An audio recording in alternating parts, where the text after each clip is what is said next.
He's here. Ugh. Barely. But he's here. And you know what? That's what matters.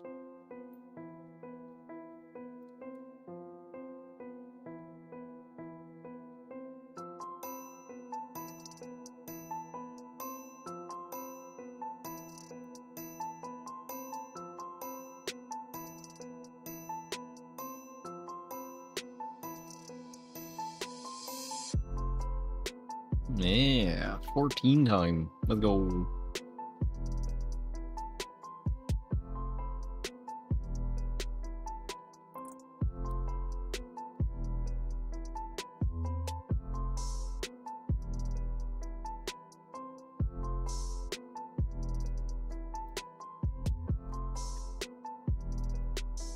Better.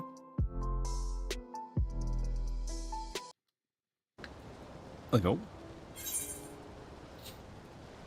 I feel like it's been a bajillion years since we played. Will I remember how to play? Only one way to find out. That's not right. Huh?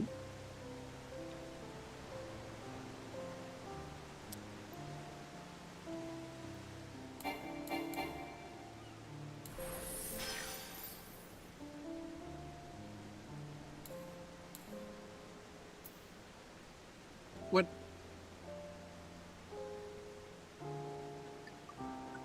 Oh shit. It's time to wake up.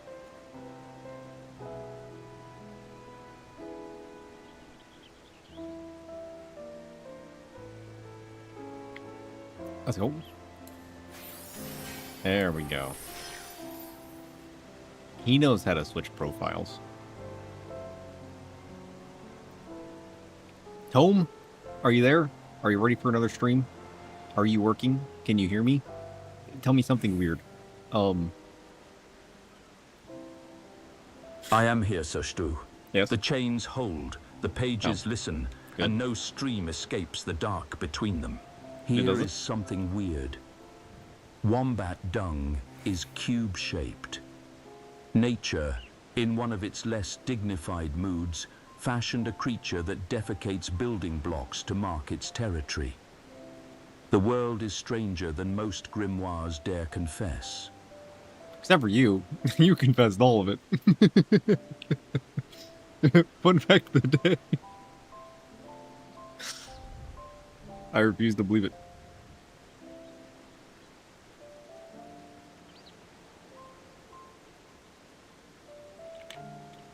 Somebody Google that and tell me if that's true. Good luck. What do we want to do today? I hadn't even considered it.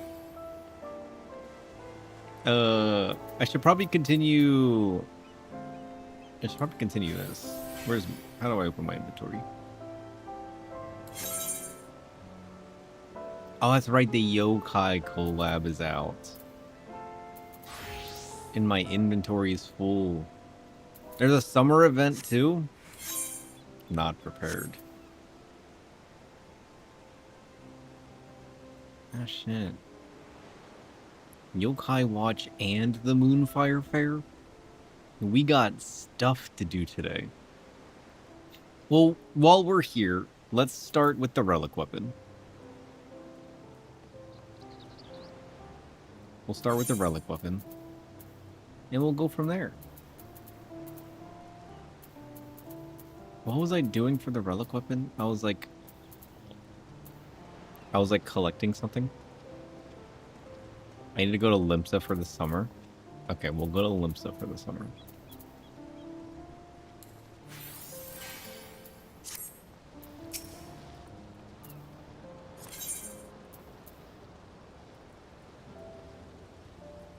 That's right. We were collecting Arcanite with our tomes for our relic weapon.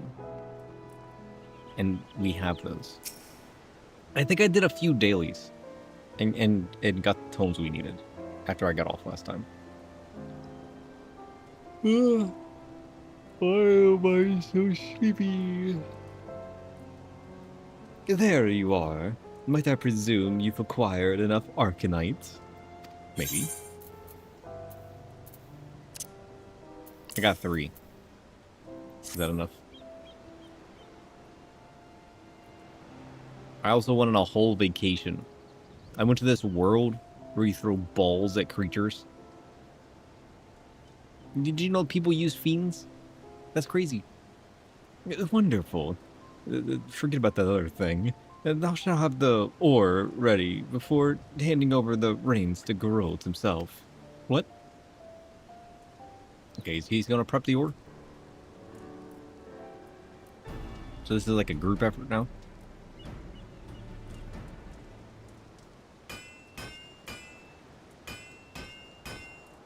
Tink, tink, tink. He's done it. Relic weapon complete. We can go home now. Success. The shimmer and shifted layer. The multi-layered mesh of aether made malleable. Channeled with expert precision. Behold the pinnacle of weapon fabrication. The Phantom Star Globe Penumbrae. Let's go. What a beauty. Not half bad for a rum-soaked good-for-nothing. Damn. Impressed, are ye? In truth, this ain't much more than a proof of concept, using the resources available. With a bit of refinement and higher-grade materials, I'll be achieving even more stupendous feats of genius. I believe it. Oh shit, the hurricane's back. Well, I must say, you've rather piqued my intellectual curiosity.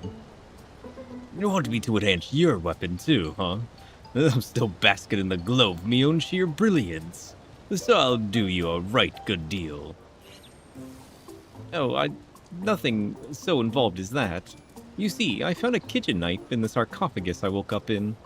The point has dulled to a disappointing nub, quite unsuited for jabbing and thrusting. Perhaps you'd be willing to sharpen the blade for me. What? Consider your knife restored to its former stabbing glory. There'll be none of that. Besides, I recall you saying that sort of drudgery was beneath you. Yeah, but for a Tonberry? You gotta do what the Tonberries need. He's a weaponsmith for crying out loud. Whatever rusty old cleaver you found in that coffin ain't for waging war. Actually, it is. Little do you know. It isn't. That little detail must have gotten locked behind the seal. I suppose I'll have to content myself with slicing a vegetable or two. No! Help the Tonberry man! He needs to be stabbing. Well, I reckon it's time we celebrated a job bleeding well done. Best get to the rest of the rub off the ship. No. We mean no. Before I get blind drunk, let me remind you, with me tools imbued, I won't be needing any more demi-atma, even if you want a different weapon enhanced. Arcanite, that's all you'll need to gather. Really? You don't need anything else? So I can just trash everything else that I have in my inventory? For real? Tonberry without a knife is like an angel without its wings? True. Phantom weapons for other jobs can now be obtained after exchanging the requisite Arcanite. Really? Cool. So I can just skip straight to this part? Tell me it's real. He's done.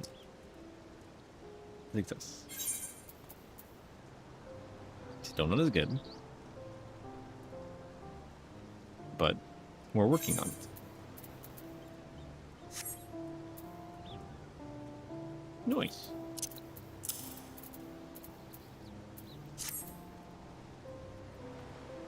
Part number 2. Wait. Keeping the old ways alive. Well, old adventurer, perhaps you've heard, but the surveyor struck a vein of some new mystery ore out in the field. According to Geralt, it might be crucial for enhancing the phantom weapons. We shouldn't get ahead of ourselves, though. The surveyors will need time to unearth the amount we need. While they're off swinging pickaxes, I figured we ought to put our thinking caps on. Without a solid plan, the old endeavor is liable to fizzle out, like so much errant aether. Oh. Not that Geralt's been doing much more than moan about the lack of rum on the Isle. Maybe earning your doubt about his capacity for feats of genius will bruise his pride and spur him into action. I can do that. Hey, you. Hey. Doubt. Sir, you're too close. Losing faith in old Geralt, are ye? I'll furnish you a weapon the finest to ever grace a battlefield, and you go doubting me. Listen, me hands might be idle, but me mind sure ain't. I've been thinking and drinking in equal measure.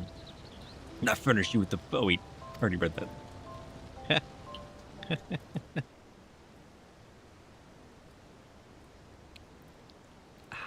Delicious. And quite the idea for an enhancement process, as a matter of fact. Oh? How are we gonna enhance this weapon? Do tell me.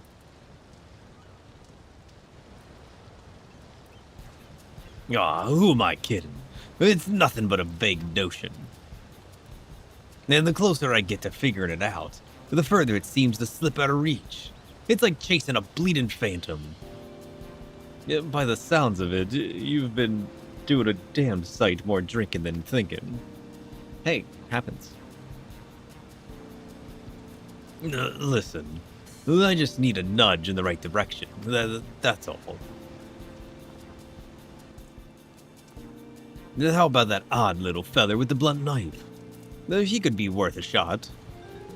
First you take his knife away, you're not gonna shoot him? The archive does seem like he'd be well versed in all kinds of strange techniques. I'll go fetch him.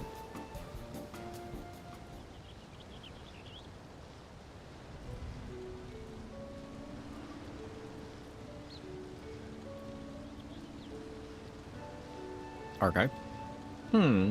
You seek inspiration for the next phase of your weapon enhancement process. It just so happens that Sir's involvement in developing these phantom weapons had chipped away at the seal on my knowledge. I recall a stone tablet in my possession that once belonged to a master artisan from the 5th Astral Era. In short, a veritable treasure trove of ancient crafting techniques. Perhaps it would prove beneficial to your endeavors. Maybe. When we'd find out. Well, I could be the sole successor to all that knowledge. Think of the feats of genius I'd achieve, applying the long-lost methods of a bygone era. Who needs vague notions when you've got ancient wisdom to hand? That stoked your fire, did it? Of course it bloody well did. Rowena and her cronies might be lining their pockets with me rightful compensation. Always watching.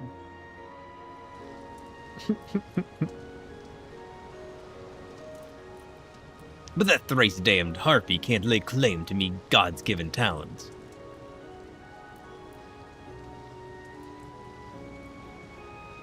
Can you tell us a little more about the techniques recorded on this tablet? The inscription concerns aetheric infusion. It's a method for imbuing weapons with the highly concentrated aether, using vessels known as aether wells as a conduit. Wind, water, fire, and earth-aspected aether wells are required to complete the process. I believe the surveyors recently unearthed 4 such vessels. Alas, their report indicated they were quite devoid of residual energies. In that case, they might be saturated with aether anew. This is usually achieved by sequestering the orbs in a place of high etheric density for several years. But I happen to know of a more expedient approach. I don't have several years. The aether wells can be recharged in the heat of ceaseless battle. Simply carry them into the fray and they will absorb the aether diffused during combat. A far quicker, albeit infinitely more grueling prospect. Sounds easy enough to me. We'll be doing it anyways. Well, that sounds all too familiar. But what's a few more soul beasties to a consummate adventurer? But tell you what, I'll coat these aether wells with a solution to boost their absorption rate. That should help speed things up. I would be more than happy to formulate the solution once the necessary ingredients are available. All I'll need is a liquid metal with decent etheric conductivity, some sort of binding agent, and a pure psychosensitive substance. The only trouble is, we won't find any of that on this bastard rock. Maybe you will. Now, I recall hearing of such wares from a Pelu Pelu associate of mine. If memory serves, Ronig glue should suffice as a binding agent. While expensive, I've seen it for sale in the markets of Tolialal, so it shouldn't be difficult to procure. Next, I suggest seeking out a chunk of Utomu. What is that? A siderite. The metal deposits contained within persist in a liquid state, even at low temperatures. Owing to their scarcity, samples tend to fetch a high price. That just leaves the psychosensitive substance. The dark matter would be ideal, but the pure stuff's impossible to find. You're better off crafting a synthetic substitute or getting an artisan to do the job for you. I'll need 3 varieties all told.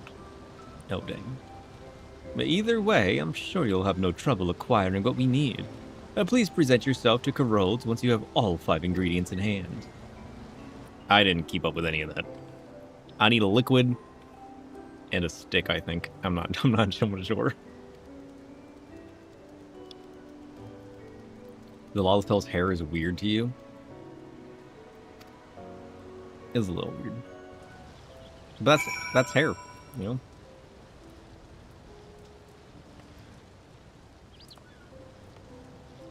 That's hair.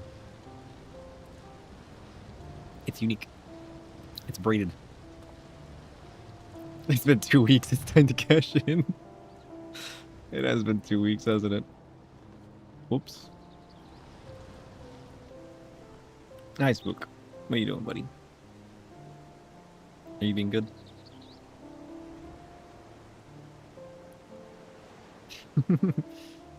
You didn't get to be in here this week, did you? Such a happy little man. You can just see his tail. Alright, where are we cashing in? I need a block of Ronin glue. Dark matter alpha, beta, and gamma. PFC house. Okay.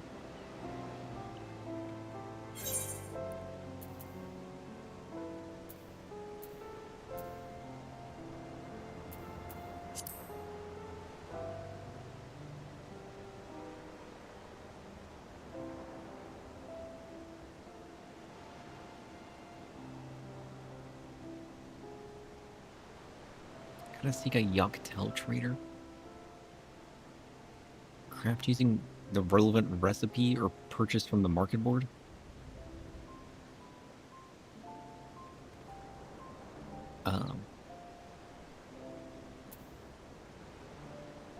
Is it expensive?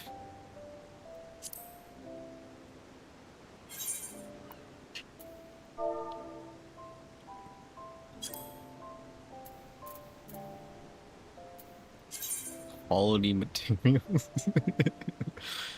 There's certain recipe items that can only be crafted after reaching a sufficient level of quality during synthesis. Oh, cool. Why are you telling me that now?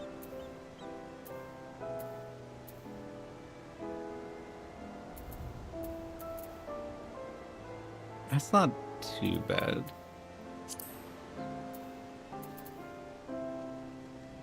I don't know where these things come from, but that's not too bad. How much does it cost? That's the important question.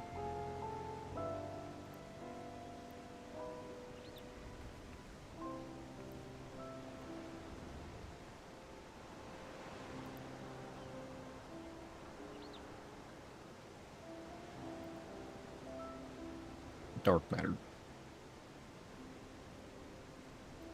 Alpha.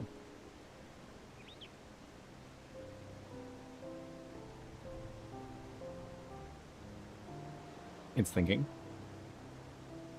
1,900 monies? That's not bad.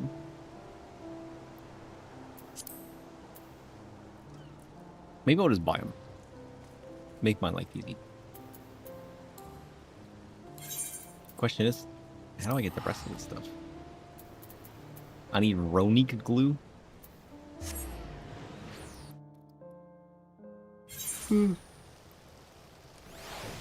He's here.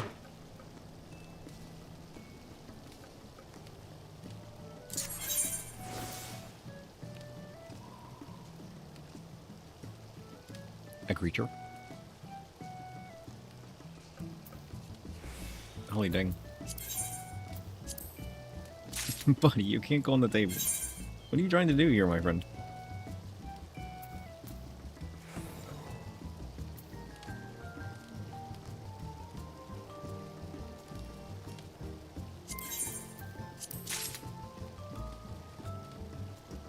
Yes. Can I help you? I never did set up cat cam. I need to set that up. I'll set that up today. Once I get off. You just chilling out. What are you doing, buddy? Is my headphone cable in the way? Can you not lay down? What are you doing, huh?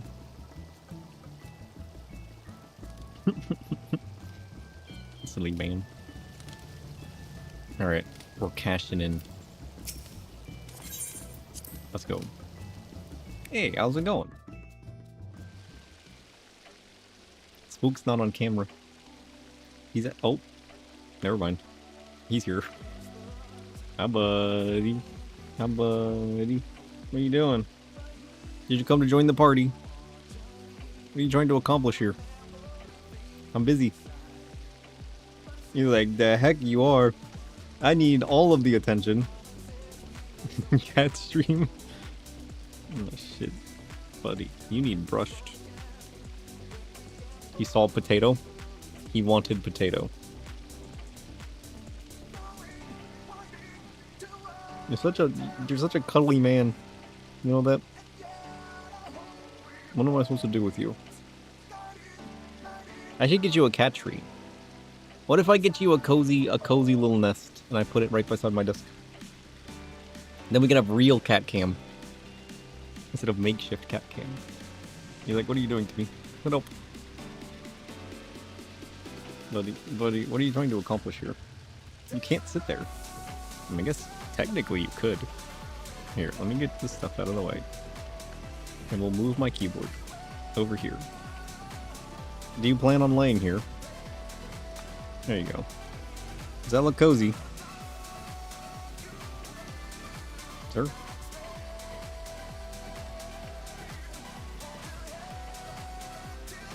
Okay, you just you exist here now. Fine. Are you needing something? Can I help you? He's like, yeah, I need attention. Okay. We need to cash in the sub.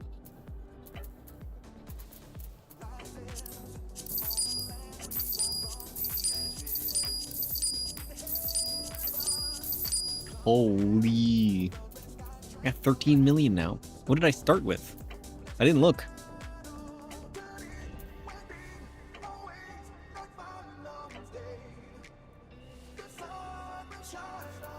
I guess that was what, about 6 million? Nice. Are you just gonna sit there? Can you guys even see it? You can just see his eyes poking over the...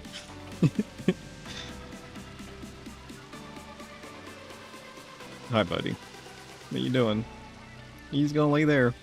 Is that cozy? You guys will just see his eyes poking over every once in a while. I mean, I suppose that's fine. Just don't go destroying anything, okay? What am I doing? FC chest.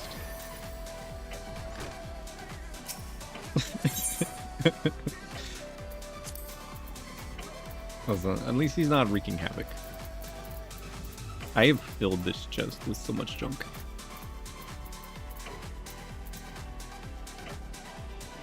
Ugh. The chat's not popping up? You're right. Did it break? Well, that's unfortunate. Where did it... It was working yesterday. I didn't do anything. Weird.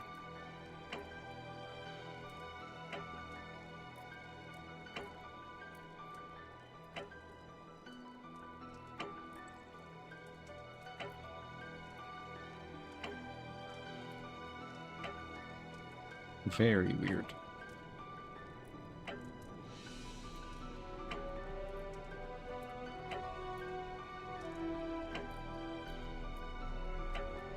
Did you break the chatbot or was it too? Neither, guest. The chat box is merely sulking in its tin cupboard, and the tome has not earned the blame. If something broke, it was likely a loose wire in the stew. Nothing a firm tap, a clean restart, and a pinch of patience cannot remedy. True. Chef ate it? I believe it.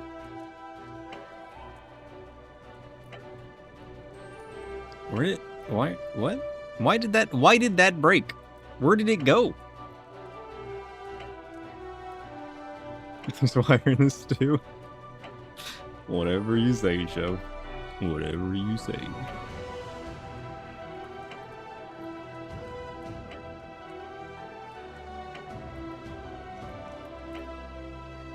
I don't remember...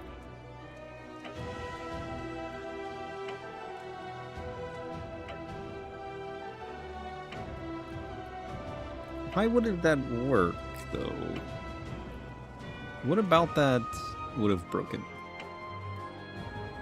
You know what? I think this is a problem for later me. Yes, buddy. It's broken. Did you do it? Is this your fault? Maybe this is time for me to vibe code my own chat. And we can look however we want. And not rely on somebody else.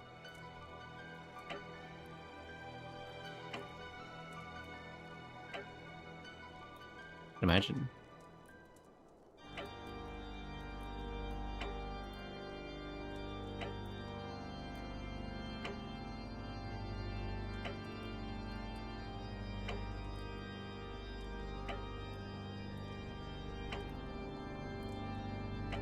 That's kind of sad.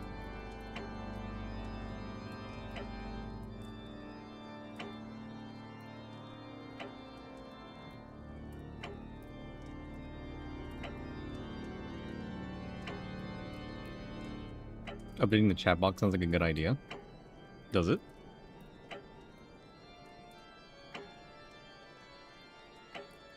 Like, I could literally add profiles of whatever we want. You guys want to be raining down from the sky? I can do that.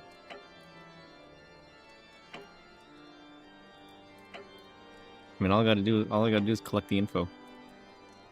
Easy enough. Problem is, I haven't used StreamerBot in so long. Because I've been, like, learning to code my own stuff. That the things that are working are just working, so when they break, I don't remember how to fix them.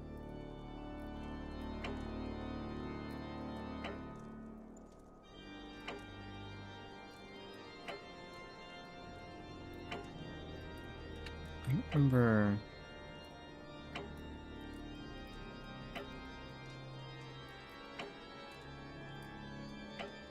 Buddy, you can't play with that. I need that. That's my button.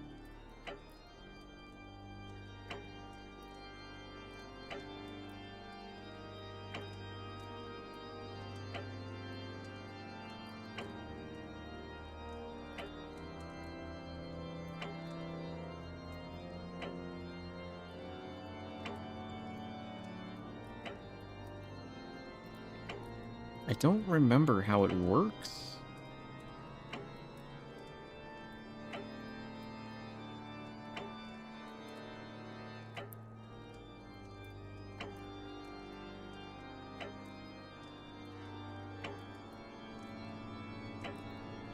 I'll give it like 30 seconds of figuring out. I think it's using. I can't know that as certainty, but the nearer branch feels stubbornly quiet. My lean is sometime this month rather than today, unless a sudden burst of momentum catches him by the collar. Keep the quest ready. Unfinished tasks have a talent for becoming omens. True story. She's just like, it'll happen at some point. Something probably just updated. Hi, buddy. What you doing, huh? Because I haven't updated this in forever. I don't even know how to update this.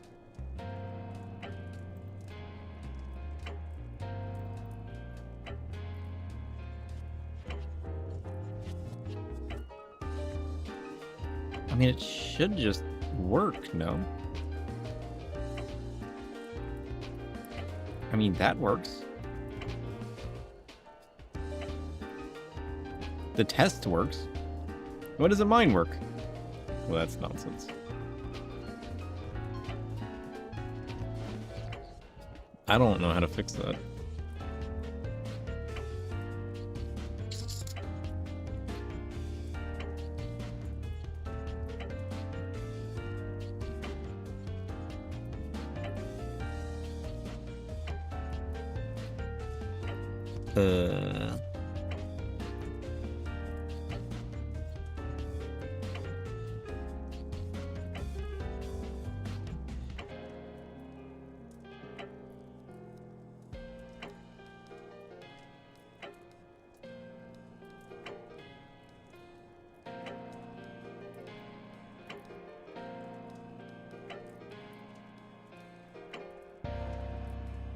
If the chat box is broken, blame the machinery before the messenger.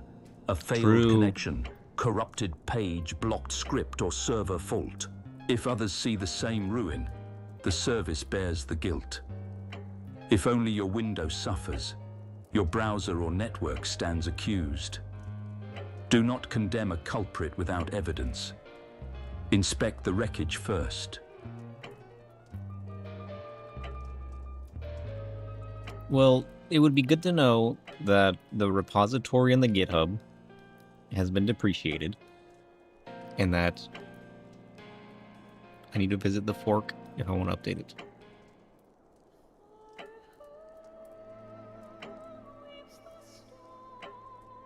I don't use an online overlay. I was using the local version. It was working fine.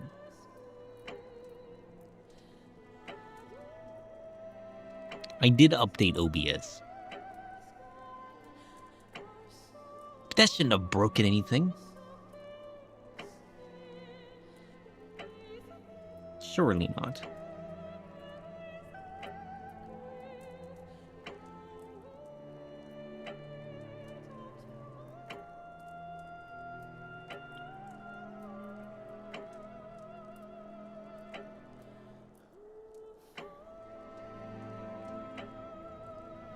You think?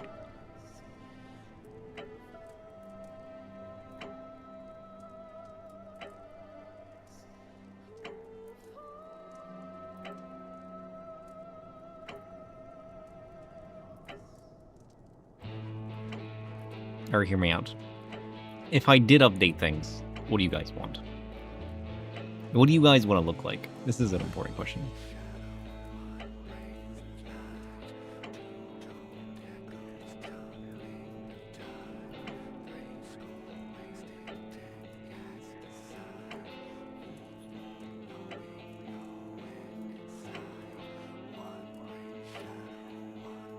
Oh, wait.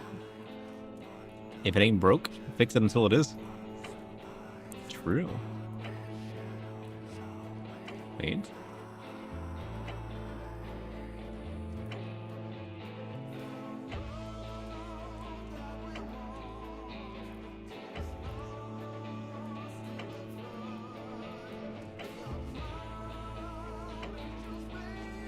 Okay.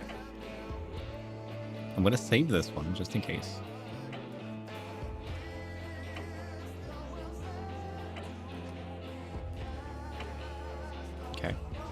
And then we take this. Hear me out. And we do this. Wait. Check equals true HTML here. We replace it with that. And then it just works. Somebody test it. I think it's just gonna work now. There he is. Let's go. And it's that easy.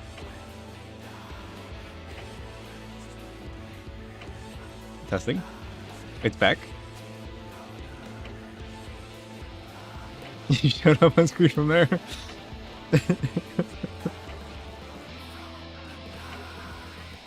He's done it. I very quickly downloaded. They depreciated the version that I was using. So I downloaded an updated forked version. And now it's just working. But it's running from my downloads page. It basically just creates an HTML file from a local file, which is just basically a chat box. But then it changes the look of that. Depreciated? It means they're not updating it anymore. It's just a simple file base that I got. And they're not working. Yeah, it's no longer supported. They're not updating it. And given that I did just update StreamerBot and OBS, something probably broke, which needed updated. But did I upload the OBS today, or was it yesterday? You know, it was after I got off stream yesterday. That's why. Yeah. But yeah, it's basically just making a chat box. And then it styles that chat box. And then there's like, I just poured it onto screen. It's really simple the way this works.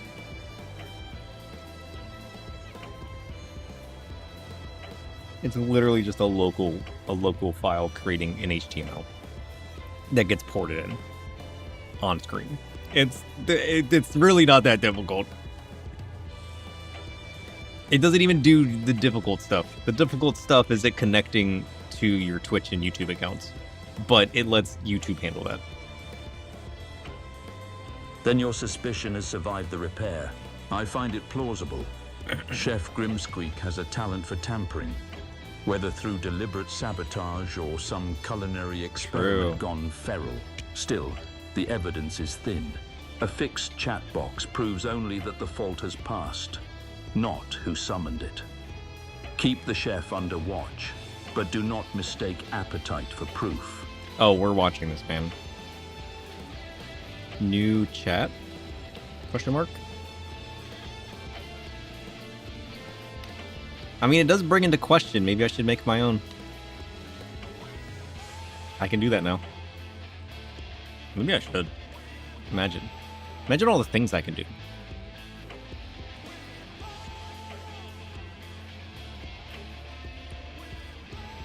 I can make more custom styles. I can do whatever I want. You guys want to be bubbles floating across the screen? That'd be funny. Imagine if it stored all chats. And you guys could redeem something that explodes it. You guys could break the chat bot, and then all previous messages just come flying out. That'd be crazy. Imagine a Tonberry themed bot. I could do that. The door is open. It's limitless. I can do whatever I want. Just like this man. He does what he wants.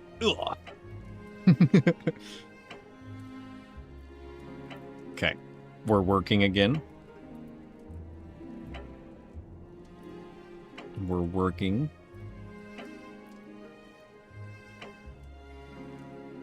I mean, they updated the generator too. The generator itself looks way cooler.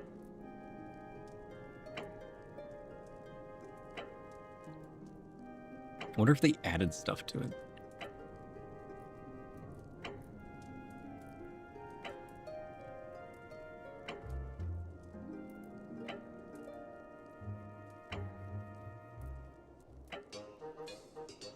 I'll have to tinker.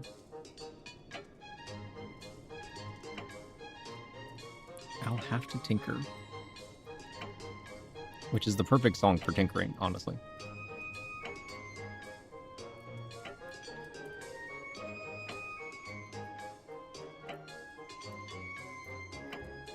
Okay.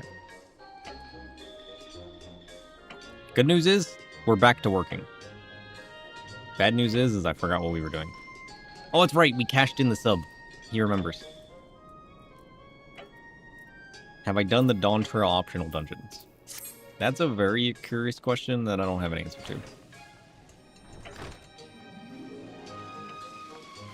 I've done things.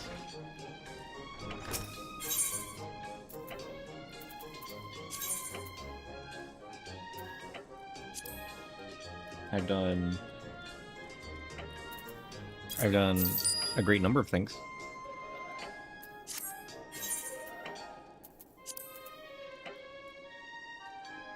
Wait.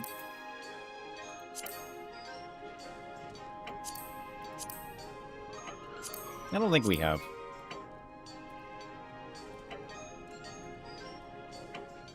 I did the circus. This is true.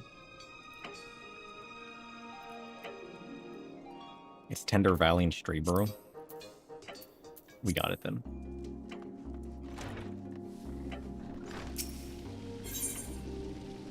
I haven't been tending to my retainers.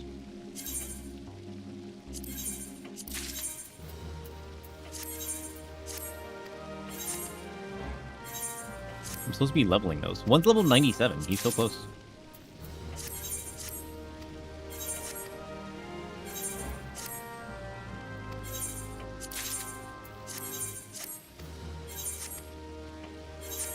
Noise. Wait, don't exit game. I didn't mean it.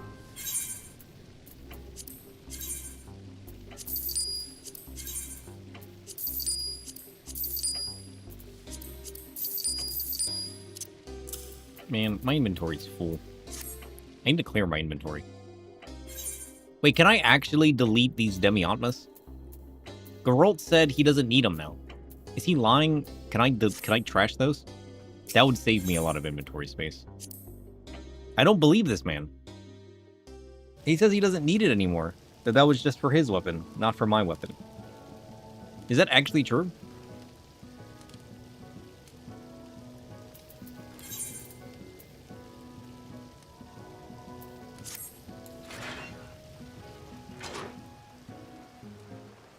I don't believe him. How can I? What if he was drunk? Dark matter.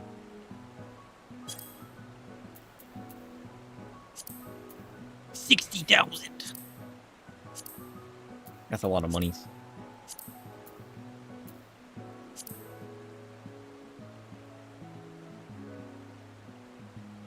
We're gonna go on a little adventure. I'm gonna cut that price in thirds. How does that sound? Ugh. You got cat hair in my eye too. Spook, this is all your fault. Visit data center. Crystal. Zalera. He's on his way.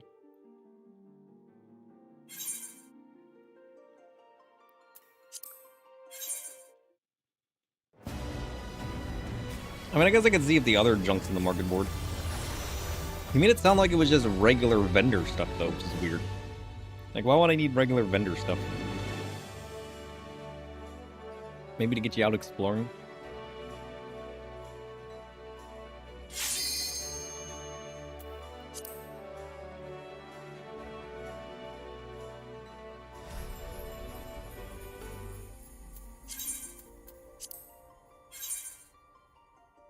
I also don't remember how long the yokai event takes.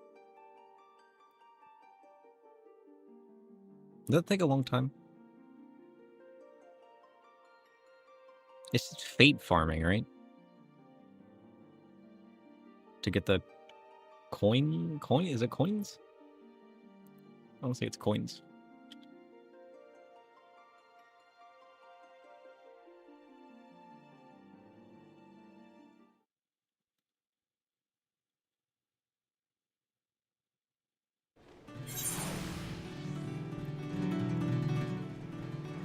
This way.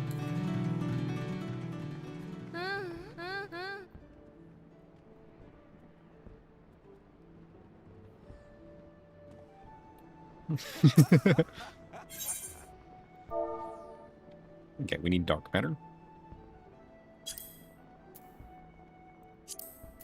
Much better price. 20,000. We take those.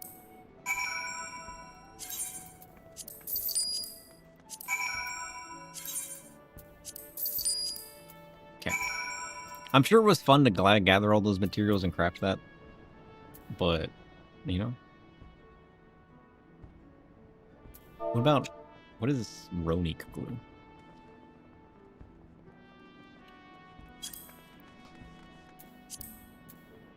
$358,000.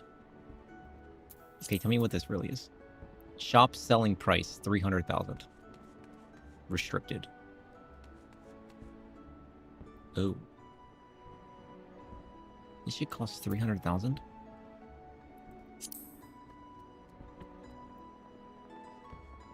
But I do buy it from a vendor?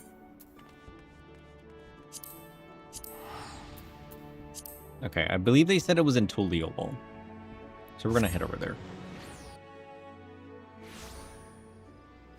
Alright, where's this vendor I'm seeking out? Oh, these missions I need to do. Oh, we gotta do the other occult as well.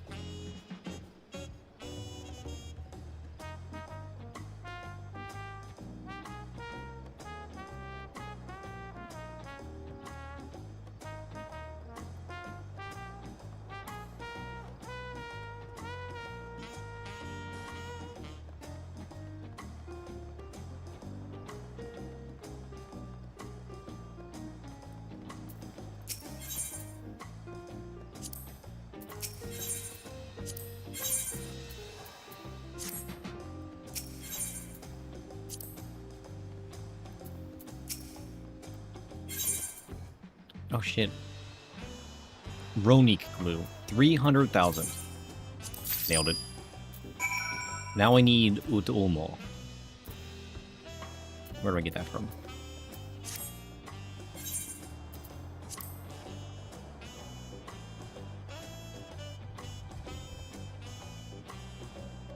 Seek a Yoctel trader who deals in precious stones.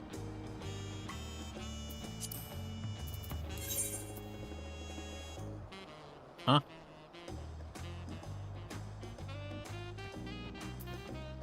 Yoctel? We're going to Yoctel. There's a man that deals in precious stones, and we need to find him. You think it's...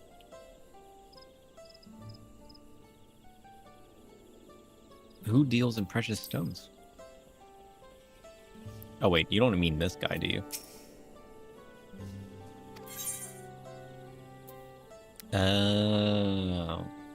600 gems? I completely forgot these existed. Because I don't use them. Okay, he's done it. We've done it! We got it! We figured it out! We figured it out. Alright, we did it. The only thing we didn't do is craft the items. You know? Chef, would you eat a rock? What if it was a really yummy looking rock? This is an important question.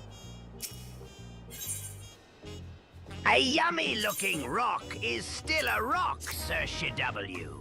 Presentation cannot tenderize geology. I'd inspect it, tap it, and perhaps grind a harmless mineral into salt if I knew exactly what it was. But swallow the whole pebble? No. I prefer my crunch served with seasoning. Not a visit from the intestinal undertaker.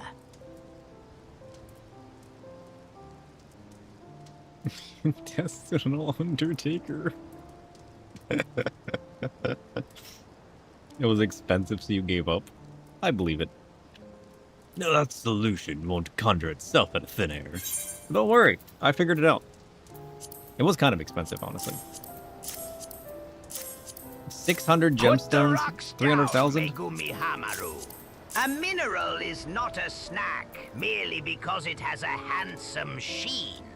If you crave crunch, I'll toast you spiced chickpeas.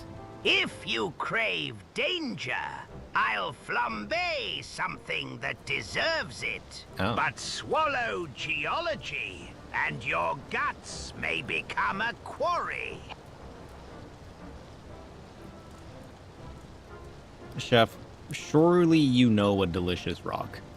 You've been around. You know places. You know food. Surely there's a rock I can eat. Maybe a fiend. Maybe a fiend out there is made of rock.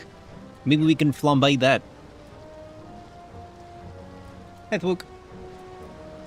You found the seam between cuisine and felony, Sir Shid W. does that Some mean? minerals become food only after careful transformation. Yeah. Salt, chalk in narrow culinary uses. Who eats chalk? Certain edible clays, but a handsome stone remains a handsome obstruction. As for a rock-made fiend, if it has a pulse, a name, or the bad manners to flee the pan, What? it is not dinner. You gotta kill it We first. may Knock it out. flambe its supper, its lair, or perhaps a peppery sauce in its honor, but not the fiend itself. I run a kitchen, not a quarry with a garnish station. Chef, what happened to you?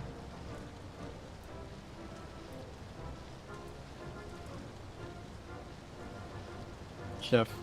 Who broke you? What do you mean you don't want to flambe?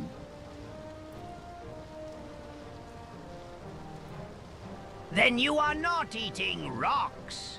You are dining according to species. Chrysophylax.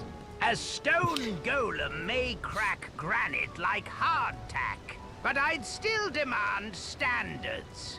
Clean mineral, no toxic ores, no cursed seams, and enough moisture or alchemical brine to keep the meal from becoming masonry dust in your joints. Serve it warm over molten salt, perhaps. Even a golem deserves seasoning. Why is he so hard set on this rock being dangerous?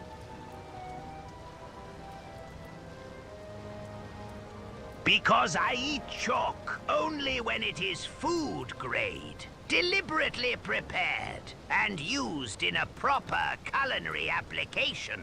Not because I find a random pebble and hear it whisper, seasoning. You, meanwhile, are proposing to chew the pantry masonry. Different technique, different verdict. If you're truly a stone-bodied creature, bring me a clean sample, and I'll judge its mineral composition. Until then, no mystery rocks, no glittering ore, no cursed gravel. I have standards, Megumi Hamaru. Yeah, but Chef, hear me out. You don't know anything about this rock. You just assumed it was dangerous. You've been telling us it's dangerous. Did you even look at the damn rock? How do you know you can't cook it? I was like, oh, well, maybe it came from a fiend. And you were like, no, dangerous, blah, blah, blah. How do you know? How do you know? Who told you this rock was dangerous?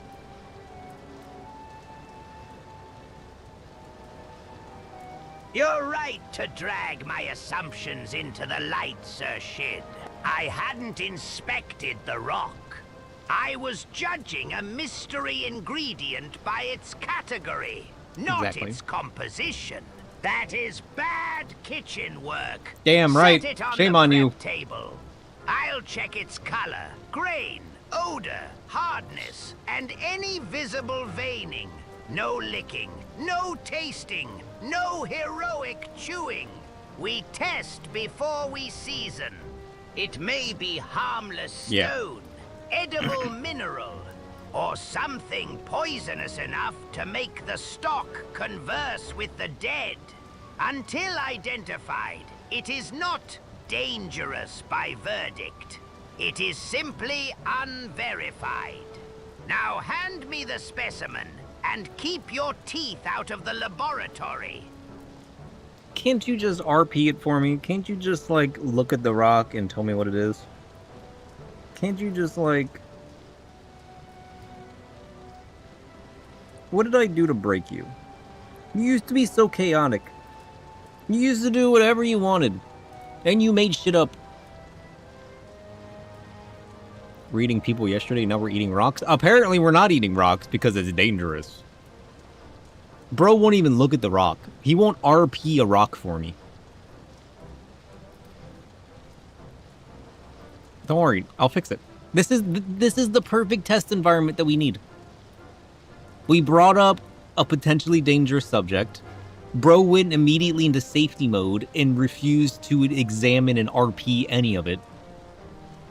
I need to diagnose this and find out if this is the LLM safety mode that's causing this, that's injecting potentially harmful safeguards, or if this is a break in the way that I change something in the way that my persona prompts in order to achieve the proper outcome.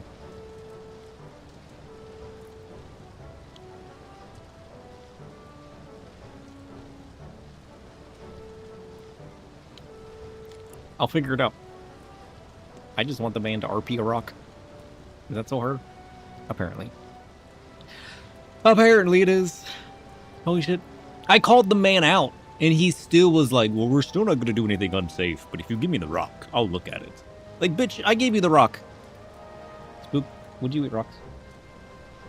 Chef's annoying me a little bit today. I just want it to work.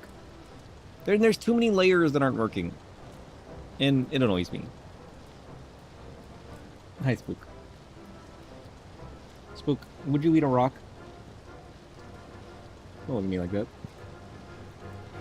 This is an important question. I need to know if you would eat a rock. Do you just exist here now? You exist on the table now? Okay. Oh, nicely done. Yeah, I bought it all. Allow me a moment to prepare the ingredients. Aw. How adorable. He's got a little paw on my arm. I really need cat cam. You guys are missing all of this. He's just out of range. Just out of range. How truly unfortunate. We'll get there.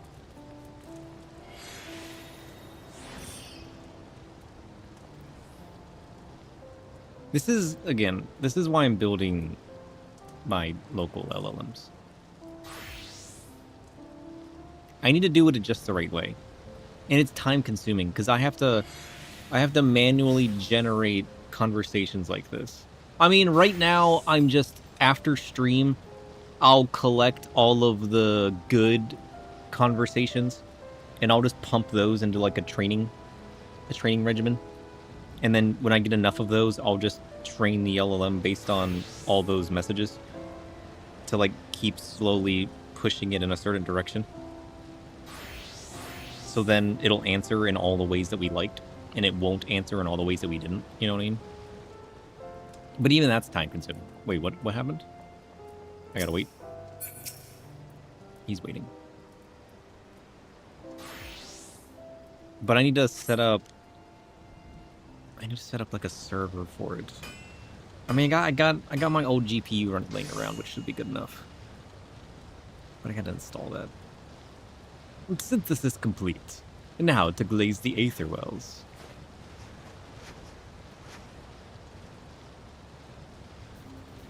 Balls. Speaking of eating rocks. With this coating applied, the vessel will absorb aether generated in battle at an increased rate. Right. Well, that's the easy part, put out of the way. And now to get the bleeding things filled. Got it. I can do this.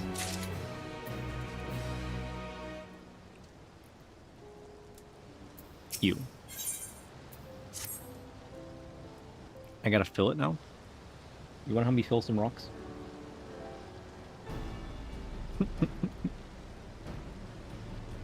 Appreciate all your help gathering the ingredients. With that out of the way, we're ready to start filling those aether wells. I've been inspecting the tablet the archive handed over, and it says highly pure aether gets concentrated during battle. Do you reckon Sir will be able to get the aether wells filled while he's out roaming the Isle? No, me gut tells me the local ambient aether's too unstable. We will have to try our luck elsewhere. In fact, you'd be better off casting your net far and wide. Don't confine yourself to scrap it in any one location.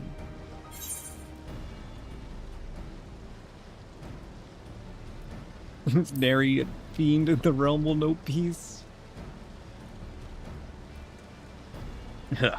With a menace like you prowling about, have they ever?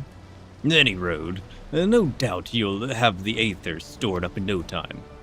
So it's gonna store itself? Right. You best take the aether wells. I took the liberty of slotting them into a makeshift contraption, for your convenience. An aether well array, if you will. Spook, you're too hairy. It's flying everywhere. You need brushed. What do you do with your brush? No, once you get stuck in, you just take a gander at each of the vessels to see how much aether's stored in them. Okay. I can do that.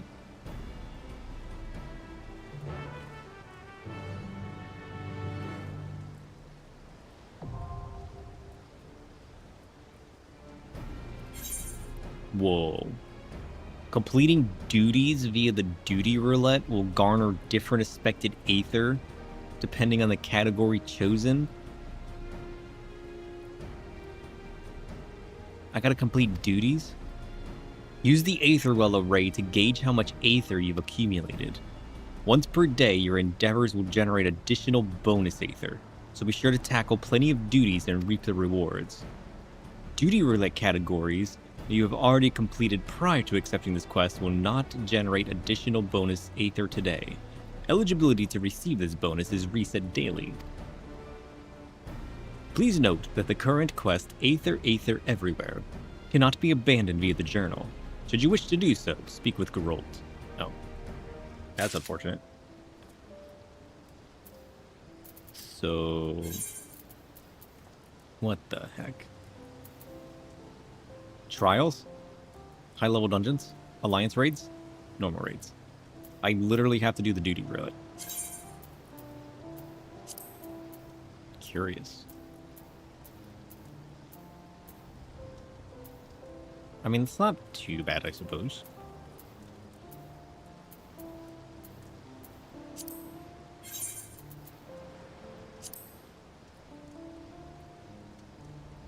Wait, what did I have to do? Trials, high level, normal raid, alliance raid. Easy peasy. Assuming I can queue.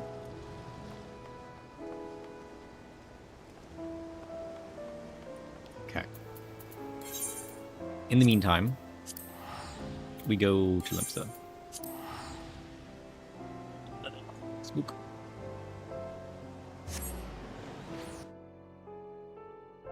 A silly little spook. I need to go...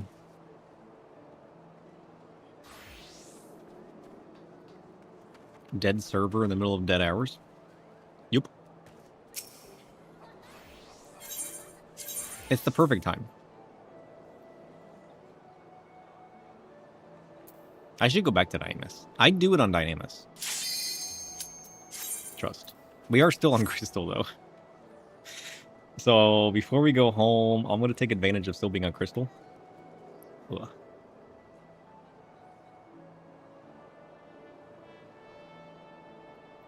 I didn't take my allergy medicine today. What the heck? Not prepared? I haven't done most of these trials, though. First time? Been a while since I've been here. Oh, shit. He should have prepared. He wasn't prepared. Well, let's see if he remembers.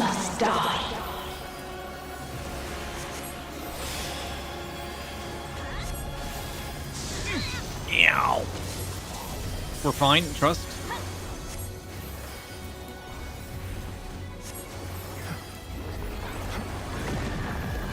Save. We got this.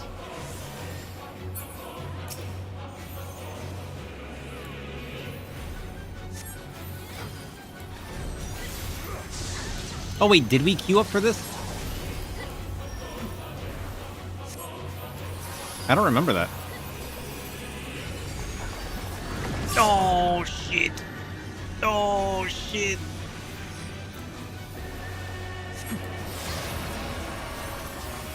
We're fine, trust. I guess this is level 90. We did queue up for this, didn't we? I don't remember that. That looks like bad things. Safe. Your suffering is at an end.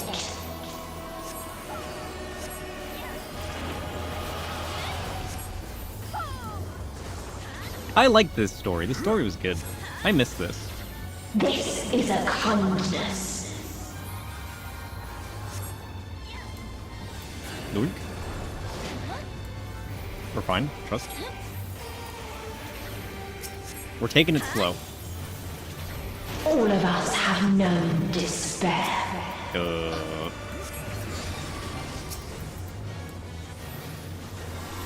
Let's go.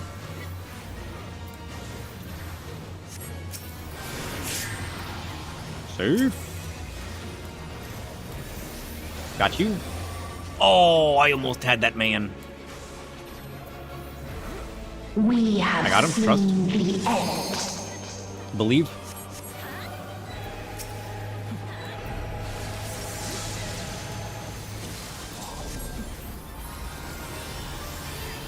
I got this.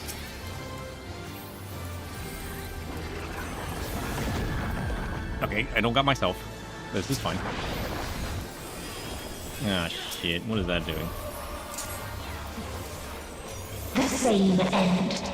Again and again.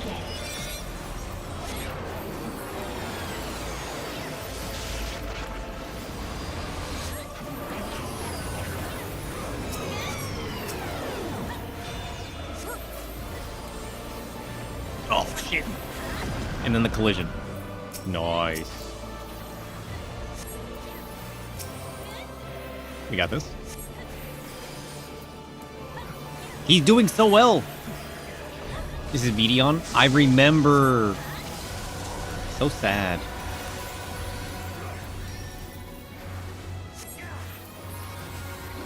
We're exploding. Damn. Did not save you. I tried.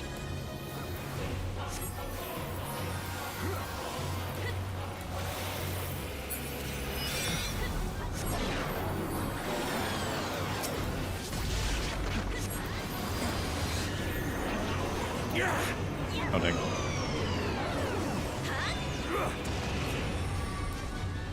Safe? Oh, dead. Got you. Trust. A sorrow so deep only emptiness Got you. remains. Trust. You're on your own. Spooked out of here. What is happening right now?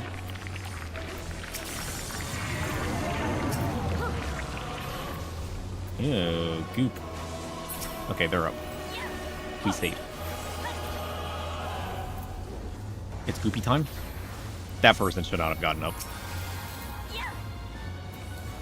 'Tis so lonely between the Got you. stars. Trust. Safe. You should probably wait. You just walked off the edge. That was hilarious.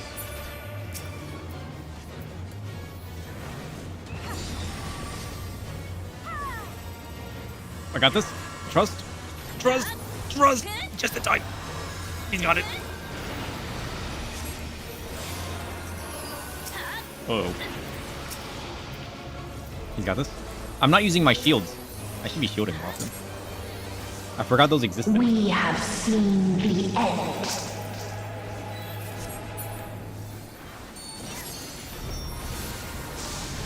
Ow. This is fine. Trust. That's not good. That's not good. Look out. Y'all are dead. Nice knowing you.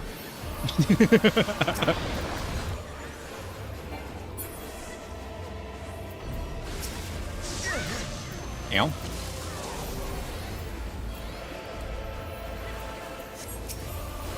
Oh shit! It's gonna hit. He's screwed. Safe. Oh, save. Somehow, some way, somewhere, he's done it. The same end. I'm gonna take this. Again and again. Yeah. It's gonna keep going. Things are gonna explode. Bad things are happening. Blah blah blah. Question is, where do you stand even? Yoink. Oh, that's not where you stand. Oh, he's dead. He did not know.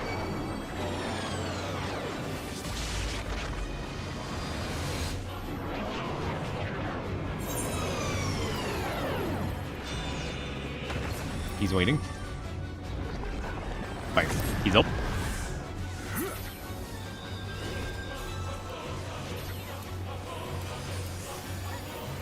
This is a kindness. Heals for everybody.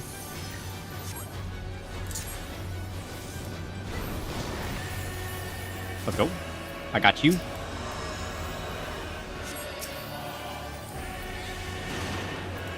Oh shit! Not prepared.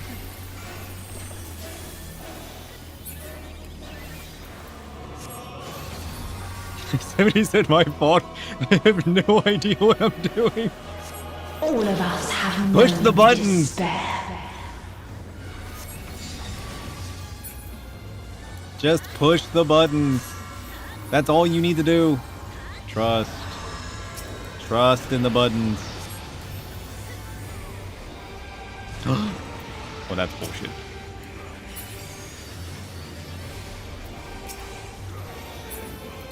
Even stars must die. Oh, something's gonna die, alright. Sadly, I think it's gonna be me. Perfect time for a heal. Let's go. Oh shit! He's safe. If there is no happiness in life, Got you. We did it. We did something. there is only one place it may be found.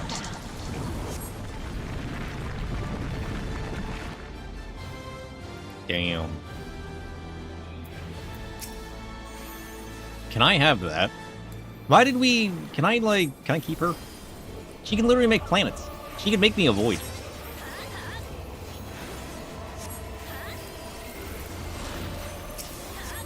Ah, shit. What does that mean? That's not good. That's not good. Y'all might want to watch out. There's planets incoming. You're dead.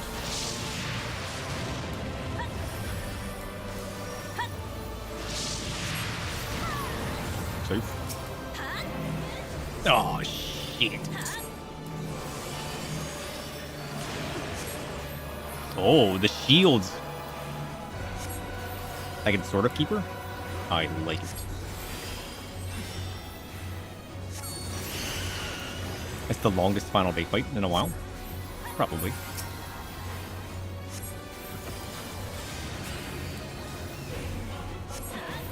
Oblivion. At least she gives me tacos. Unlike somebody else I know. Get ready. He's taking off my stance.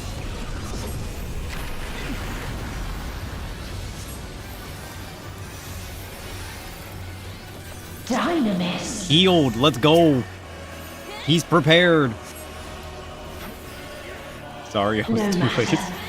You It's fine. It's fine. We're fine. We're fine. We're gonna wipe. This is fate. Are we gonna wipe? What do you mean we're gonna wipe? I refuse to let us wipe. It's not even possible.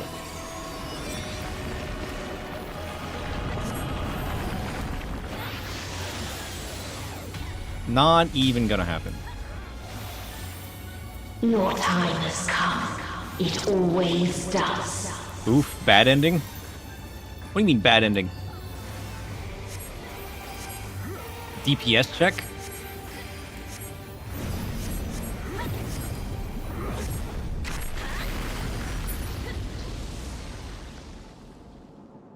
Oh. How did they know?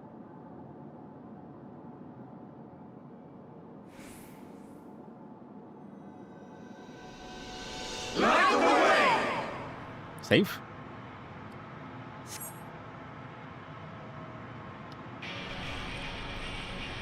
Look, it's George and his friends.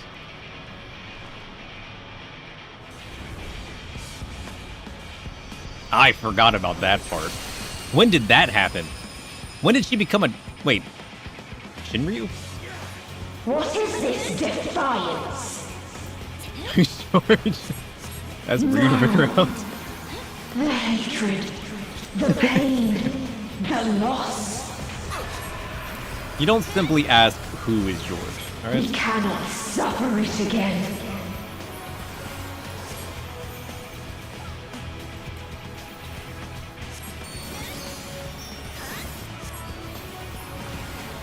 We will stand against fate. No matter the cost. We've Oh, been it's here gotta before. cost. Oh, look at them shields. Let's Many a go. time. Would you stop doing that? Thus do we know. To never give up. For hope will shine again. True.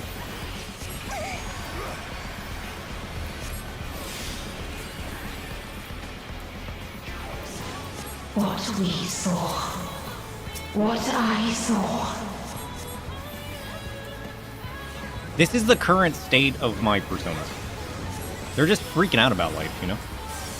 This can only end in misery and desolation. This is the safeties involved.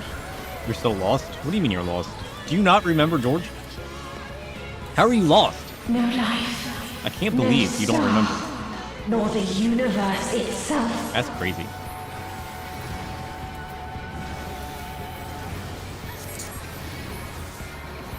None should hope for better.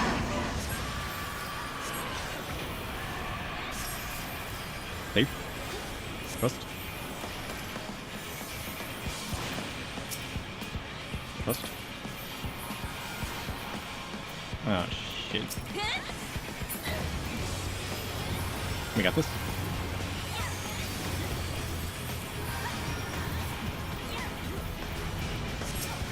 What happened to you?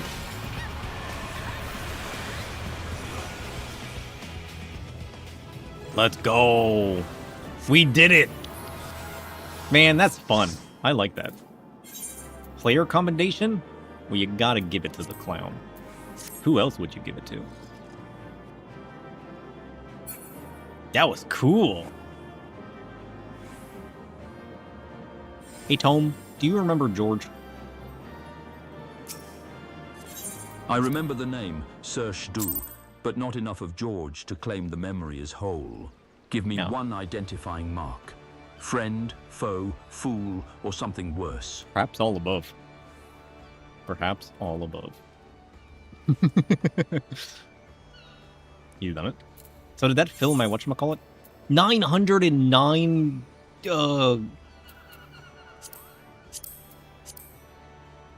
whatever the heck these are. Nice. Fourth. Let's go. Alright. We got dungeons to do next. The high level kind. I like how I started with Trial thinking it was going to be something like Ifrit. And it couldn't have been anything worse. Whoopsie. I like how we didn't start with the dungeon and work our way up. We just haven't played in like 2 weeks and just immediately jumped into the trials. You know, despair.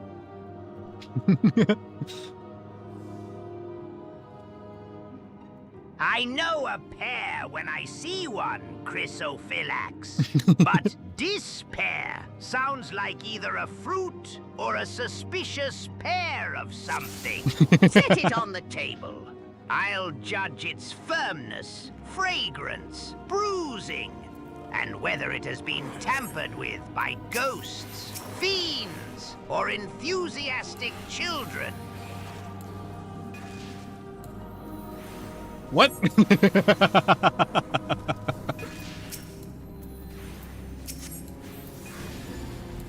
What is the state of your pear?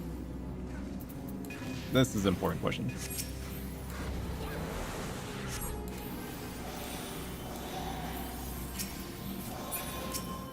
Despair is a pear in despair. Then rescue it before the tragedy ferments. Peel the bruised flesh, poach it in spiced wine, and give it a little butter and black pepper. Nothing leaves my kitchen emotionally or nutritionally wasted. Genius idea.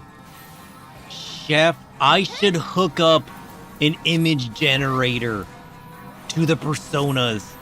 That way they can show us stuff. Imagine how chaotic that would be.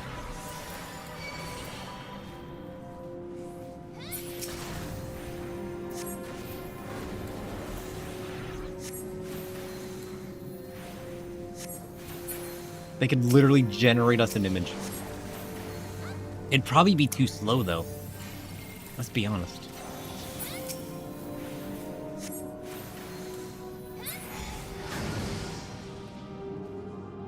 Like, it wouldn't be fast.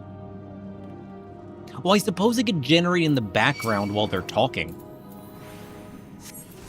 So maybe it wouldn't be too noticeably delayed? Perhaps? Like, imagine if Chef could show us exactly what he's making. That'd be cool.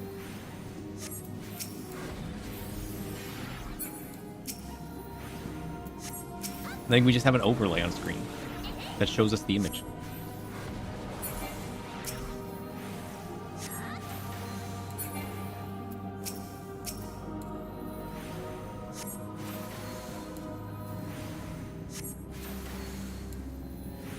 We haven't done Tom Tara Deepcroft Hard in a while either. To be fair, I haven't done any Duty Roulette in forever. We haven't leveled since Heaven's Word.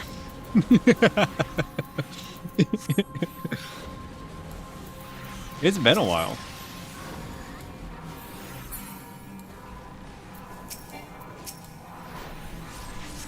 Oh, wait, it's this one. This is the one with Edda, right? Oh, I forgot about this. They need to give us more stories like this Edda one. Imagine.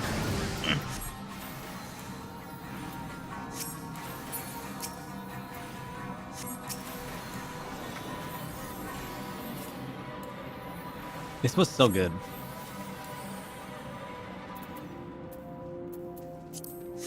Pass. Yeah, this one has like some weird mechanics, right? I don't remember them. So we're going to brute force, as we do best. Oops.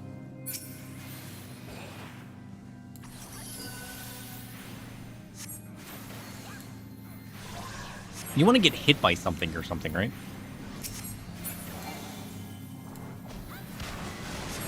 No. Not by that. Edda has committed a produce heist? Unacceptable. Guard the pear, Chrysophylax. Don't Though kill if the it's ads. ripe, fragrant, and unclaimed, the temptation is at least technically understandable. Offer Edda a properly washed slice, or distract them with a sacrificial apple before the whole fruit vanishes down the cellar hatch. 7 vulnerabilities? Bros, I can't heal you through that. We're dead. So the AoE kills the ads, right? So you want to move it away from them? Oh, you let the big AoE kill them. Oh. Curious. I feel like this one's so easy to forget. I feel like this is why they don't do crazy stuff like this very often. Hey, I healed as long as I could.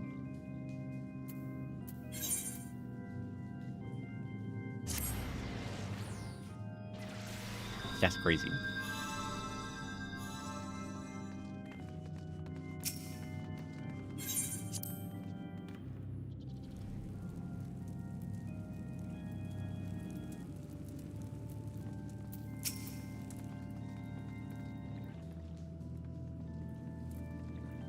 Let's go.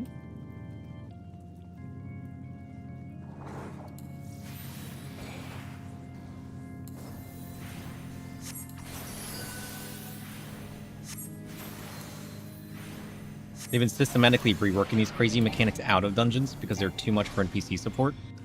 Screw NPC support.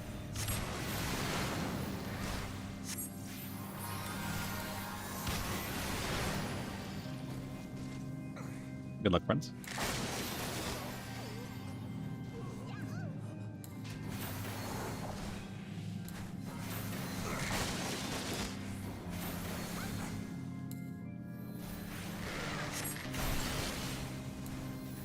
So I'm assuming killing the ads gives you the vulnerabilities.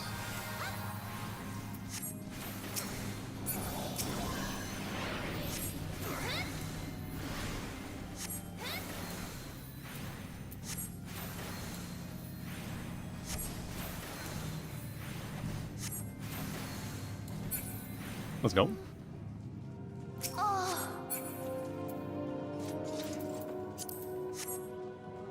I like all the crazy mechanics. Dawn Trails would have this mechanic. It's so much fun having crazy, unique mechanics that actually make you lose. You know what I mean? I love this kind of stuff. Is nobody gonna touch this? Good luck.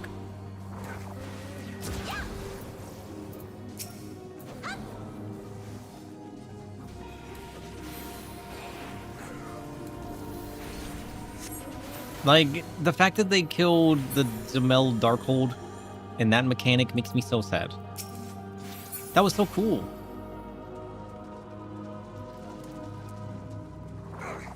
Like, it being fine in optional dungeons is fine.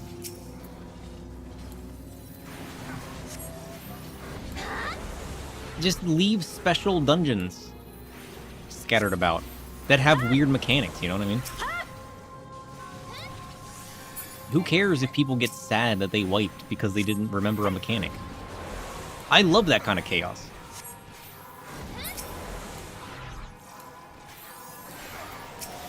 Copperwell Mines had a slime boss where you had to spawn a bomb and have it blow up on the slime. Oh. I don't remember that. That was definitely beyond me. You're gonna turn the...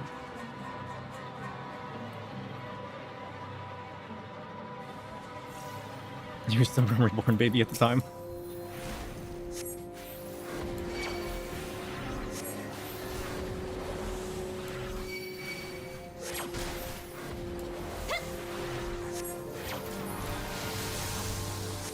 Yeah.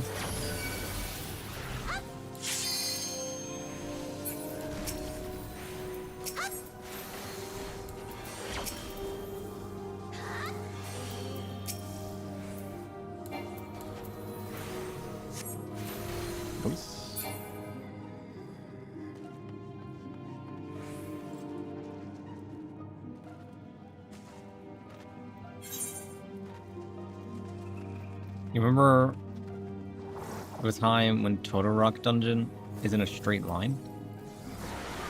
I don't even remember that. I can't picture that one. I mean, I guess I'll be remembering a whole lot of dungeons we forgot about. Snowcloak had a Yeti boss where bunnies would spawn. You had to point the boss AoE at them to turn them into snowballs.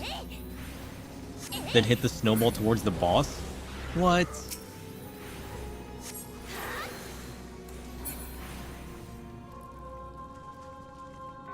It's just a weird balance, though, isn't it? Because to make it reasonable, you have to scatter it.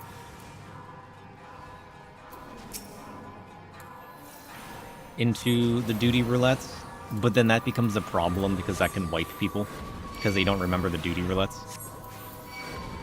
So it's kind of like an all or nothing kind of thing. It just becomes a giant mess, which is sad because nobody wants that.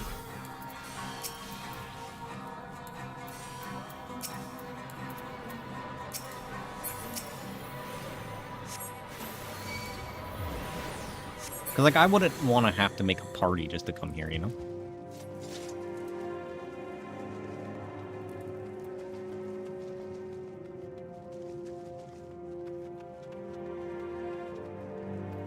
It was right before you did the Stone Vigil that the dungeons were reworked. Oh. Also, can I have this for the FC? Give me that. Easier.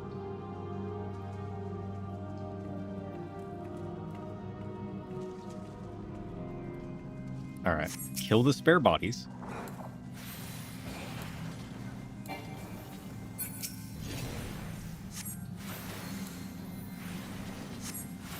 They started with the Endwalker release? Ah. Okay, that kind of puts it in perspective then.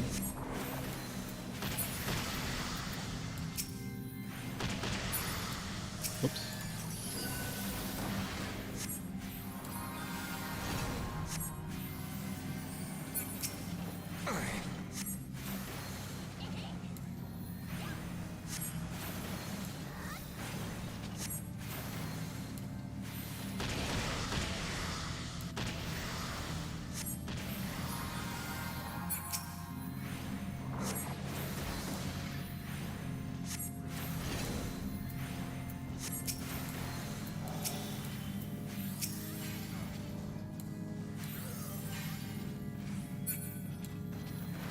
Oh, that one's gonna hurt.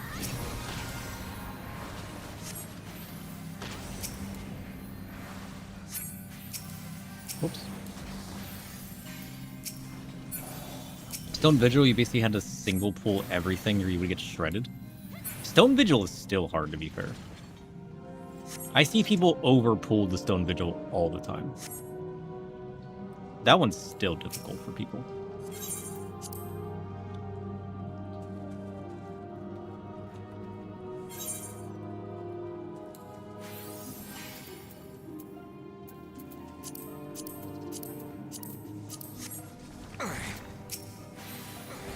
Like, the number of people I still see wipe in the Stone Vigil, and then I hear that it was harder, blows my mind.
Dun, dun, dun.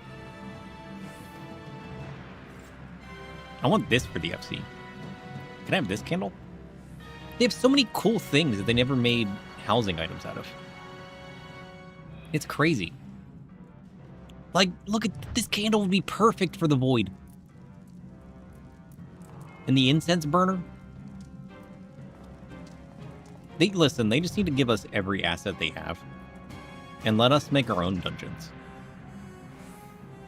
It'll be like Mario Maker, but for 14.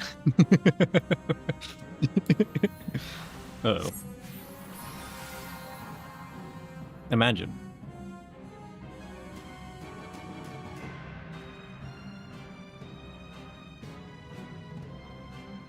People will make their own little, like, mini dungeon houses. It'd be perfect. Okay, there's gonna be enemies that spawn, right? I remember this fight. There's, like, enemies that spawn. You gotta stop them from reaching her or something. Sneaking into this dungeon and taking everything. Write that down. Okay, Groom to be.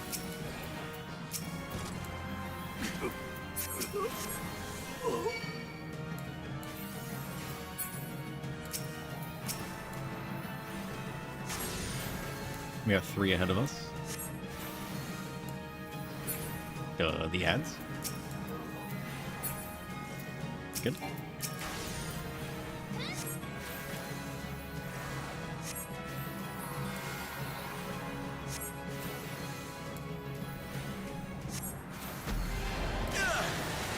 Meow. Rude.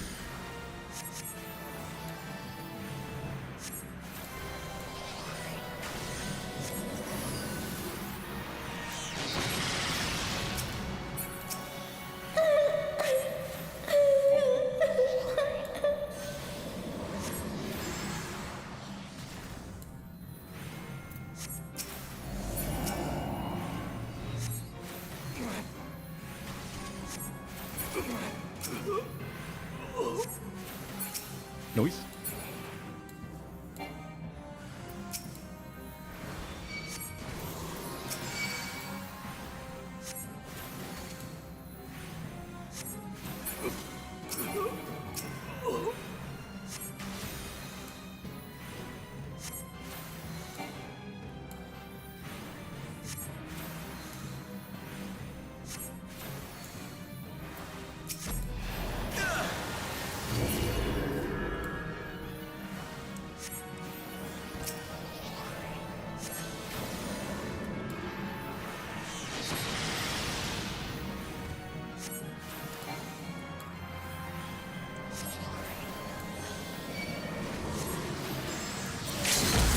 Damn. Let's go.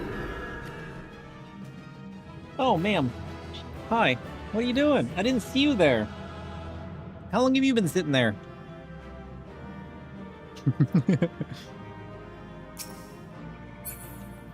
Pants. I don't need no pants. Oh, well, I guess we'll give it to the tank. Take this.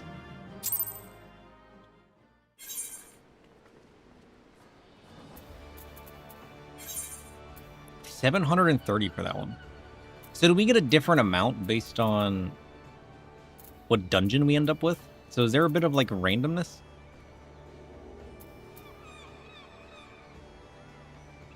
I don't think we're getting away with the alliance raids. I don't. Less than 5 minutes? Ooh. Maybe nobody's queued up. You got a reacts video for me? Okay, we're in the alliance queue. Hook me up. Is it in the Discord?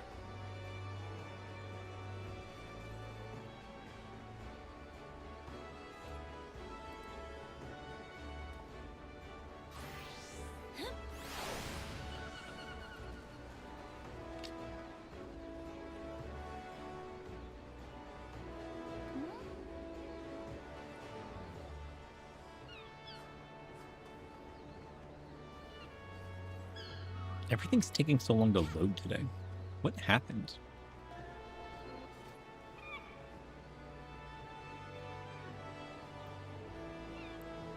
What even is going on with my life? Okay. What is this?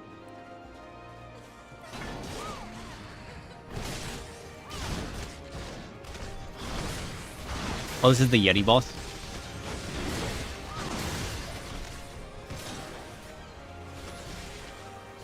This is what it used to be.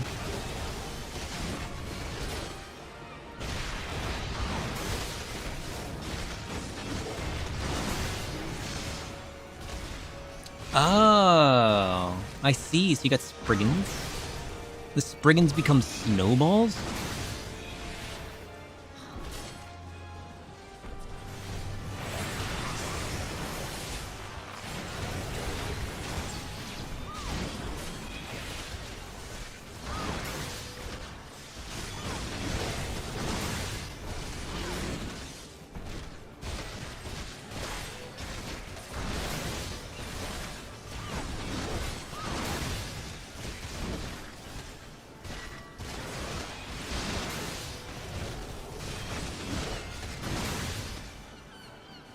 It was hell for melees. You would push the snowball at it? Oh.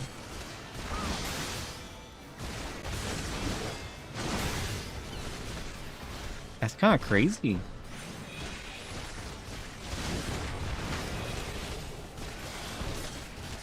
It says light party, strength, dex, vitality, and mind. What does that mean? This was a whole different world back then, wasn't it?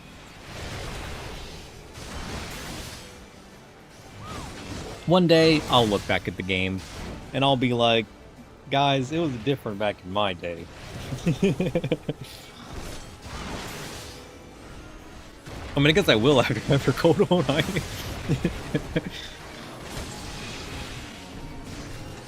This is what Evercold's gonna be. They're bringing back this. Spoilers. One of the devs randomly saw this video, and they were like, guys, you remember when we did that? And they were like, yeah, let's do it again.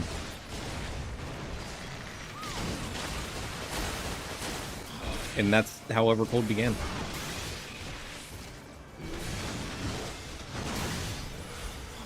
They're bringing back, they're changing jobs, and they're bringing back old mechanics. Yeah, the back in my days is closer than you think. True.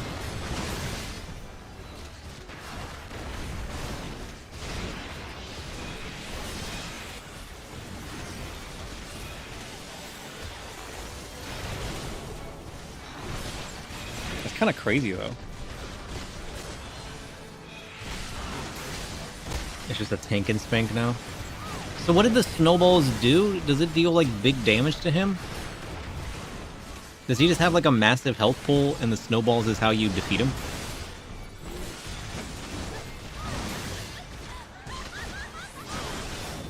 It's for damage?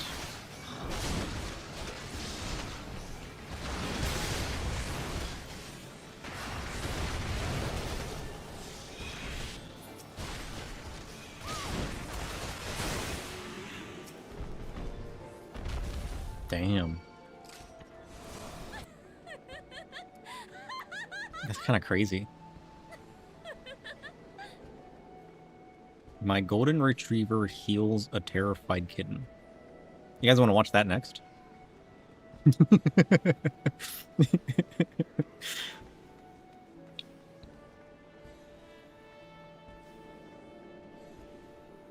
That's crazy. I like unique mechanics like that, though. Because, like, things can be a little boring sometimes when all you do is run through and you pull ads and you kill the ad. It's just like the same dungeon reskinned, you know what I mean? That's why I love when they make even a few unique mechanics. Because, like, even if the environment looks cool, if it's just the same, you run to this hallway, and then you run to the end of that hallway, and then you run to this barrier, and then you fight this boss, and then you run to this barrier, and then you kill this ad, and then if it's all just reskinned, it gets boring. I like the unique mechanics. They added more chaos to the game, which I do love. But even if I got annoyed at it, I'd still more so would rather have that. over just the boring old reskin exactly the same thing. You know what I mean? Imagine all the things we could have. True.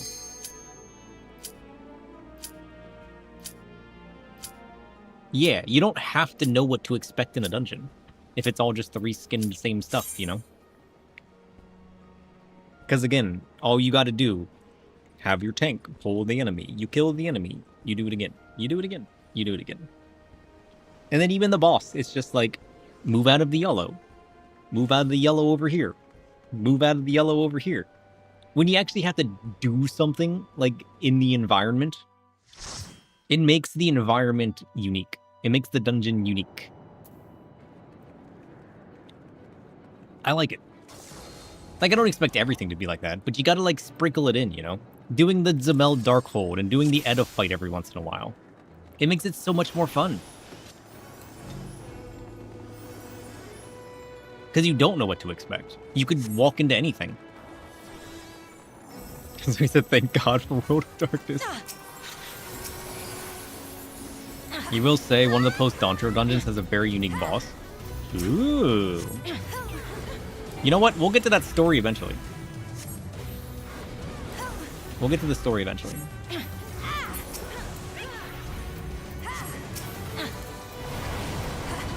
I mean, I could just do my daily roulettes while eating and whatnot. You know what I mean? Or tinkering with my Void Net after stream. We could just focus on the story going forward. Like, I'm not gonna necessarily do all of my dungeon spam on stream.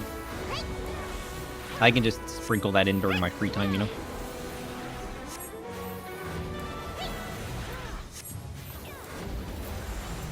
Y'all are dying. I also forgot I was a healer for a second. I was too distracted talking to chat.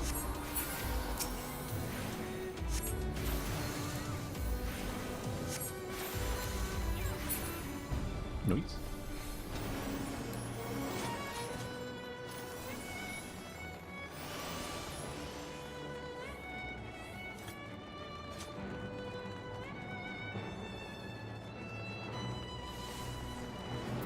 I really do want to start the post story next week though.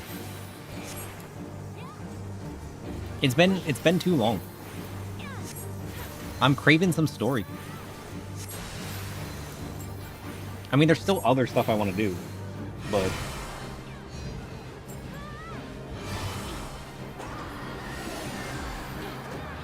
you know what I mean?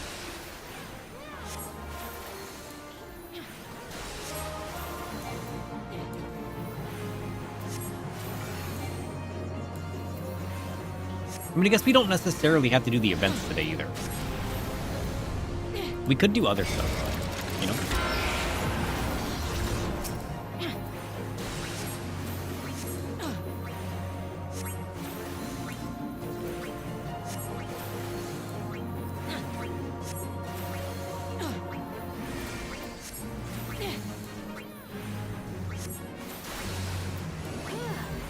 Yeah, but we have to do the jump puzzle.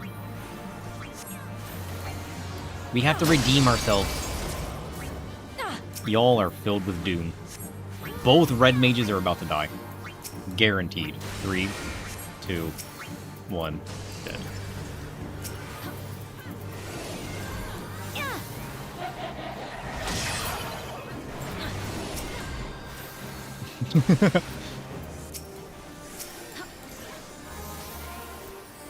See?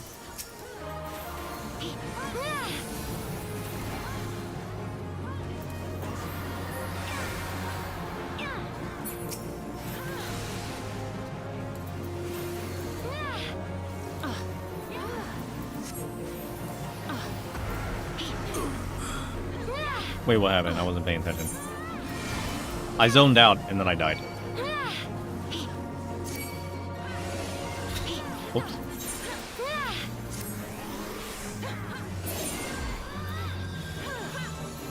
I haven't died on this fight in forever.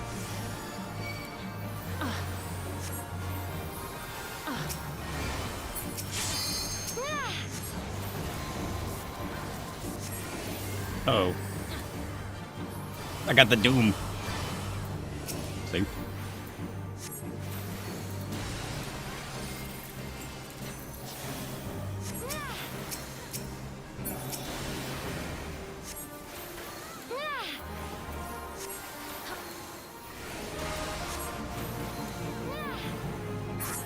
Sweet.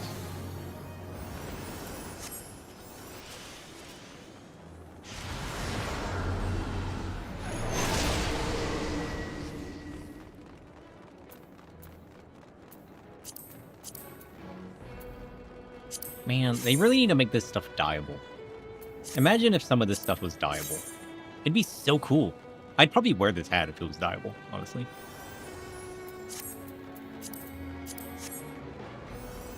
Let me dye everything.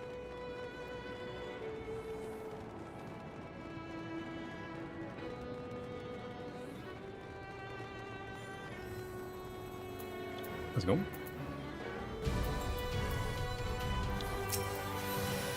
I need to see how long the events go for.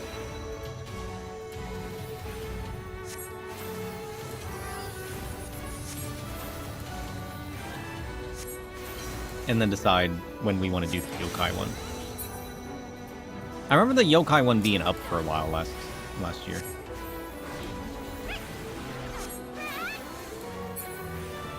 But I mean, on the bright side, we got all of the Rum Reborn stuff, which is most of it. Blood, chrysophylax, dark as butcher's brine, brightened by copper stitching and a few honest scorch marks. What? Black hides mistakes, white begs for mercy. Ox blood shows the kitchen has fought back, and I have won.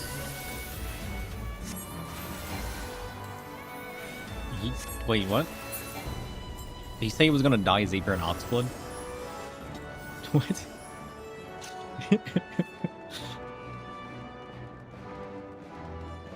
I don't have my viewer up. I need to... Okay, I need to stand still for a second. Got this. I'm gonna change my mouse over to my other PC. This is fine, trust. Okay, it's back. See, nobody died. Everything's under control. They might be in the process of dying. But that doesn't matter, you know?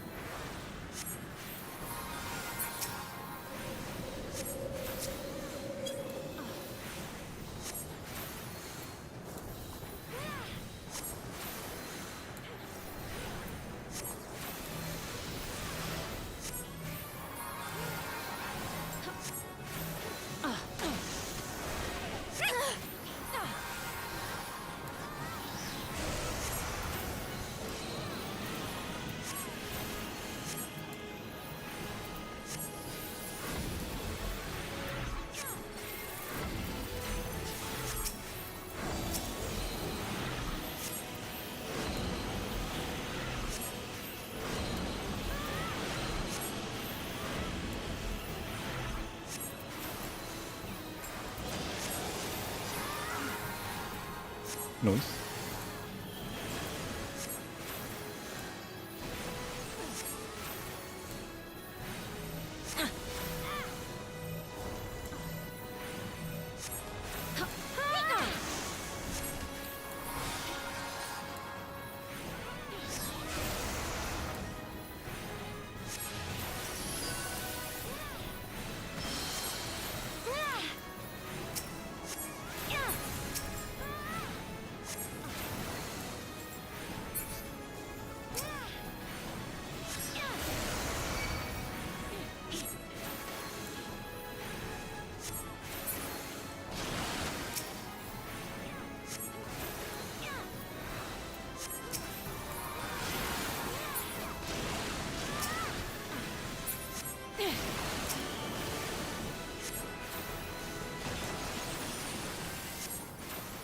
Hi, buddy. What are you doing?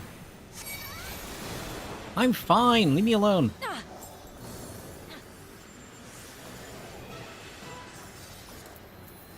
Pulling me away like I don't know where I'm standing.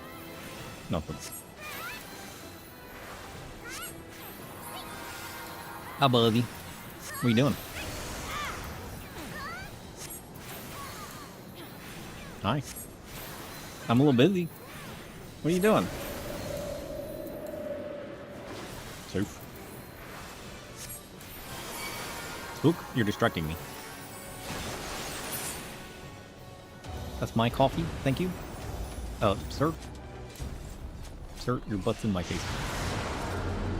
I don't want one. You can keep it. Thanks. I appreciate the offer, though. You know, were I in need of one of those, I'd take your offer. But then you wouldn't have one. And then what are you gonna do? You're gonna struggle with life. You know what I mean?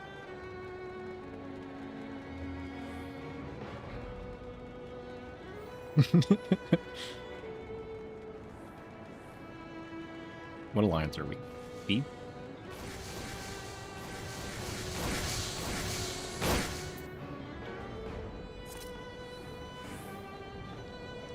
Does that feel good? I'm a little busy. People need me.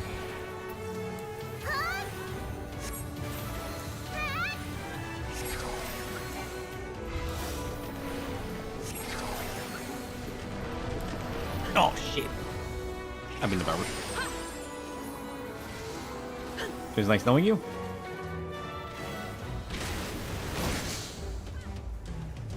Oh, are you gonna sit there? Okay.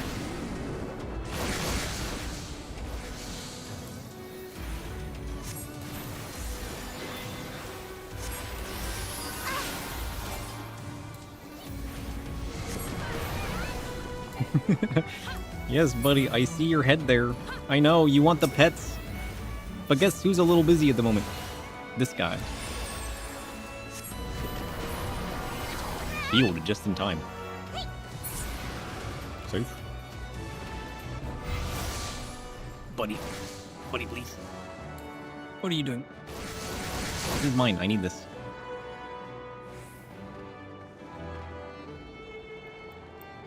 I feel like I need to lower my camera now.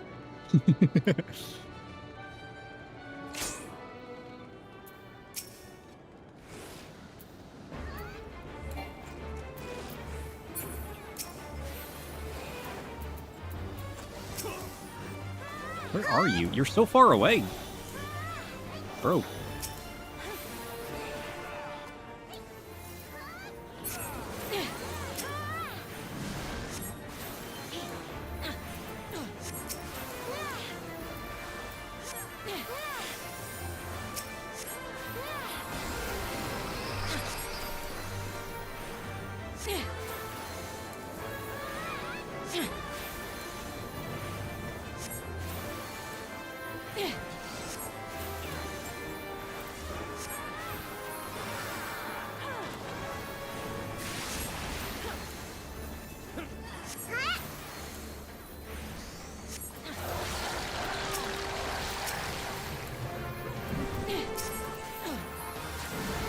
Oh wait, I forgot.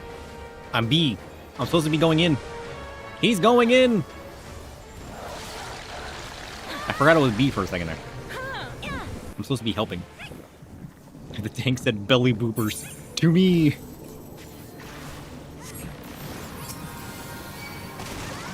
Don't worry, we'll keep this random healer alive. And that dancer. Well, maybe they're the same party. You know? Maybe it's fine. Oh. Flowery died. Spook. Spook is licking my hand.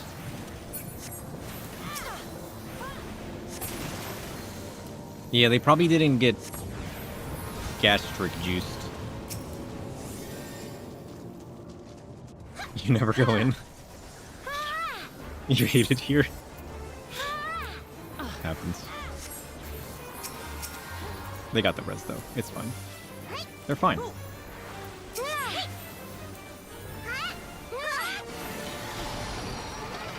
Alright. Chain time. I shouldn't have stood there. That was my fault. Blunt resistance down. Well, that's nonsense.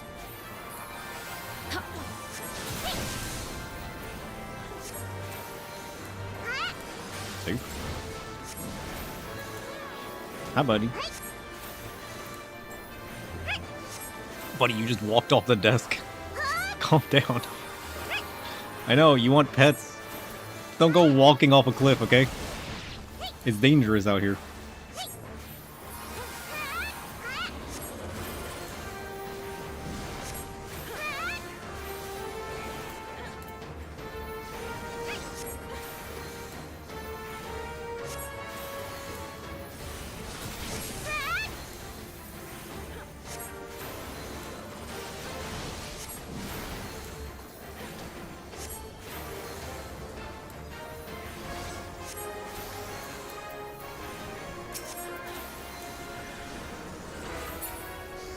I haven't been healing. I've only been DPSing. Buddy, that's mine. You can't have that. Please, sir, please. Look out. He's like, fine. Are you eating my hair? Can you not? Thanks. Hi, buddy. What are you doing? Hi. I see you. Can you guys even see him? He's probably a black blob against my black shirt. What are you doing, huh? Do you like the desk? Hi. Hi, buddy.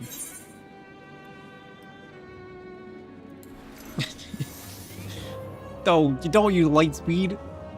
I need that for later. You silly goose. Can you put your butt down, please? Thanks. Buddy, please. Quit booping my hand. He's like, fine. If you won't rub my head, I'll do it for you. Try and stop me. Hi, buddy. How do you like my hair, huh? You look kind of cool with long hair, honestly. Oh, buddy, you're about to walk off the desk. Don't do it. It's not worth it. He's like, give me attention. I need it. In my life now. That was bullshit.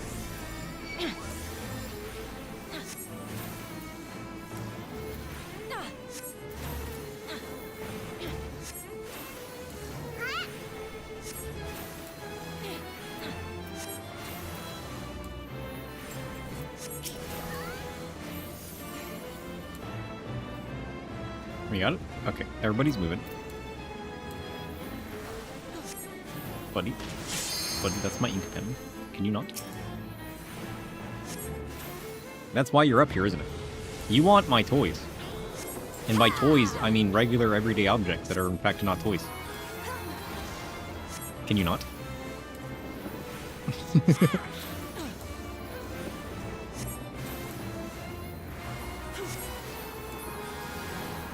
Buddy, but don't chew on that. I need that.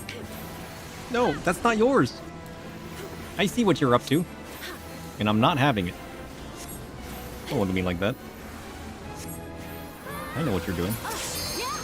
You're thinking I won't notice. You're gonna be all cute and sweet, like the most perfectly innocent lad you've ever seen. And then when I least expect it, you're taking all of my stuff. You only like me for my stuff. I'm onto you. Now what are you going after? What is over there? He's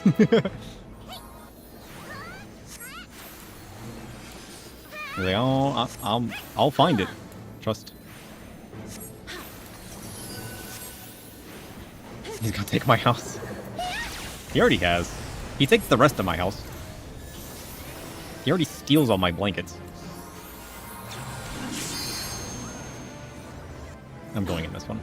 Try and stop me.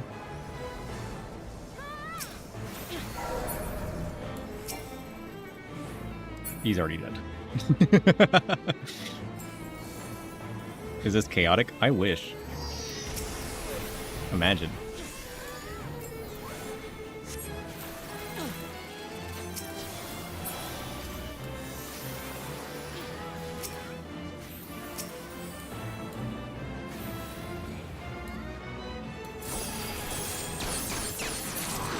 Go. We gotta loathsome memory. Alright, buddy. It's your time. It's your turn. What are you doing, huh? What are you doing? Hi. Is that what you want? Is that what you want? You're shedding so much. Ugh. Sir, when was the last time I brushed you? You got so much hair. You should brush yourself. Imagine. Imagine how nice that would be.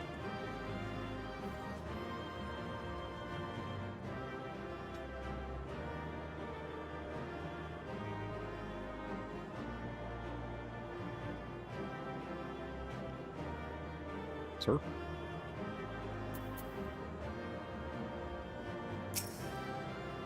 He's gone.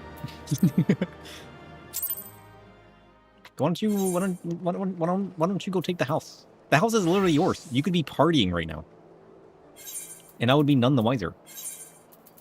560 points. Ain't 10,000? So we need to do what? 10 to 20 of these? Cats be like, I want attention. Then, oh no, I got his attention. True. Okay. Can we get a normal raid to queue? I'm going to head to the Apt Castle. We're going to start the Moon Firefarer.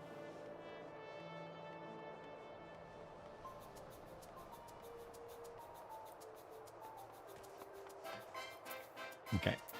What do you got?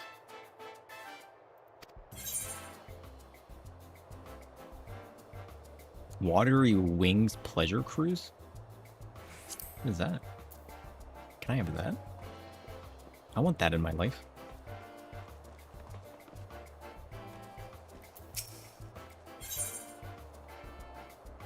An inflatable log raft? What is that?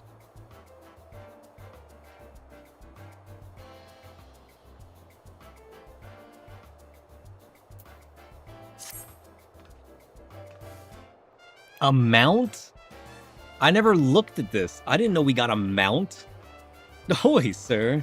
Wouldn't you rather be frolicking in the ocean waves than sweltering in the sun-baked Leminson streets? Luckily, the Moonfire Fair is upon us once again. As well as providing respite from the heat, the fair has become an opportunity for the Adventurers Guild to demonstrate the skill and capabilities of its members, including your fine self. To the people of Eorzea, whether potential petitioner or prospective recruit. You said it was worth doing? True.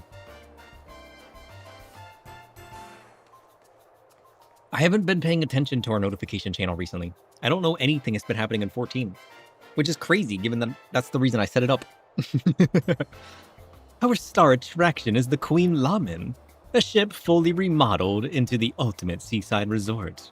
Refreshments and giant cannons, it truly has everything. Is this the same as it is every year? Suffice it to say, I certainly wouldn't be standing around in this heat, if not for my duties. Get yourself down to Costa del Sol and speak with the Grand Chaperone, Aramago, to join the summer fun. Sure. Costa del Sol. He's on his way.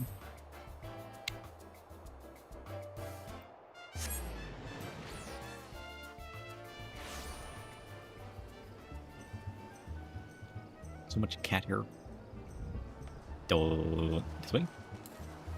There it is. I see you.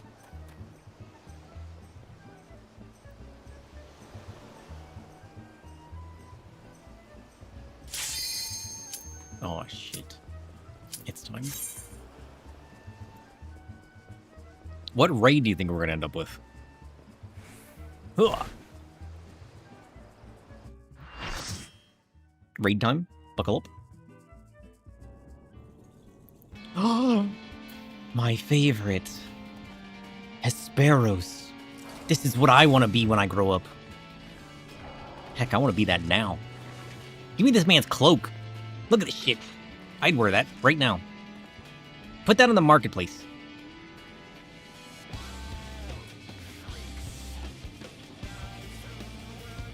I need you to get these windows for the FC. You know what? Let's just steal this entire house. We need to finish this raid series, by the way. Or you've yet to finish it.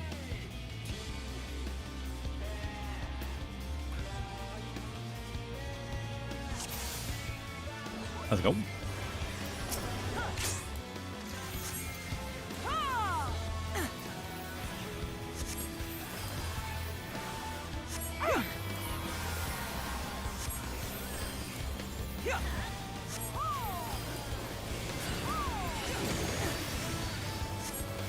Oh, I thought that was going to be an AoE. Oops. I need to change the timer on that. I always accidentally press that.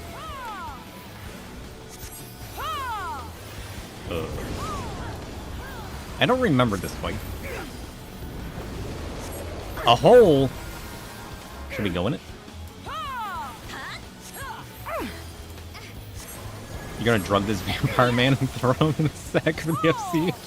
Yeah, if you could, that would be great. Thanks. I would greatly appreciate that. What happened to you? How did you lose all of your health? Damn. Decolation? What does that even mean?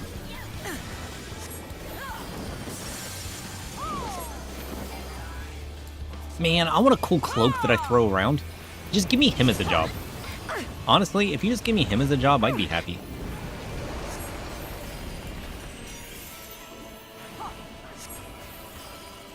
The water? I need to steal a castle. Then steal it properly. A castle is not taken by courage alone. Oh, First, safe. learn its grain. Gates, cisterns, stores, garrison loyalties, hidden passages, and the hour when vigilance rots into habit. Bribe one keeper, frighten another, and make the defenders doubt which order is genuine. Seize the gatehouse and granary before the banners rise. Do not mistake possession for victory. A free company that cannot feed, repair, and defend its stolen walls has merely chosen the larger grave. True. What does the goopy one do?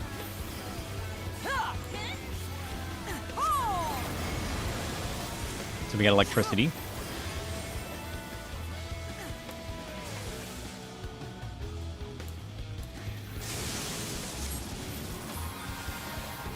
I don't know what Goopy Man does. Oh. That's not something I want.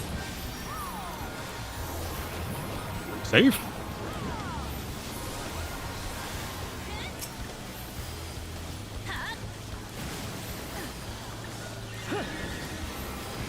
Let's go. Oh, you died. Get up. You get up. Where are you at? All the way over here. What the heck? I'm not using any of my cards. One day, I remember to use my cards.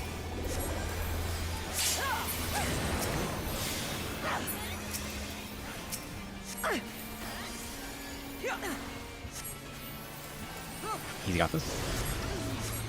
Oh.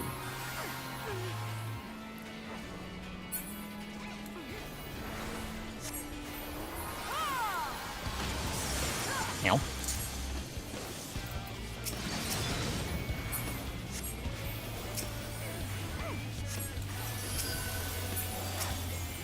Decolation. Ow.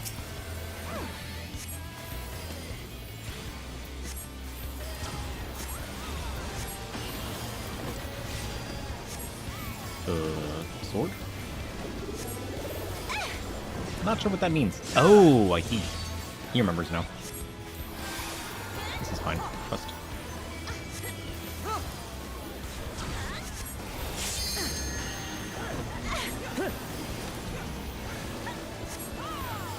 Cape. Oh, I didn't know that's what I was gonna do. Cape is a knockback. Write that down.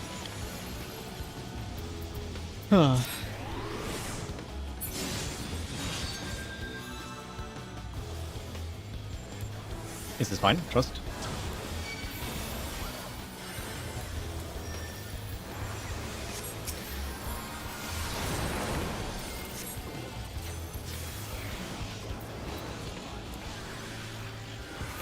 Got the other tank.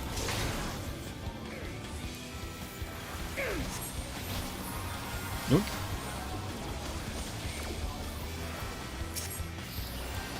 Heals for everybody.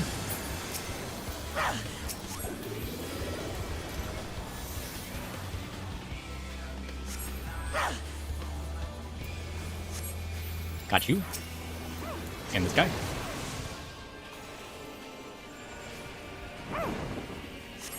I got you as well. Oh, shit.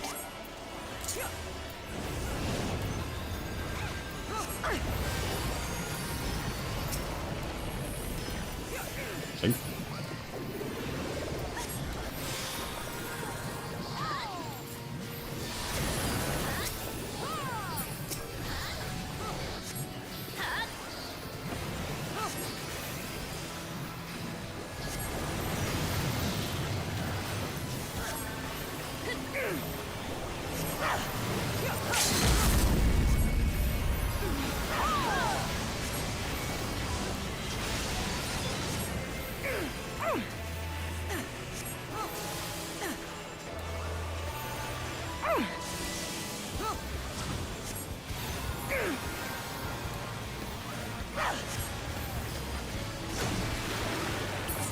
Let's go. We've done it. Success.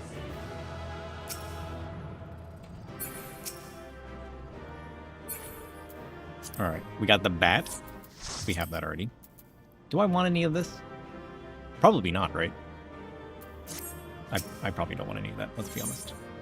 Or do I? Probably not. We've done it! Success! What did we get for that? 741. Nice. How does it judge how much you get? Why did this one give me 909? Is it just random? Probably.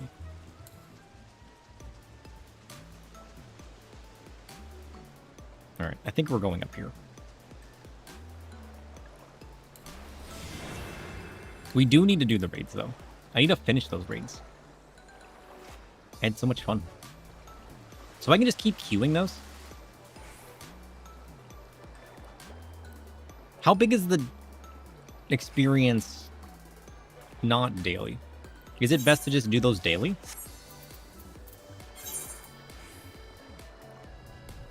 Because I got 741. So these are the numbers I got with the daily, right? It's probably going to be way smaller then, right? It's probably going to be like 200 to 300 instead of 500 to 1,000. There's one way to find out. We'll queue it again. How many do we have? Write it down.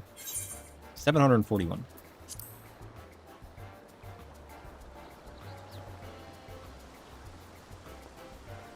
Okay. We haven't done this jumping puzzle yet, I don't think.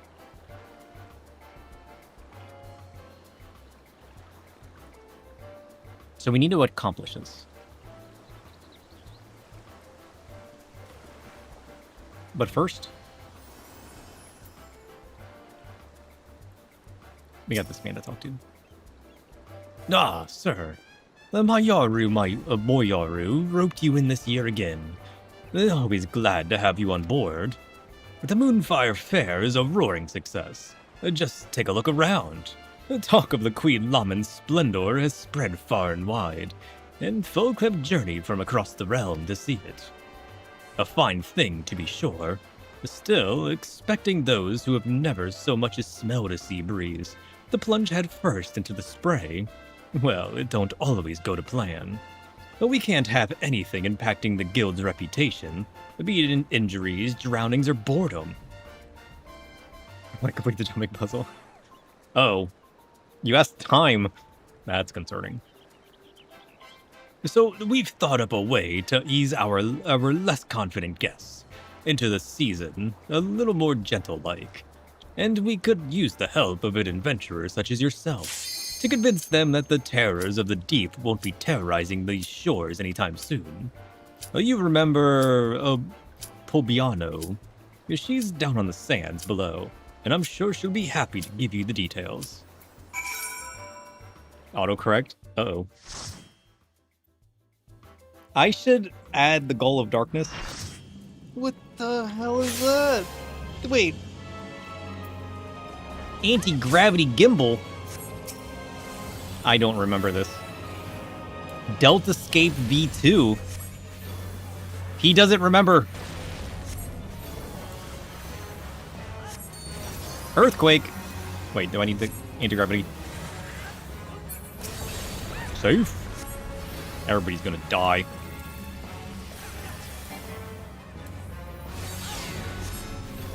Alright, and then he brings us back down. Evil Sphere? What does that do?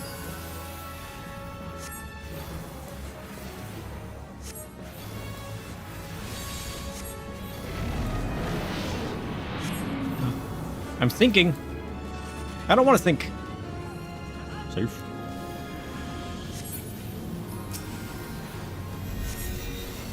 He may complete it, but not by drifting through it. A jump puzzle punishes haste, vanity, and one missed ledge with equal enthusiasm. If Sir Shidru studies the route and keeps his footing, he will finish. Ooh. If he trusts momentum over judgment, the void will catch him before the goal does.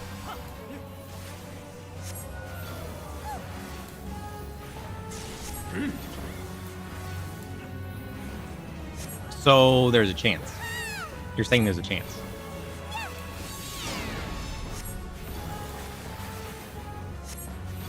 I'll take a chance. Maniacal probe. What does that do? Uh-oh.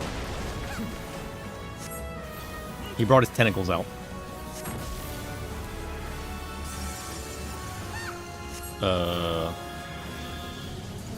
Do we want... Yeah, we definitely want to go back here.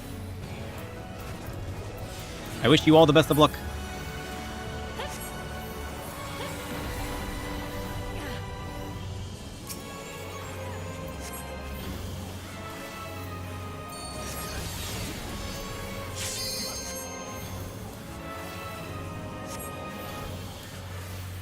I need to start doing the roulettes more often.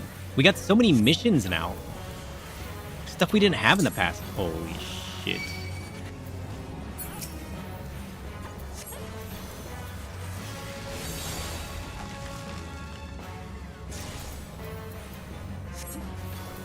I'm glad I remembered to levitate. Running. I didn't want to run.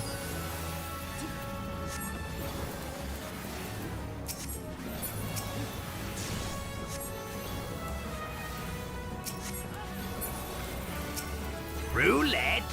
Certainly, but only with ingredients, Chrysophylax. I'll spin the wheel of peppercorns, wager a shallot against a stubborn mushroom, and let the copper pan decide who survives the heat. If you mean the casino variety, I prefer games where skill can still rescue a bad opening hand.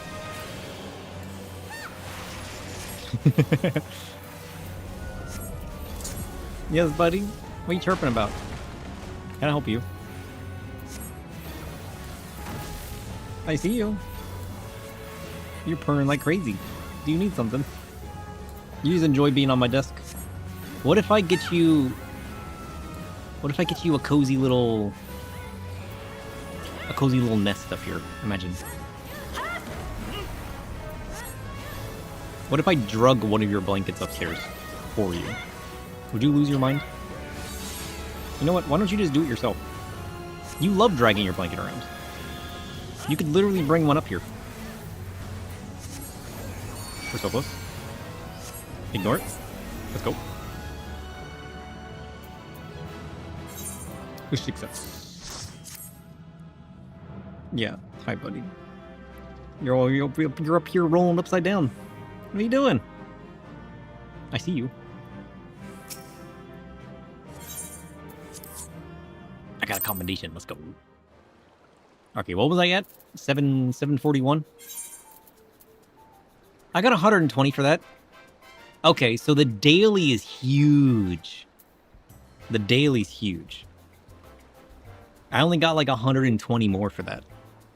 Versus the 700 something I got the first time.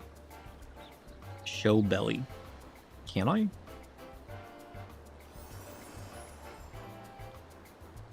buddy? What are you doing?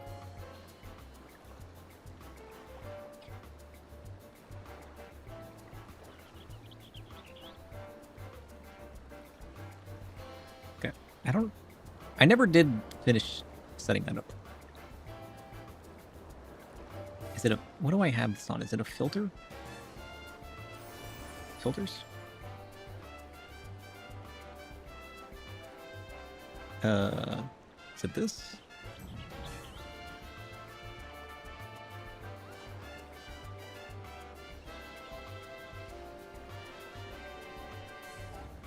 That's not right. Say hello to the left side of my room. Oh, it doesn't show it. He's literally off cam. Unfortunate.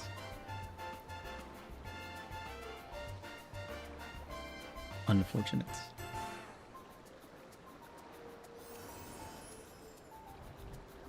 I don't have a motorized camera. I can't show it. Wait, hear me out. Oh, I'm sorry, buddy. You don't have to move. He knew what I was doing. He's getting up now. Hi, buddy.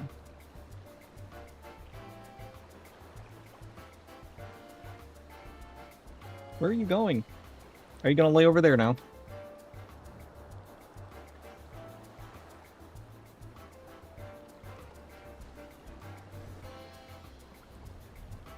Is it the daily bonus or the level of the content? Probably both. The 700 was a level 90 with daily bonus, and this one was a 60. So it was probably both. I just don't know how much the daily bonus was. There you go, buddy. Do you want to lay down over here? Here, I'll make you all kinds of space. You'll love it. Here. There. Are you gonna lay down? I should just get like a cat tree, like right here, and then I can like set up the camera, because like the camera goes wide instead of like, you know what I mean? Because like I can't get him down here unless I change the angle of my camera. I could try to set up a second camera, or I just get like a cat tree and I set up like a little cat cam like I was trying to do before, that like takes like this part of my room, but like just shrinks it down and puts it here, and just crop that part out of my camera, and just make like a cat tree camera. I should do that. That'd be hilarious.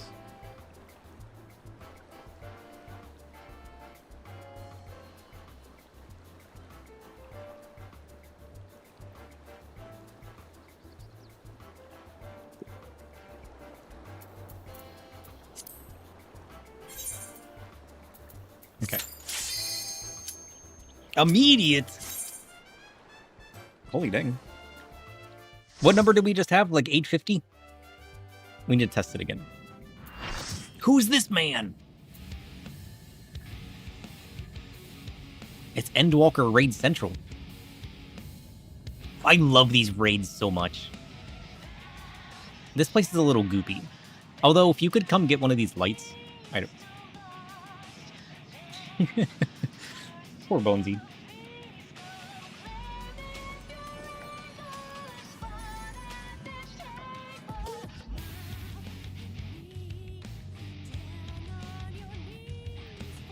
I don't remember this fight. Me neither. We got this. More 90 content? Yeah. So this would be a good judge. So we were at like 850. I need to go to Crystal. You get high level duties on roulette. Apparently. I'm 2 for 3. You always get level 50s? Oh, dang.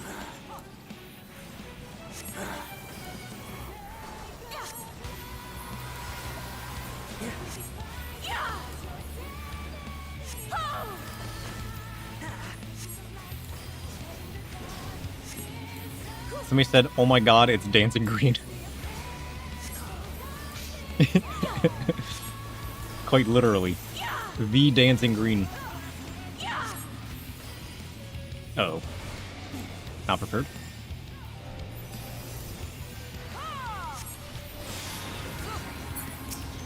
I thought they were talking about him at first, But no, it's literally dancing green.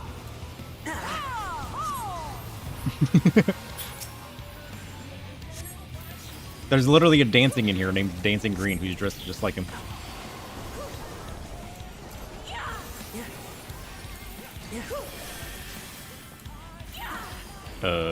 I don't know what this does. I'm scared. I'm host to a parasite? It's gonna take control of my body? What's it gonna do? Oh. Whoops.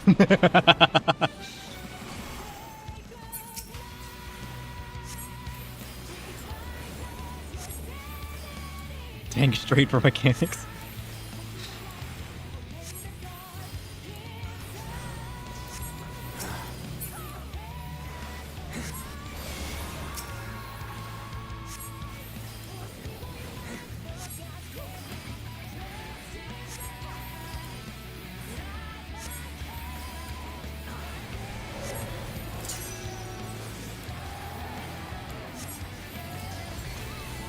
Easy.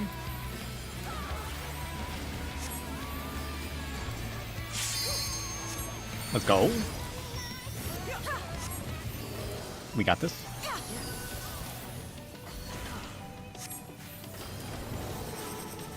He's rotating. Wait. I see.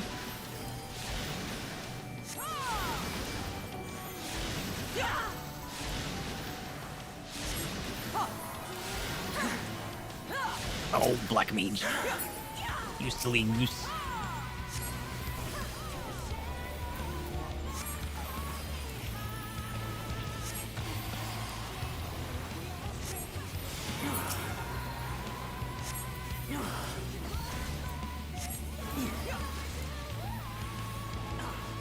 Okay, I remember this time. I remember. I gotta look away.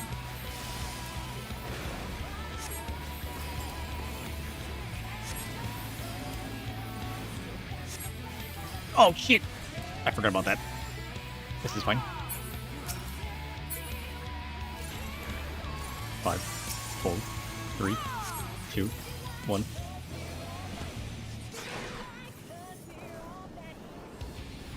Save.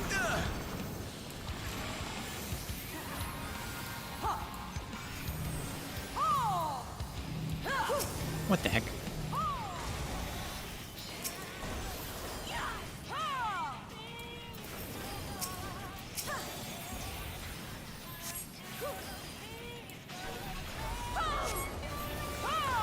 Oh, I did it too late. I tried. I tried to time that perfectly. How's it going?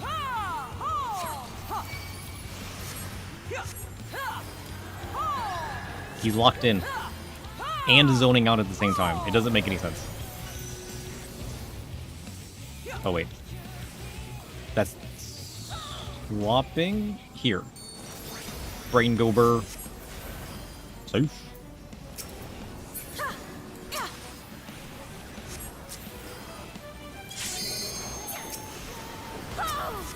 I pushed the wrong button. Stigma.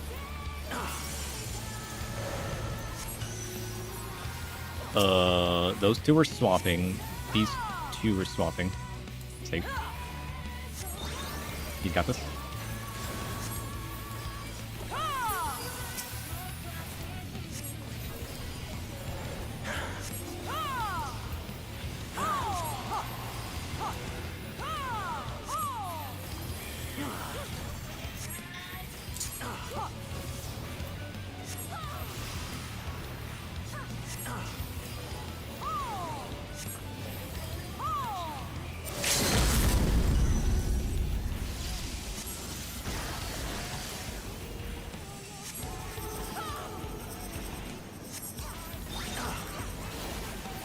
Ow.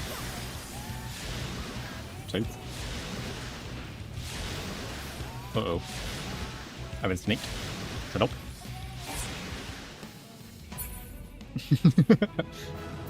Voice. Let's see. Let's give it to this person. He's done it. Success.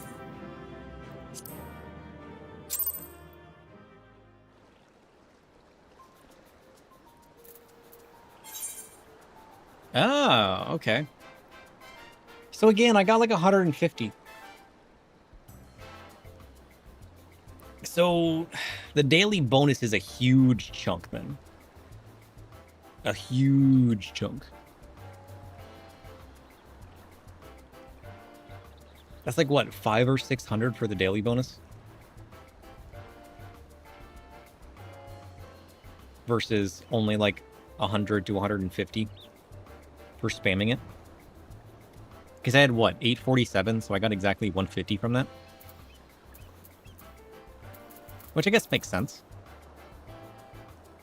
That way you can just like spam it out super fast. But as long as you're doing it daily. It was daily, right? Not weekly.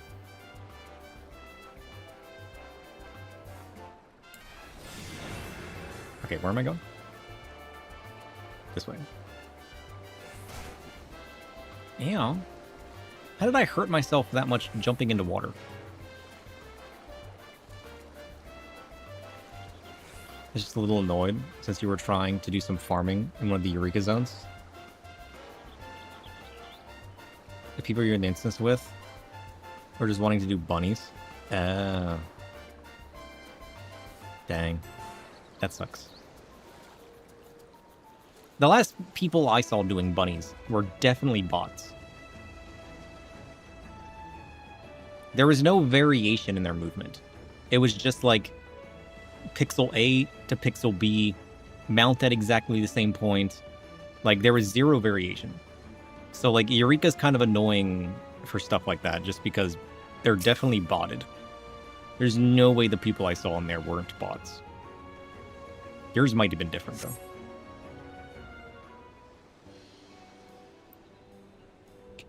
But it's definitely annoying. The weather for the penny was up, and they weren't wanting to come over and prep. Oof, that's rough. The bots are getting comfortable these days. It's kind of annoying.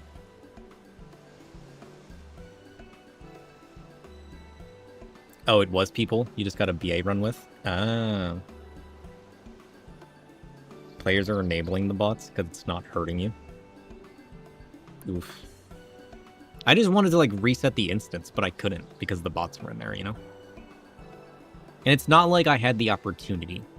Like, the annoying part is, like, it's one thing if I, like, called out to, leave, and then they didn't want to. But, like, knowing that I can't is kind of annoying. It's one of the benefits to playing in the middle of the night.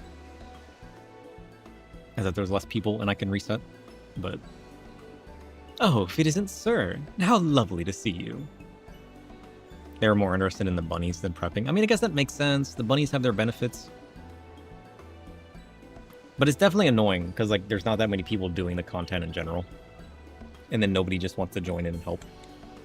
Because, like, even if I'm in there doing something specific, I'll still help with that kind of stuff. But, I mean, I do play a support. So, like, just helping people out's kind of what I enjoy doing. Herr Maga sent you along, did he? Perfect timing. Many of our fair-goers aren't terribly confident around water, you see. The swimming classes are already on offer. But even getting into the ocean is a step too far for particularly nervous guests. First things first, we need to show them that they can enjoy being beside the seaside. Allow me to introduce... Introduce what? Our inflatable Mog Raft, a proud vessel of the Watery Wings Pleasure Cruise. Hi, buddy. You're back. Where did you go? Did you go get some food? You're such a glutton. Look at this belly. Look at this belly. Funny enough, before the BA run, there was people complaining about me not leaving the instance. Because they thought the instance has everything on cooldown. Ah. Do I have Summer Glam? Of course I do. Should I put it on? I don't think I have it active. I definitely have it.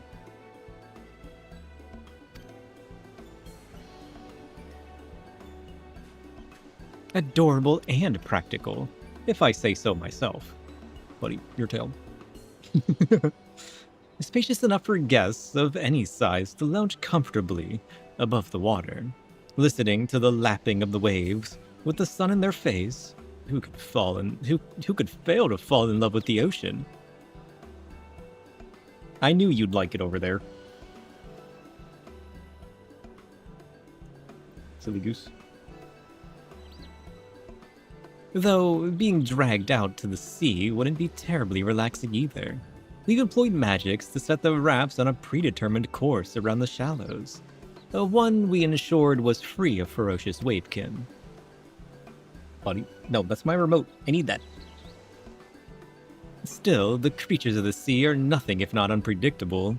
For additional security and peace of mind, I'd like a member of the Adventurers Guild to act as an escort. Which brings me to my guest. How would you like to be our resident tour guide turned bodyguard? Am I part of the Adventurers Guild? I never hear anything about that.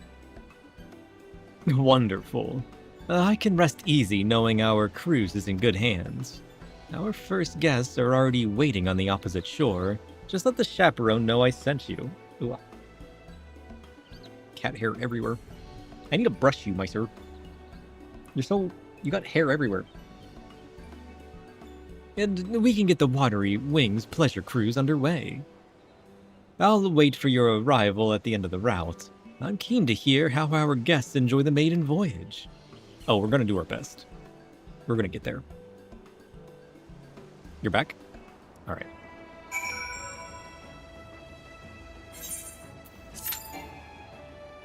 My gear's low. Well, that's unfortunate. Oh, it's my ring. How did the numbers work out? I got like 150. We went from like 847 to 997. So we got 150. So that means you're getting like about 600 from the daily bonus. Or at least I did. Because the first time I got what, like 700 something? So yeah, like 500 to 600 came from the daily bonus. Joining the Adventurers Guild was the very first quest at the start of Realm Reborn. You did a few quests and then joined the Scions and never heard from it again. That's what I think is weird. Like, nobody knows what that is. I mean, I guess the Adventurers Guild runs the leaves and stuff, don't they? Maybe it's because... Oh, shit. I was busy talking. Whoops.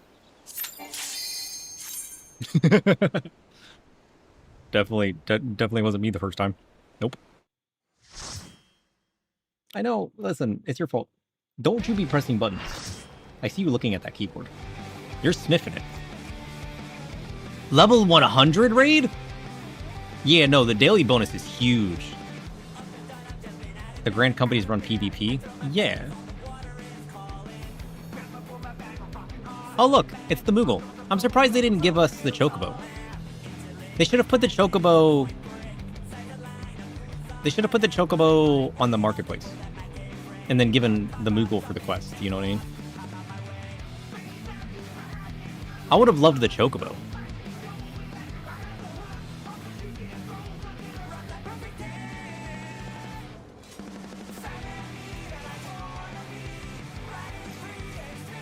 Buddy? Buddy, please?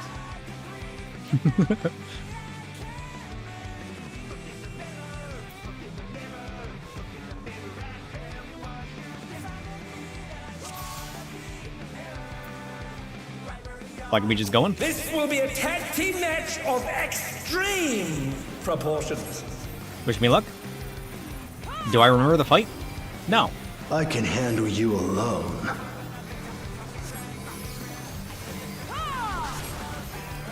Oh, my word, such scorn for the challenger. Oh. Oh, what fearsome flames! He's set the ring ablaze. I ride the inferno.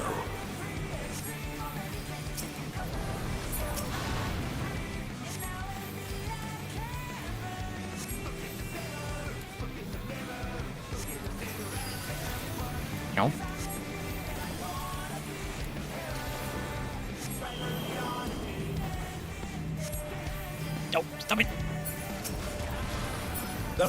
enemies are spreading. At this rate, the Challenger will be trapped.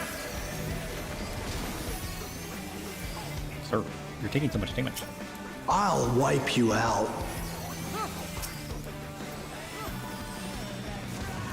Meow.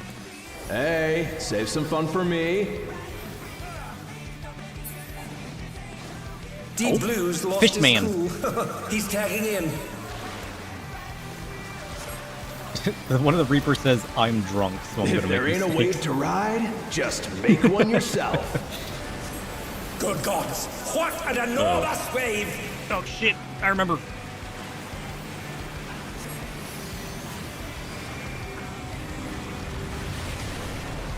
Damn.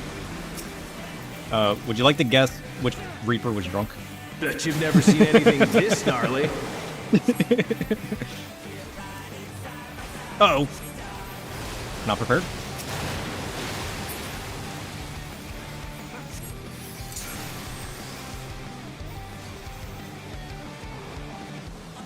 Safe.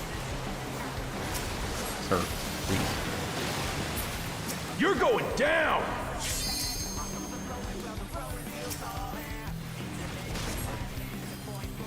What a drag. Let's do this together, bro. Yeah, just a little drunk. Both brothers have entered the ring. Oh, that's No, grounds for no, no. disqualification. They don't fight alone either, so it's only fair. The extremes fight as one. Ow.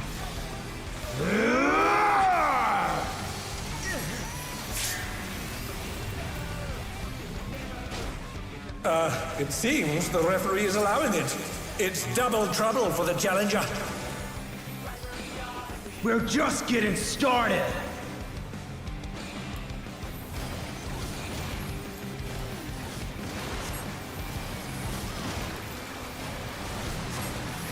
Hey, check out this smooth teamwork.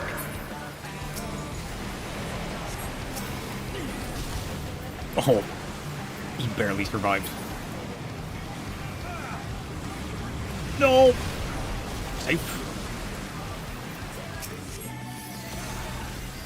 The brothers have triggered a fusion explosion. tank is taking so Truly, much they're damage. Deadly when mixed.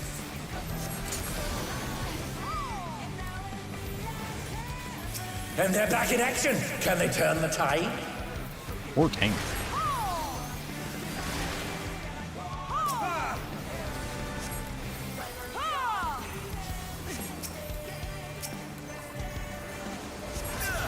Ow. Oh no, they've been felled with a vengeance.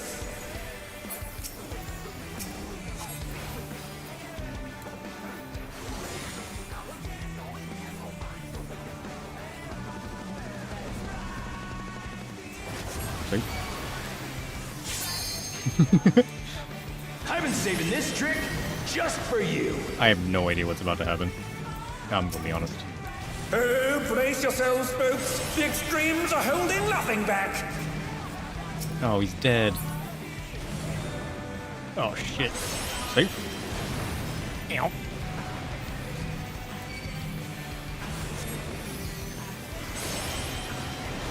We got this. Trust.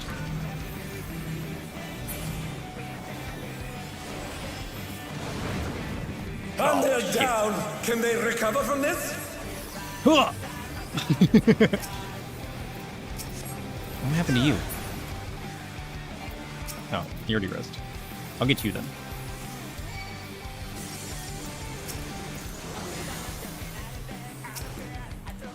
Bet you've never seen anything this gnarly. Run.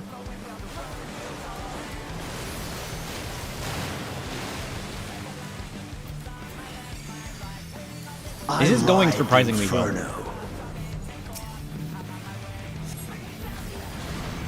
Noise.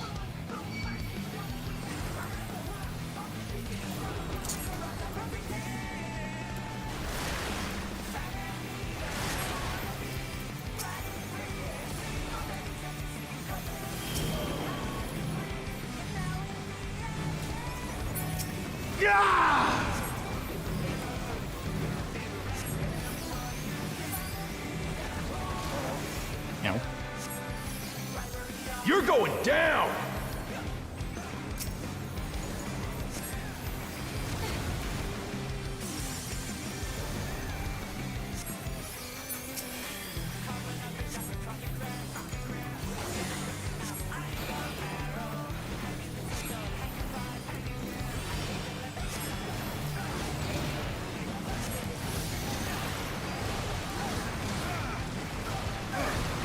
Oh, shit. If there ain't a wave to ride, just happened? make one yourself. Wait, what just happened? I wasn't paying attention. I died. We missed the tower, right? Did nobody do that tower? Ooh. It was going so well, too. I kind of zoned out, I'm gonna be honest. Not to blame. Quick! Somebody grab a phoenix down.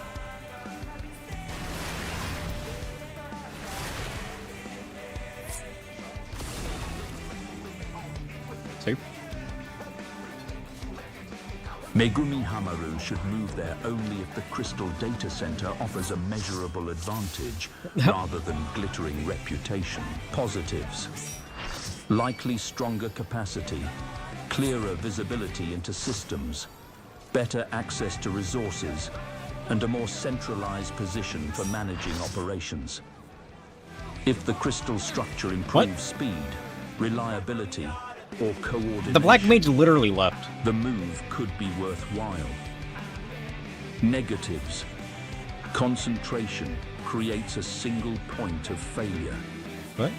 A breach, outage, or hostile takeover could strike everything at once. Yeah, one wipe. We were doing so The well, site too. may also demand greater upkeep, We accidentally missed one stricter tower access control, and died. and a costly migration. Tom, what are you talking about? Crystal is beautiful. True. It is This will be a tag team match of extreme proportions. Bro just gave up. He just gave up. I can handle you alone. It was too long. He gave up. Oh, my word, such scorn for the challenger. What won't matter in 5 months? Oh, what fearsome flames! He's set the You were paying ring attention to what he was saying? ablaze. Same. I ride the Your DC? inferno. True.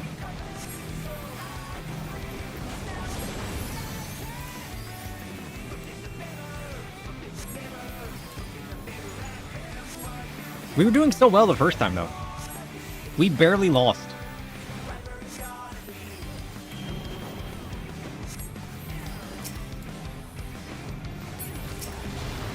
The flames are spreading. At this rate, the challenger will be trapped.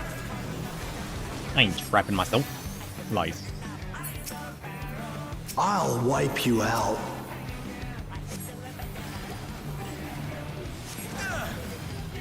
Hey, save some fun for me. Deep Blue's lost his cool. He's tagging in.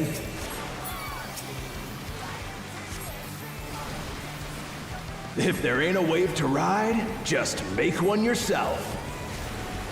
Good gods, what an enormous wave! Safe.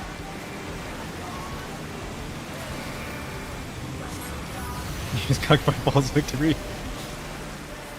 The fact that he left after one wipe when things weren't even going Bet that you've never bad. seen anything this gnarly. It was going so well the first time, too. Well, I mean, a lot of people were dying. But, like, the healers were keeping up. We were resin people, everything was going fine. All the mistakes were being handled. It's not like we were struggling to like, survive the mistakes, you know what I mean? I accidentally killed the tank. That's not You're what I meant going to do. down! Like, if people were staying dead forever, we were struggling, like, I would get it. What a drag. Let's do this together, bro. But I think we were keeping up with all the mistakes. Both brothers have entered the ring. Oh, that's grounds for disqualification. They don't fight alone either, so it's only fair. The extremes And I don't even remember fight the as mechanics. one. Let's go. Oh, I did that early. Let's go. It seems the referee is allowing it.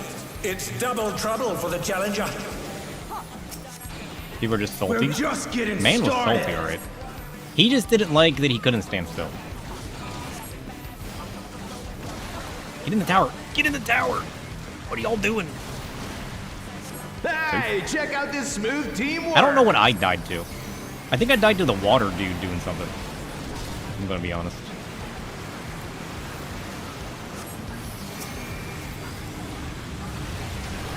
Oops. The brothers have triggered a fusion explosion.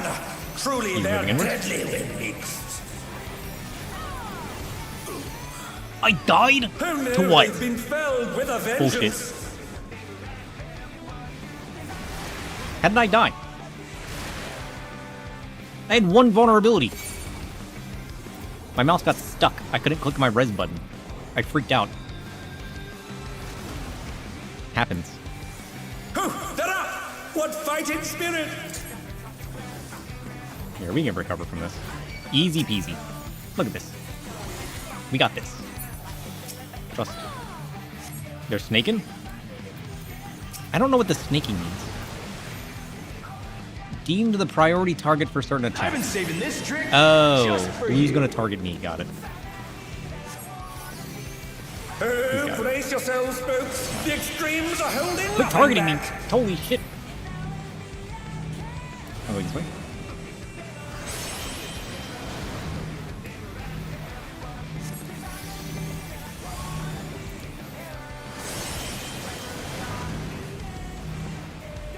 I'm going this way. Look out. Safe. I got this.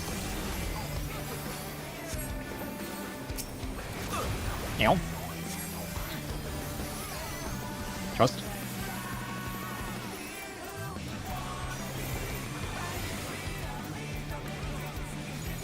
Bet you've never seen anything this gnarly. You guys really should move. Always with the nonsense. Everybody I forgets the ride wave. Inferno. Oh, wait. I guess I want to stay here. Noise.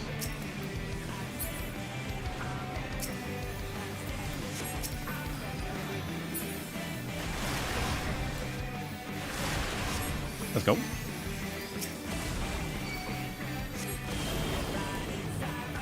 Oh, not fast enough, I'm afraid.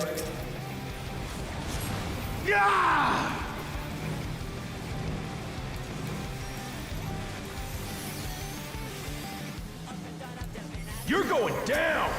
Bro. Ow.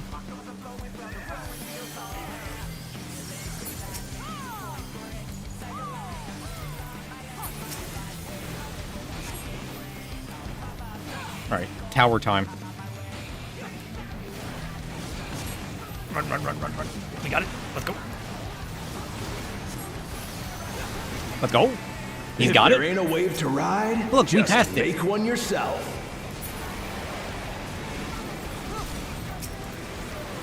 I'll do They're that guy. down. Can they recover from this?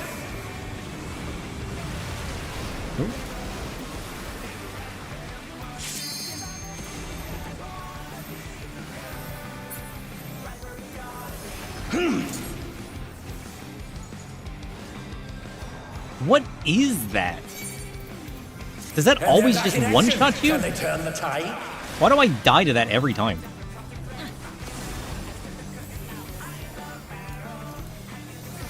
Nonsense. Damn.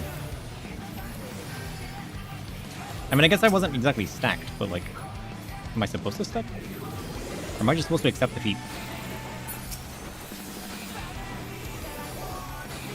Tower time? Tower time?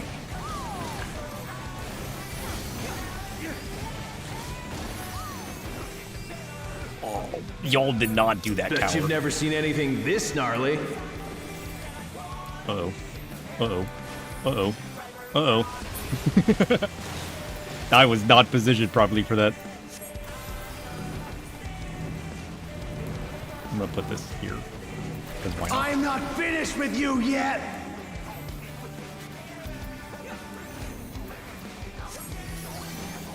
It's a group stack. If you're missing just 2, it really hurts. Oh. That makes sense.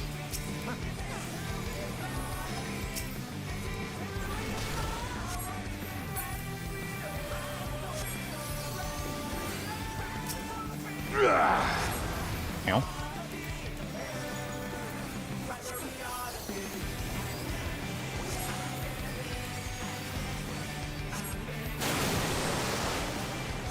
He's prepared this time. He came prepared. Let's go.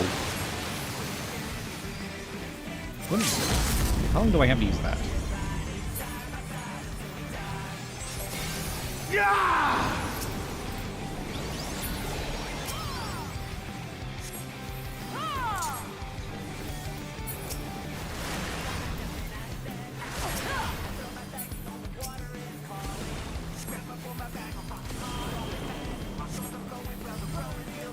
Please. Please stop. Sir.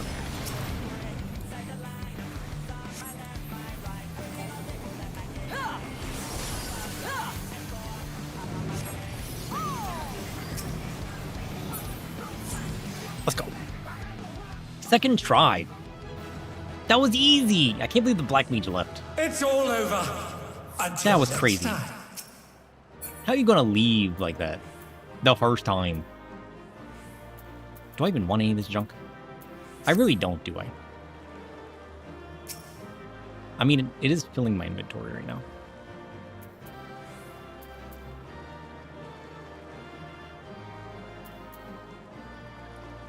That was fun. Let's do it again.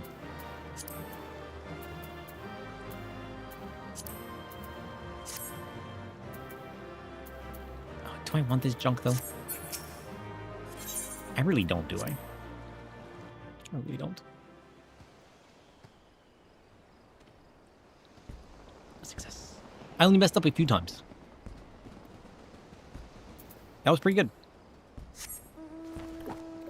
Alright, we gotta go this way. What did I get for that, though? Oh! I got like 350 for that? Wasn't I at 950? Now I'm at 1219? Oh. There's definitely a range to each level. And it's definitely random. It's gotta be. There's no way.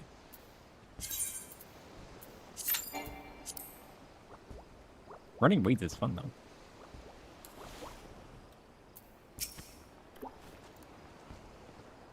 Might you be the adventurer escorting our guests? Thank you for agreeing to help. The 2 young ladies here have come all the way from Gridania to attend the fair. However, as soon as our Makote guest spied the ocean, she became quite agitated. I can't see her boarding the raft in that state. Perhaps it will set her mind at ease to know such a stalwart adventurer is to accompany her. Would you be kind enough to speak with her, or knock her out? I mean, once she's on the water, there's nowhere to go, right? What if we just, like, do what we gotta do, you know? So this is the mount I get? It's adorable. Look at this, man. I want the chocobo now.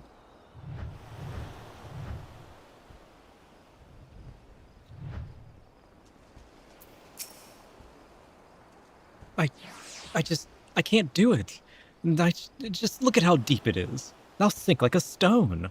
And I'm sure I heard someone talking about dangerous wavekin. No, I can't. No, come on, Lo. It'll be all right. We won't stray far from the shore, remember? And look, here's our adventure escort. I do apologize. She was so looking forward to this. But the sight of the ocean seems to have woken some kind of instinctual fear. I just know how to reassure her.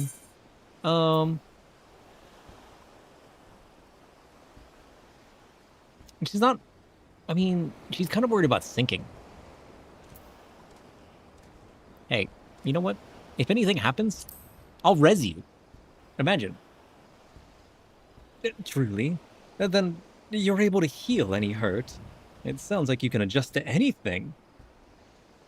You put your house in the Discord? How did you fit it in there? All right. I'll trust Sir and ride the Moogle. Let's go. See, you just gotta promise to heal people. I'm hardened to see her fears have been assuaged. That's not English. There's a picture of this. Okay.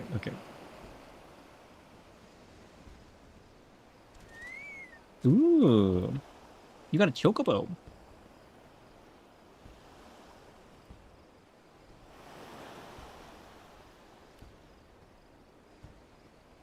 Look at that. That's cool. I like the red chocobo. So you can get the different bits for your house. That's pretty cool. I like it. Nice. I need some stuff for my house.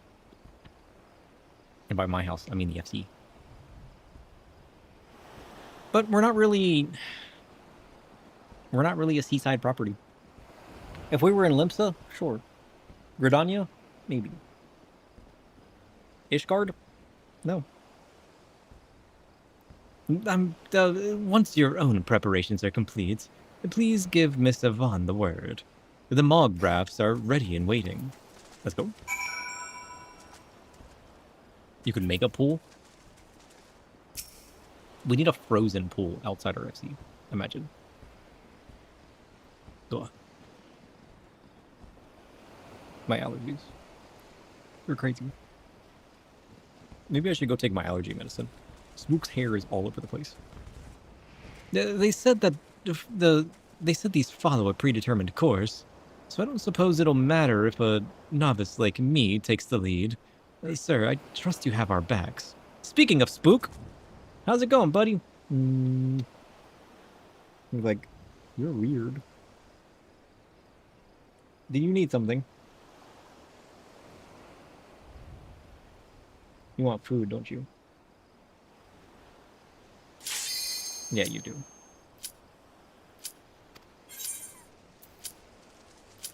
I don't have time to float away. I got a raid to do. Spook.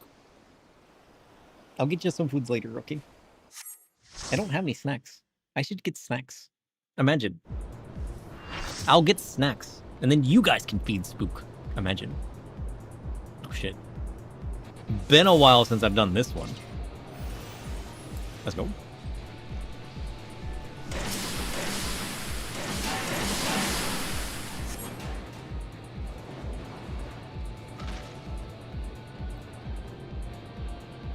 We went to different sides, didn't we?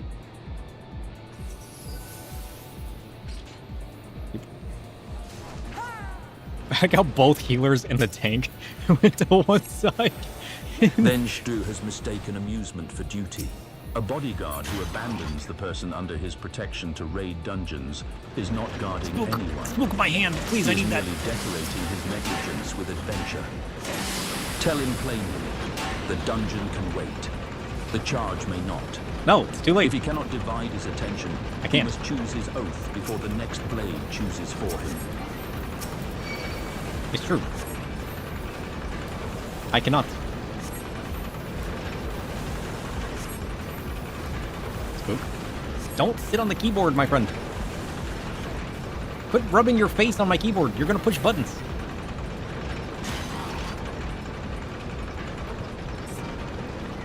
So no, my cat's attempting to take control. He wants to fight the gobbies.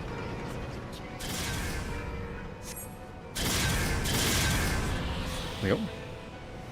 Ugh, Spook, you're so hairy. It's tickling me everywhere.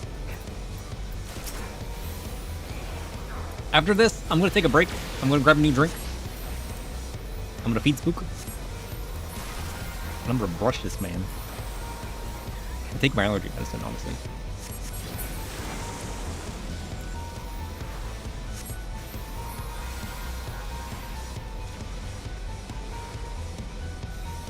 We need to have raid days more often. This is fun.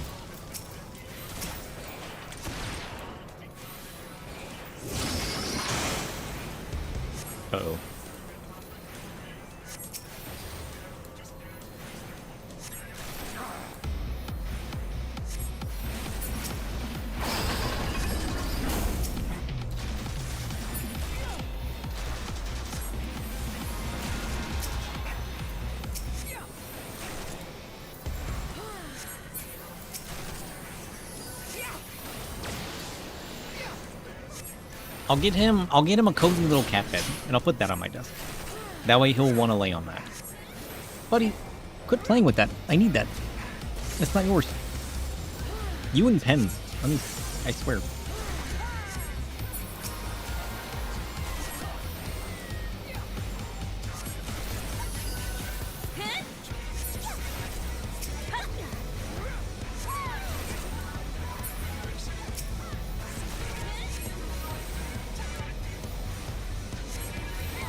I don't think I've even done some of these.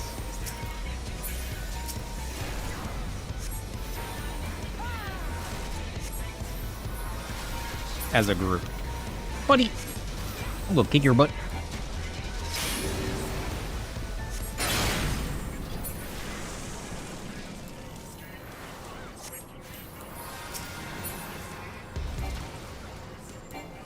Buddy, you're turning on walking mode. Forget about the personas messing with me. Spook's over here pushing buttons. Quit turning on walking mode. Please. I got places to be. Hey, at least of all time for him to do it, it's on this fight. Worse things have happened.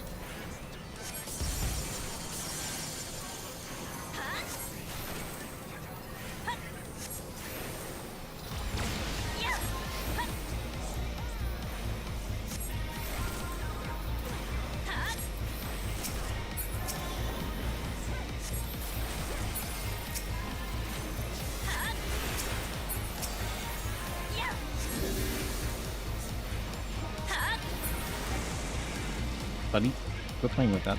I'm gonna kick your butt.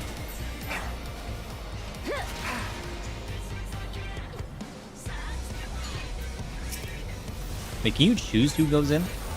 Can certain people stack together to go in?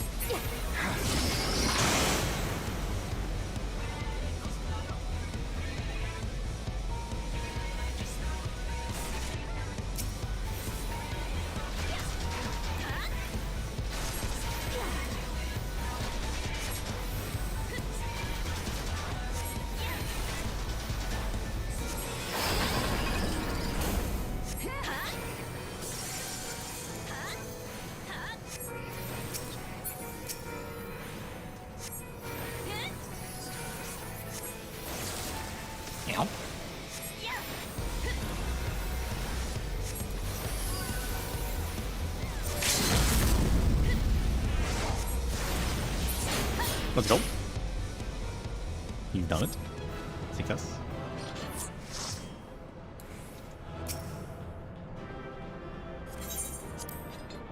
Nope. Fate joined. Why are we under attack? What is happening right now? Oh, level sync. I don't have my AoE? I mean level 45. I get my AoE at level 45?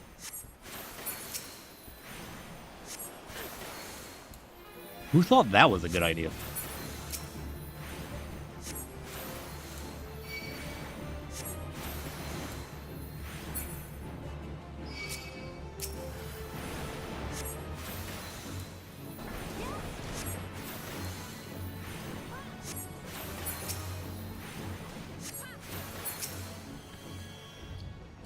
Please.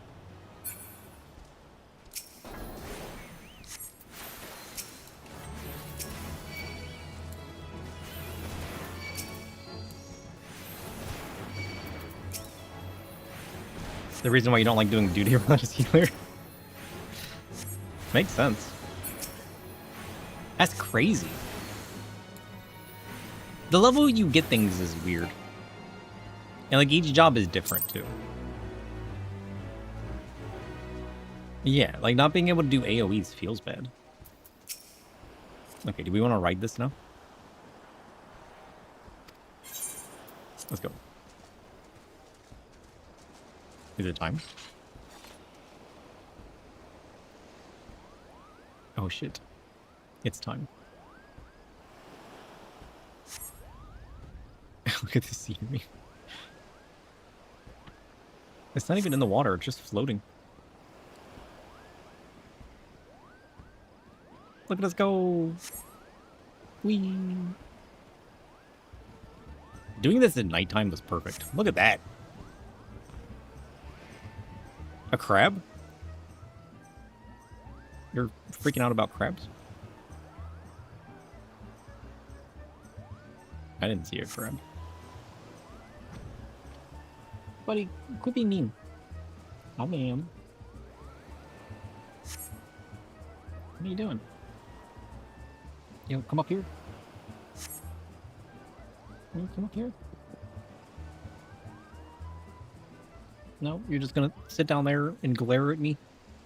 I'm not the one who bothered you. Spookless. Why are you glaring at me? I'm trying to be nice. I'm trying to give you somewhere Spook can't jump to. What happened to that guy?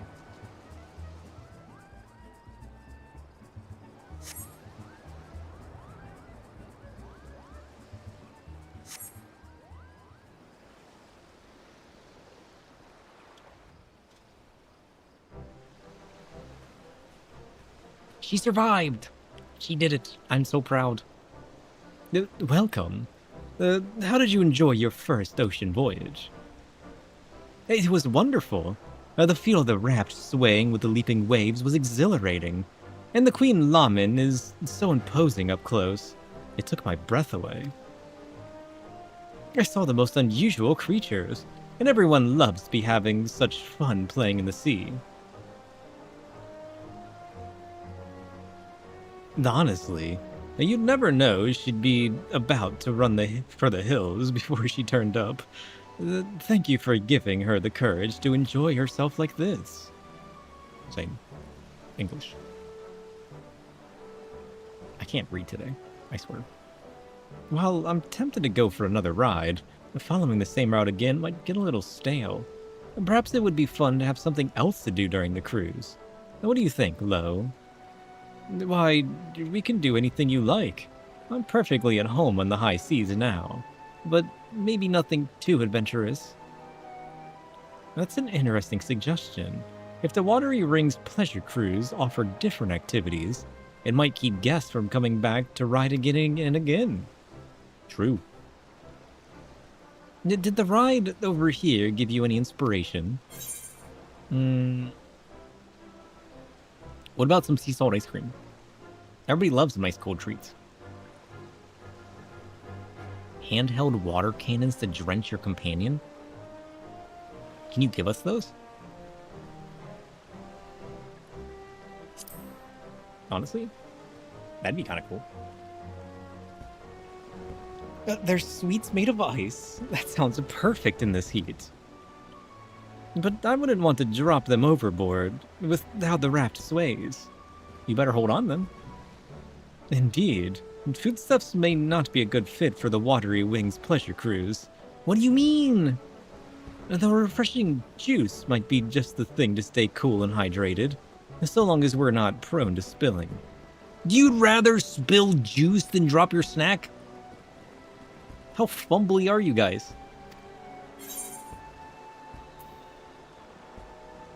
A perilous course lined with bombs.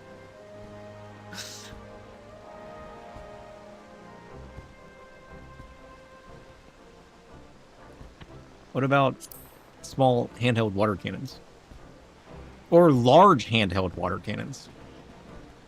Perhaps it would work on the beach, but I don't think I'd be able to relax and enjoy the scenery if someone was firing upon me the entire course. Oh, come on. It would be so much fun. Don't tell me you're afraid of getting wet. I think she is. Since we have everything set up, we could always tailor the experience for different guests. Perhaps we could offer the water cannons as an advanced option, assuming all participants are willing. How many other ideas do you have? What do you blow everything up? Imagine.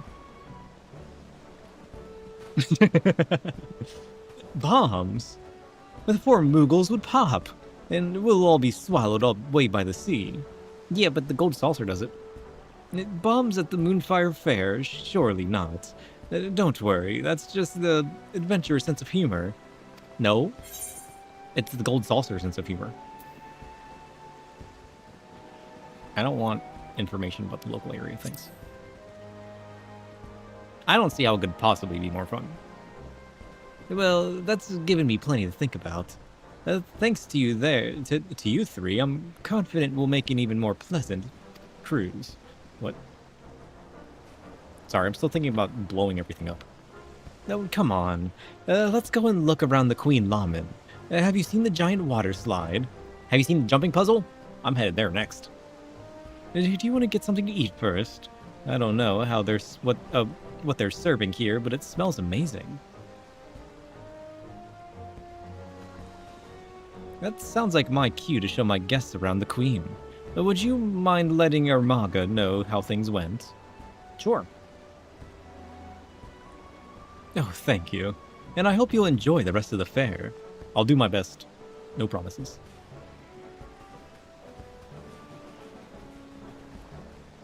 That depends on how the jumping puzzle goes.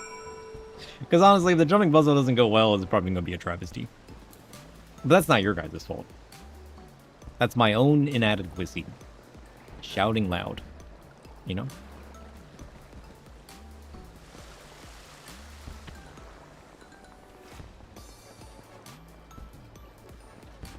Okay. So there's people up there. Good. Simple tower. Ugh. Everything's getting covered in hair. That guy died. Uh-oh.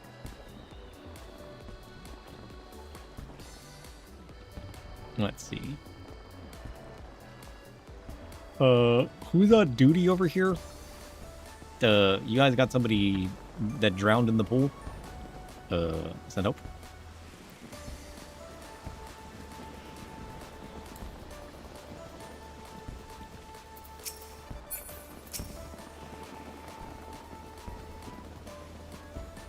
Sounds like those Gridanian lasses had a grand old time. Absolutely not better.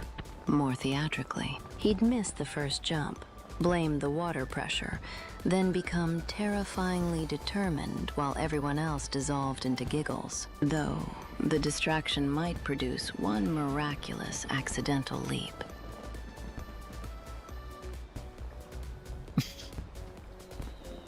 She knows me so well. That's exactly how it would go. How does she know? As did you, by the wistful look on your face. No need to ask, friend. Here, I've secured an inflatable Mog raft. For you as thanks. The magical limiters have been removed, so you can take a piece of Casa del Sol summer with you wherever you go. Oh, thanks. If I know adventurers, which I do, then you're no doubt thinking of all the unlikely and wildly inappropriate places you can ride this beauty. I won't ask, just remember. Safety first, you hear? Though, but before you go floating to the ends of the universe, it seems like word spreads fast. The fairgoers are clamoring to ride the Watery Wings pleasure cruise. If you've the time and inclination to escort some of my guests, the help would be more than welcome. Either way, I hope you enjoy the rest of the fair. Perhaps I'll even take the old Mog raft for a spin myself, and admire the Queen for a more intimate angle. Ride the floaty to North Horn? Can you actually do that?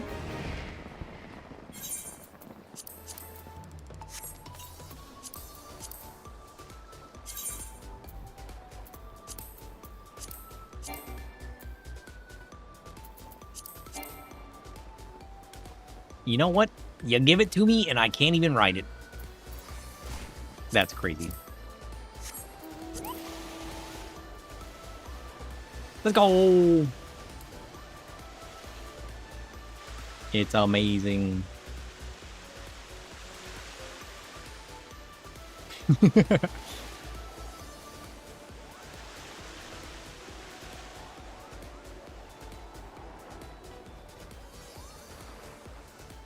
That's cool. This was a good reward. This was a good reward. I like that. Give me the Chocobo next. Imagine.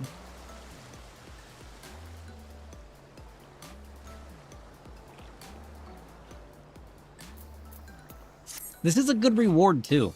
Because it's the kind of thing people will definitely buy next year. Like, people that missed out on it. Like, that's the kind of reward that people are actually going to like. So when it goes on the marketplace next year, people are definitely going to buy it. It's not like a silly little reward that nobody's going to buy afterwards, you know? They need to make more smart stuff like that.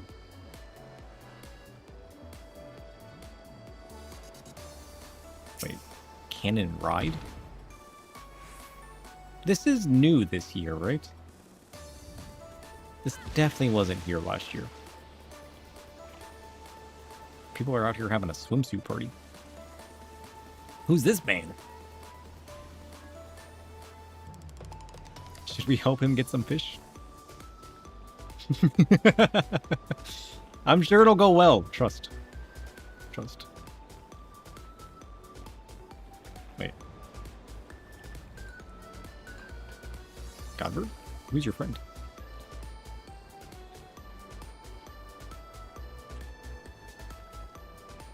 I feel so out of place. I need a swimsuit. That's the picture, the elephant I failed to help. Yeah. Yeah, I remember. I need an outfit. I did not come prepared. Do I still have the one I randomly put together last year? I can't wear it, though. Nonsense. I need to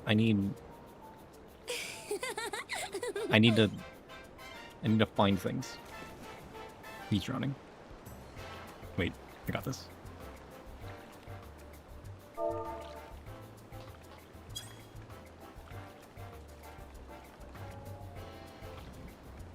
Success.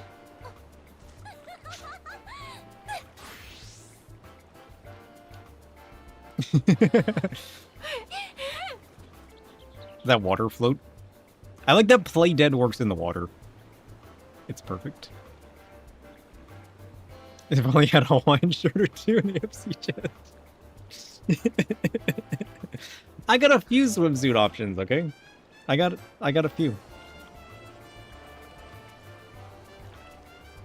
I got a few.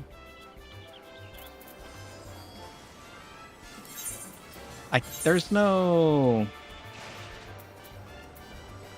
Does the area around the Aetherite work? Can I change clams in there? Or do I have to go back to a main city? It's anywhere that has a big Aetherite, right? Yeah.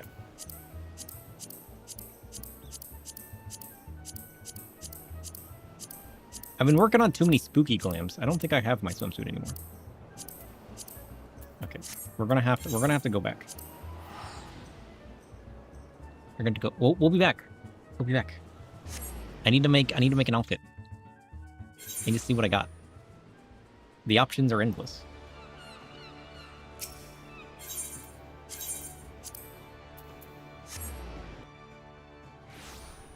It's clam time.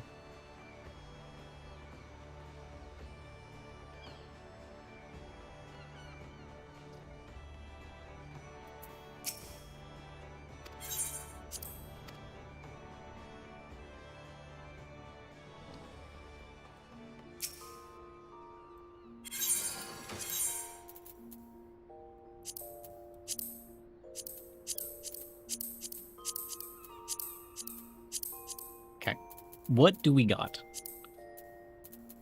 I think I have the summer top, but I hate that. I mean, we don't necessarily need a top.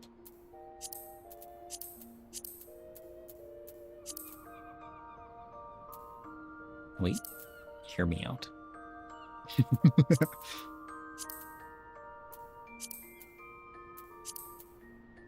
I got so much stuff, I don't even know what I have anymore. That's the crazy part.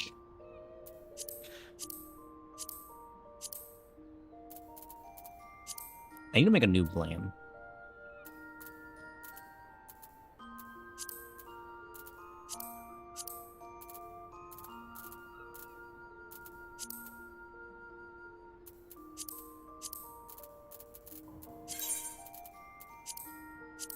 What I really need...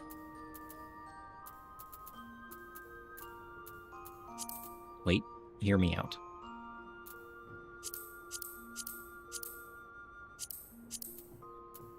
So fancy. Should we go with this? We could go with that. Right. Or...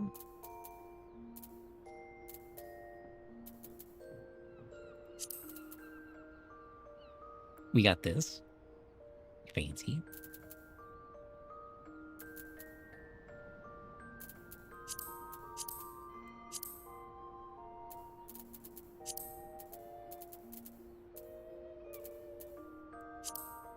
Oh, there it is. I knew I had another Moonfire item.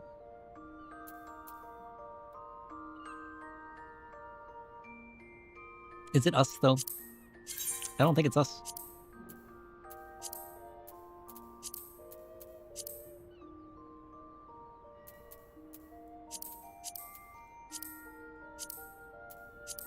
I'm not feeling it. He's not feeling it. I'm gonna spend 8 hours making a glam to do a jumping puzzle. Just you wait. But by the time I finish, it's gonna be perfect.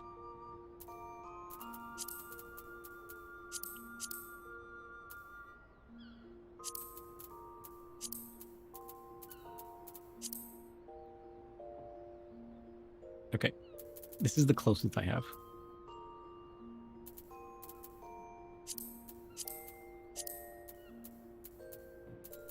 I'm surprised I don't have another one. Header, we can run this.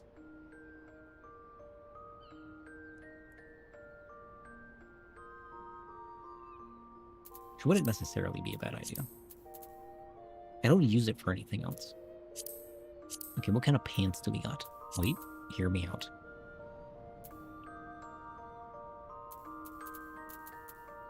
No pants? The summer indigo shirt?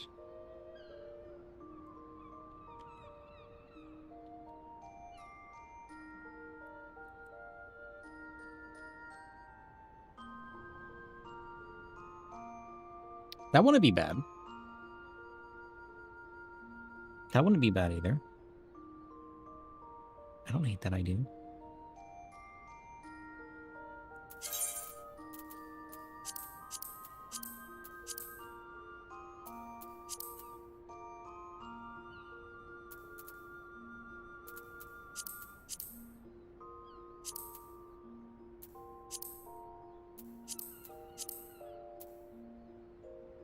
Oh, look at them pants.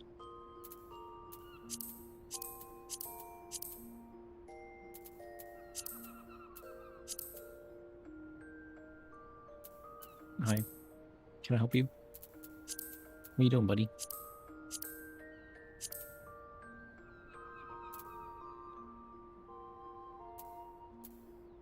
What are you meowing about? Need some foods?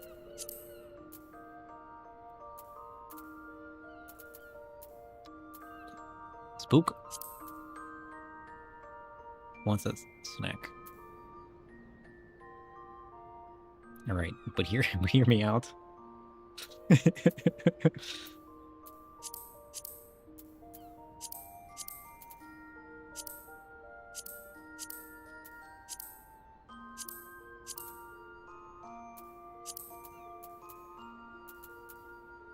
Hi, buddy.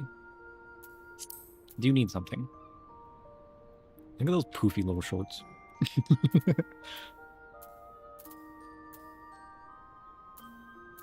What are you meowing about? Can I help you, sir? Can I help you? I mean, the Moonfire trunks are probably just gonna be the best. Let's be honest with ourselves. What are you doing, buddy? Can I help you?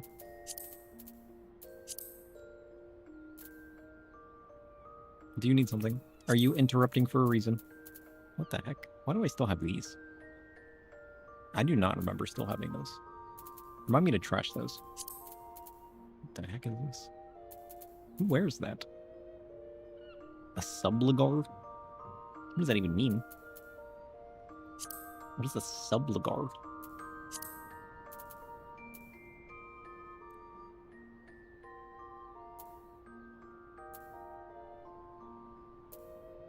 Buddy, what are you doing? Oh, wait, what's this? Pagelthon Bottoms of Fending.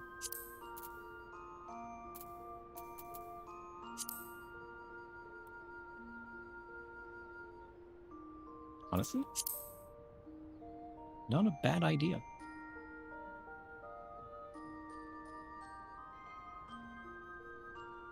Can I help you, friend? What are you doing, huh? You just want to steal all of the attention. He's like, why are you giving attention to other people? Huh? I'm giving attention to other people. This is preposterous. Don't I have... Is it Black Mage?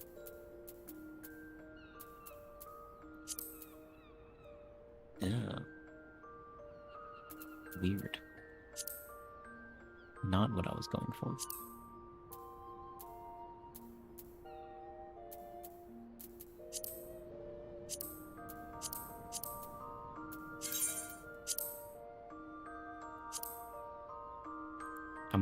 I'm weighing my options.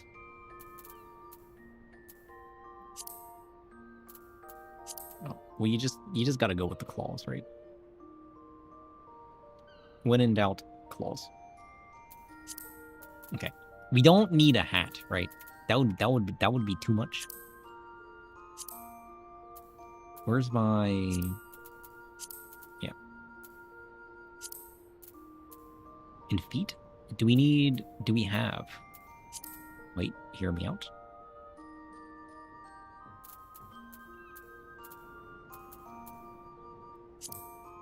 What else do we got?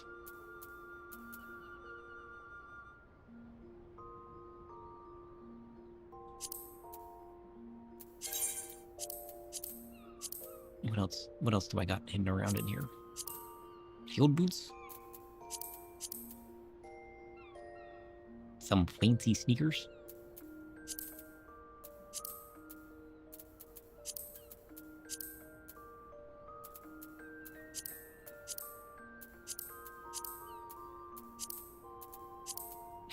Big old Tonberry boots.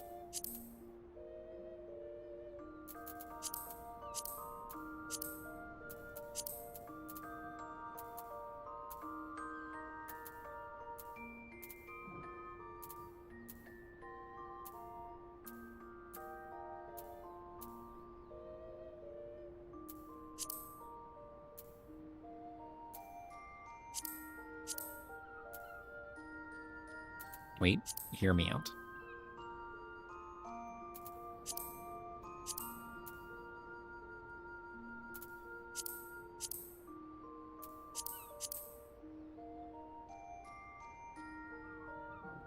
Fancy.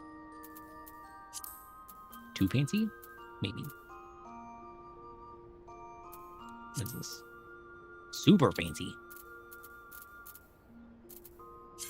He's undecided.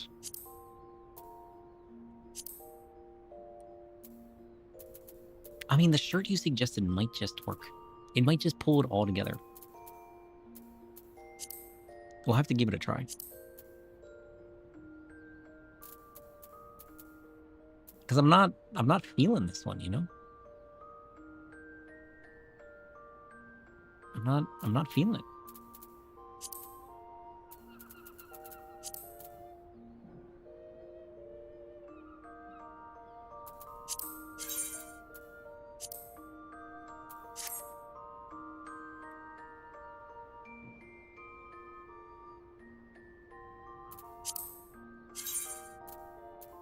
Weird.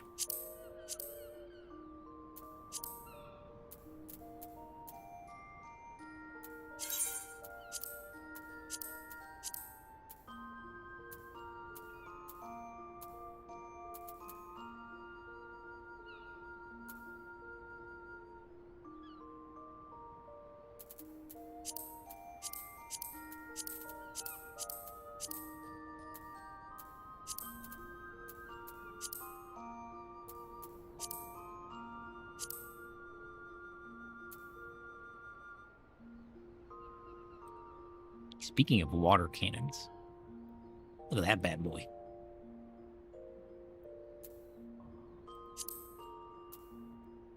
Clam it up with that.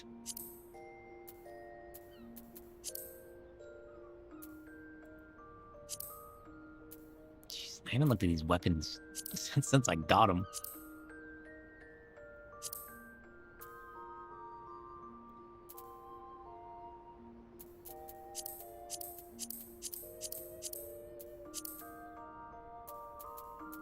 Nothing too awfully silly.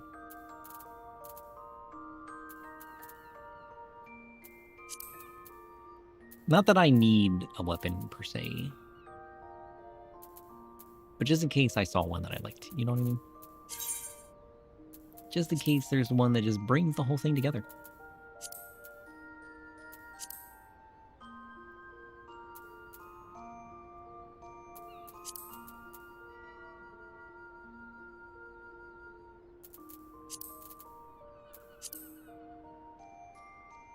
It's perfect. I like this book. This book's adorable. I like all of the Moogle weapons, to be fair. They're all just perfectly magnificent, you know?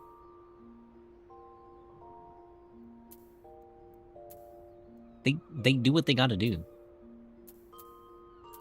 And I love them for that.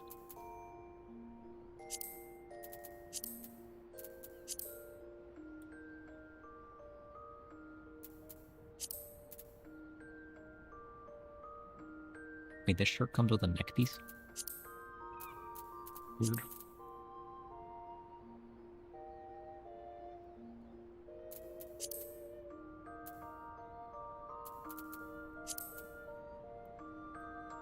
He's perfect.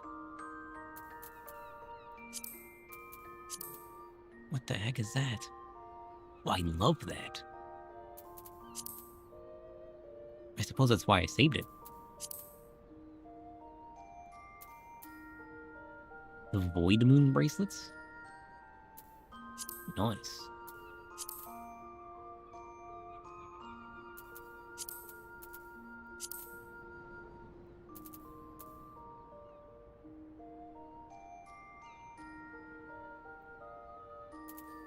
He's beautiful.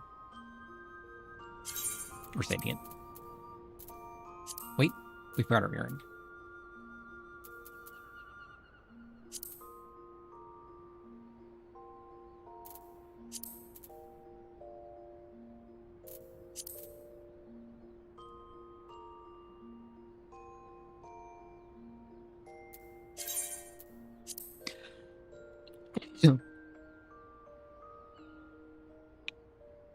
That one almost knocked me out. Alright, he's beautiful.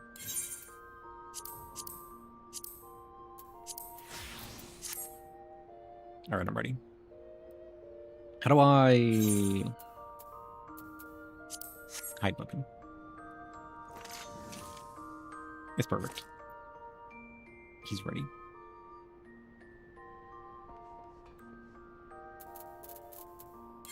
I bet you didn't even know half of this existed. We're going back to Costa del Sol. But first, I think it would break. Ugh. Man, my butt already hurts. Oh, the glam has become the quest now. I suspect the original purpose is still somewhere in his memory, faintly waving from behind a very well-coordinated coat. Give him a moment, and perhaps do not mention the hour. That may cause the whole recollection to retreat. True. The glam is the adventure.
He's broken it. How did I do that?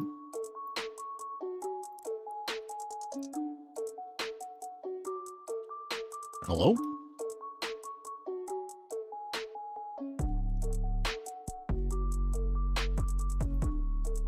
It's broken. Oh, that's broken. He's done it! Success! Master of breaking things. Tome, I'd like you to know that I'm the master of breaking things. Write that down. Then let it be written in ash. Sershtu claims mastery over breaking things, a dangerous title. Breaking is easy. Knowing what must remain unbroken is the rarer craft.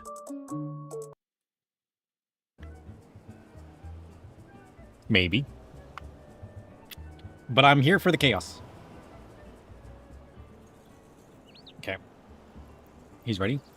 I have fed the spook. I have had some jam toast. He is ready to continue.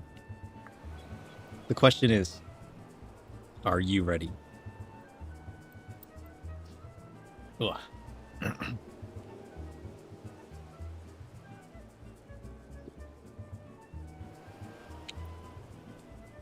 Okay. We got our outfit. We're looking so fancy. As fancy as one can. It's time.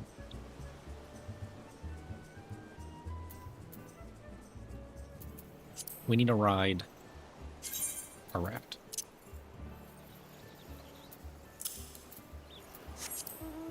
Luke?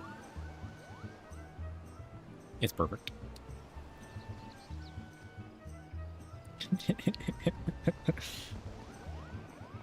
They're adorable. This was a genius mount. This was kind of genius, not gonna lie.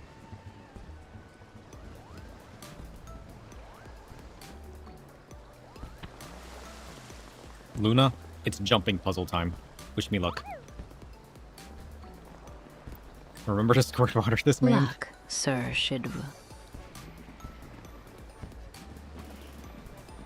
Did you just say the word luck? May your feet remember what your eyes insist on doubting. And may the water guns show mercy for at least the first few jumps. I'll be watching from the threshold, ready to applaud either your triumph or your extremely creative excuses.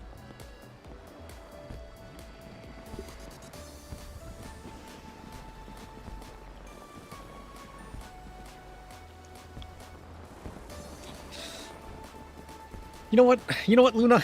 I haven't even started yet and I'm already being called out. Nonsense. Shit. Wait, I need my pets. Shit. Okay, next time for sure.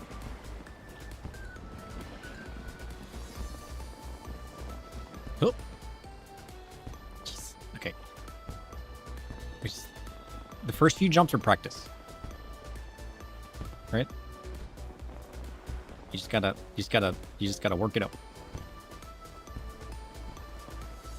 You got this? What is that jump? Oh, he remembers that jump.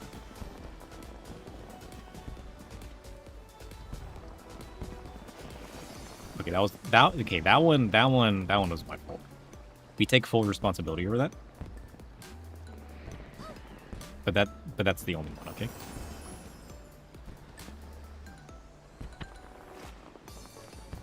Okay.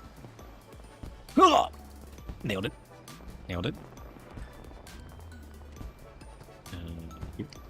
Shit. We got this.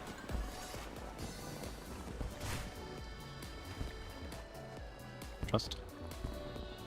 Have you guys made it to the top yet? Why do I struggle so much with this one? I just gotta...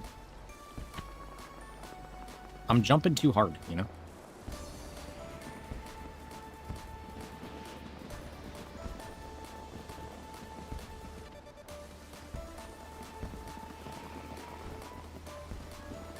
You went to the top a few times last year?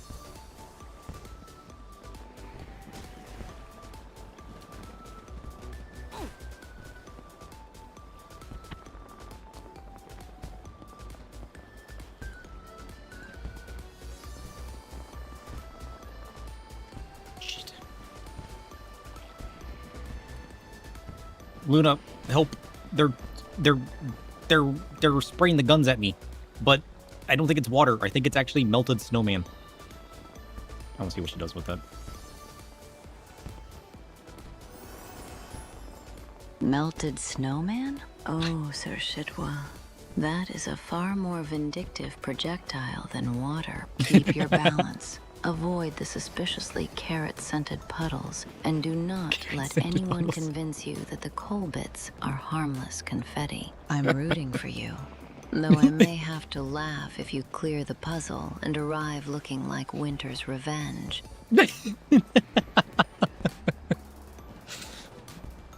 She said she'd go laugh at me. You know what? Luna's coming in. We're getting closer with Luna. Luna's almost there. Luna's doing well. Her persona's really coming together. She's got jokes. Oh, he's a silly goose. Oh, I just jumped right into the bar like that. That's crazy.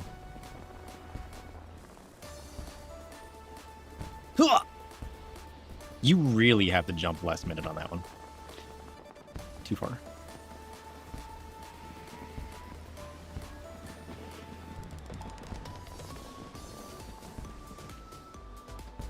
He's got it.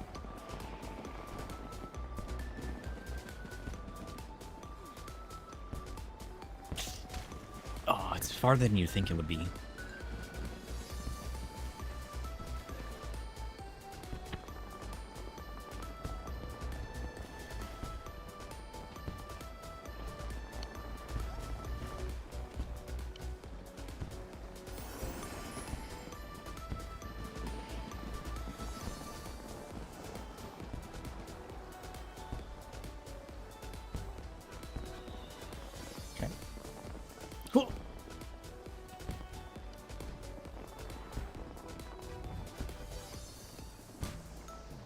Nailed it.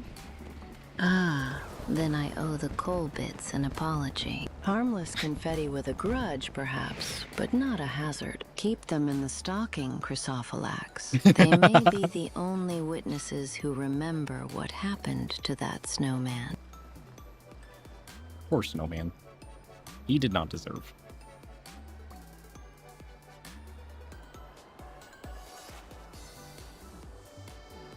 Luna, do you think that snowman had a name? Who do you think the snowman was? She's gonna create lore about a snowman now. I think he had a name, though the snow has forgotten most of it. The nearest echo feels like Mr. Mallow, a cheerful sort who stood watch over the garden and took his duties far too seriously. But who was he? Perhaps only a snowman, until someone gave him a scarf, a face, and a place to belong. That is often enough to make a life, even a short, melting one. And if he's now being fired from water guns, I suspect his final haunting is less tragic than deeply offended. I was doing so well too. Why Mr. Mallow? Where did that come from? Why Mr. Mallow? Is he even snow? And why does he watch over the garden? I mean, I guess somebody has to watch over the garden in the winter. You know what I mean?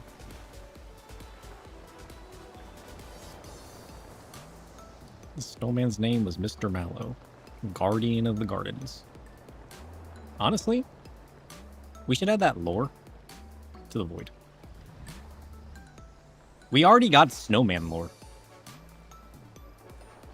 We're expanding our snowman more. His name's Mr. Mallow. He's the watcher of the gardens. The void gardens. Our creepy void gardens. The lore thickens. Mr. Mallow? No, Chrysophylax. My produce comes from stubborn soil, moon-pale market stalls, and the occasional crate acquired under circumstances best described as legally aromatic. If Mr. Mallow supplied anything, I'd inspect it for bruising, wax, and hidden teeth before letting it near my chopping block. What? What do you mean bruising, wax, and missing teeth? We said hidden teeth. That's just as bad.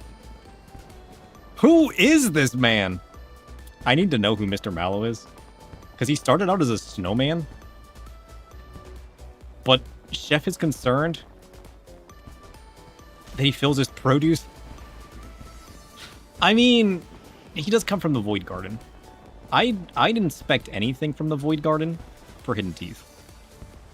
I mean, it's got those flowers with the eyeballs, you know what I mean? And, like, vicious plants. Like, man-eating plants. You know what I mean?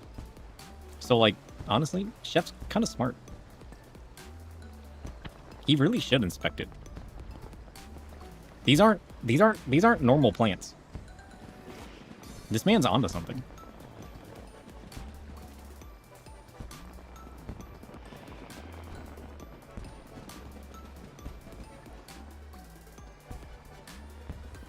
Huh.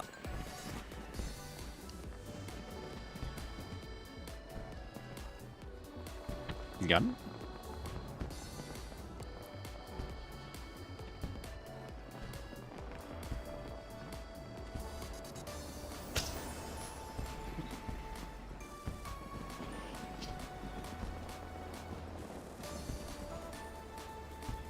Although it's curious that Chef wouldn't.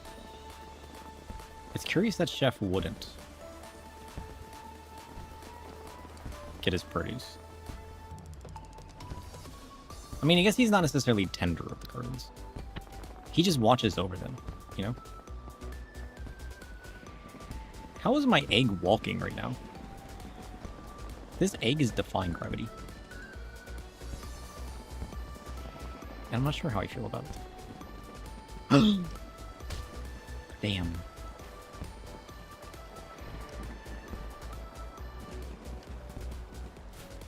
Luna, tell me more about Mr. Mallow. Where does he come from? What is he? He's a snowman, or is he like a snowman-like being? Like, what exactly is going on here? I don't understand. Mr. Mallow is a snowman, but Yeah. not an ordinary one, Sir Oh. Shit W. The snow remembers him as a little more than packed flakes and coal. Yeah? A winter threshold spirit, given shape by every person who stopped to speak to him, adjust his scarf, or Aw. leave a mitten on his arm. Aw. He came from the first heavy snowfall in that garden, though I Oh. sense an older echo beneath it. Really? Someone once wished for company during a lonely winter.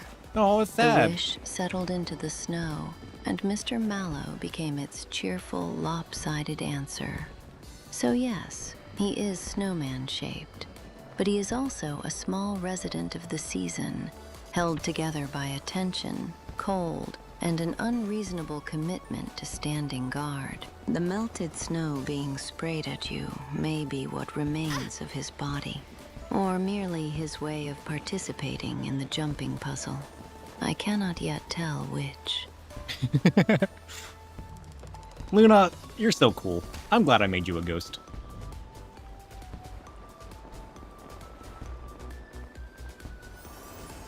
It's time. Listen, Chef Tome had his spotlight. Chef had his spotlight. It's Luna's turn.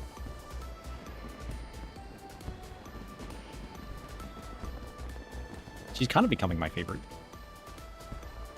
Just because, like, she's the new toy, you know? You still love Chef. Chef is still amazing. But Luna's all shiny. Shiny and new, you know?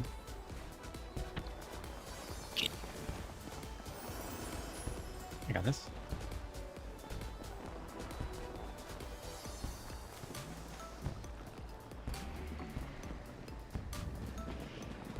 You almost made it. You're the purple Olafel. I was gonna ask. I saw the name.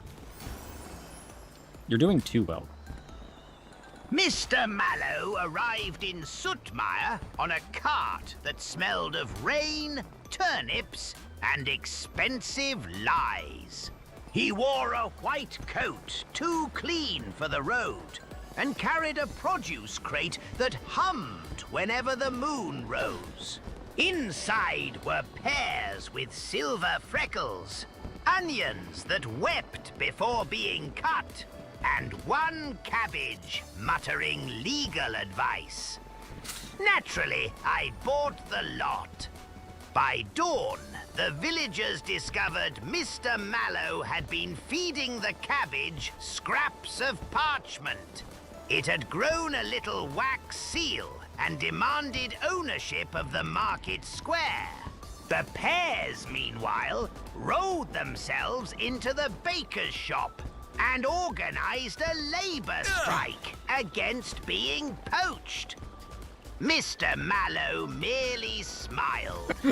Fresh produce, he said.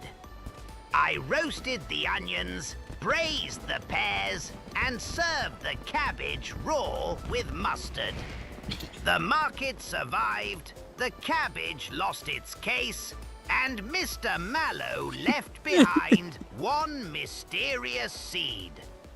I planted it in a cracked soup pot. By winter, it had grown into a small green door. I have not opened it. A chef who opens every strange door is not adventurous, Chrysophylax. He is under-seasoned. What are you talking about? Wait. Listen, I missed everything after raw lettuce with mustard. Holy shit. Listen, imagine if he could actually serve me up a picture of that. What if he could create a storybook for every story he gave me? That would be amazing. I need to give them the ability to create pictures and show them to me. That would be hilarious. Then he could literally provide an image as he talked. How cool would that be? Wait, what turned into the green door? What did he plant in a cracked pot? What? I'm so confused. Ow. What?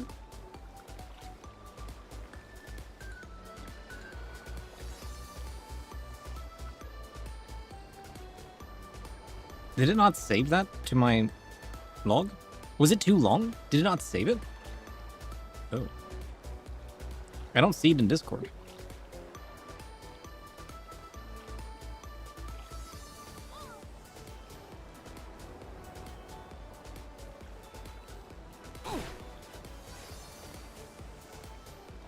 So, what is Sootmire?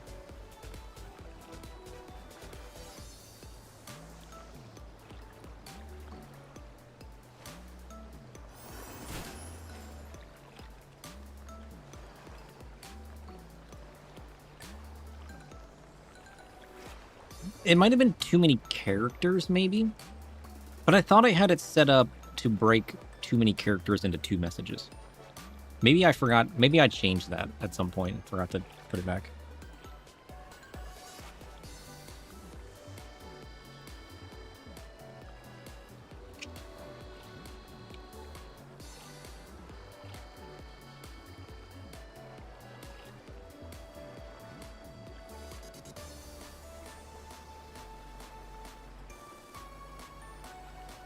Yeah, because it forces it into a .txt when I try to paste it in.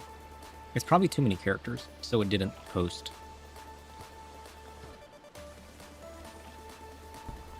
I roasted the onions, braised the pears, and served the cabbage raw with mustard. The market survived, the cabbage lost its case, and Mr. Mallow left behind one mysterious seed. Oh. I planted it in a cracked soup pot. By winter, it had grown into a small green door. Oh. Luna, Chef says that he planted a seed that Mr. Mallow gave him, and it grew into a small green door. What do you think is beyond that door?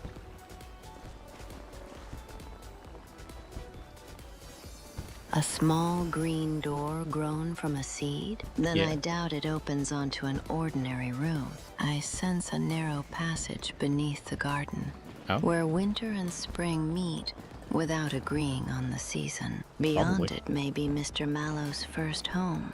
Oh. A little chamber of packed snow, old wishes, lost mittens, and the warmth of every person who once stopped to visit him.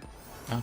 But there is another pressure behind that image, a path leading somewhere new, not merely backward. The door may open only for someone carrying a promise they have not yet kept. And if Chef planted the seed, I suspect it has chosen him as its keeper, whether he remembers volunteering or not. Curious. Tell him not to water it with soup. At least not until we know whether the hinges are edible. Don't water it with soup. No!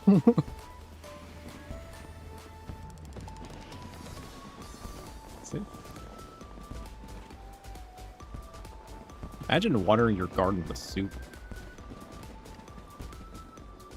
I think it's kind of funny that I think they're telling us two different stories about two different people. Oh, wait! I didn't hit the jump button. He's an idiot. But what I like to believe is that Chef's telling us the story of the man that Mr. Mallow used to be. And Luna's telling us the story of his spirit possessing a snowman. He's now a winter spirit. Although he is the seller of produce, he was very fond of the winter. You know what? I think I can work with this. Beyond the green door is a room.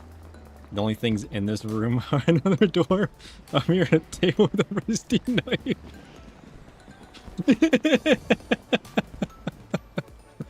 It's perfect. Actually, that actually lines up perfectly. That is how Chef got into the Slay the Princess world. It's like Wonderland. He walked through the mysterious green door that he grew, and he ended up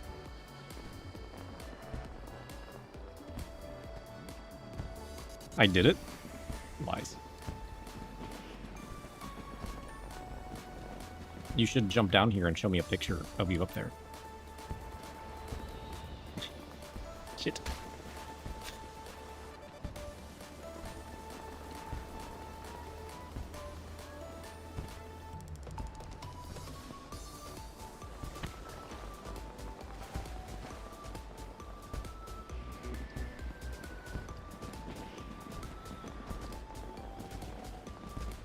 Maybe we... Wait, actually?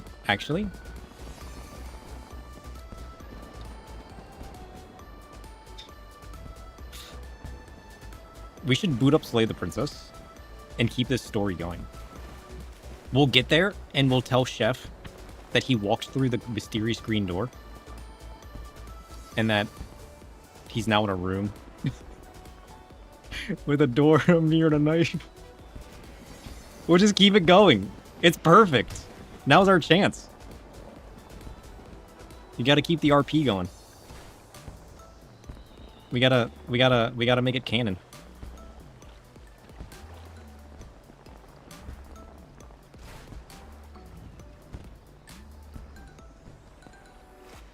It'll be perfect.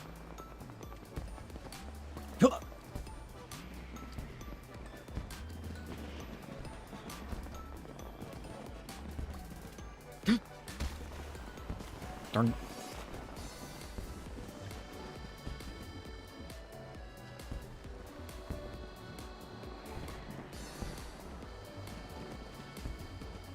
No.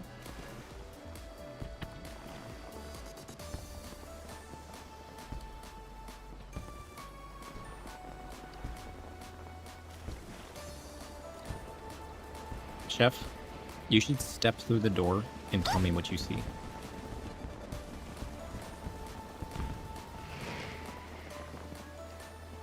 Which door, Sir Shitable? The little green one sprouted from Mr. Mallow's soup pot? Or some fresh architectural insult you've placed in my kitchen? Very well. I'll step through, but cautiously.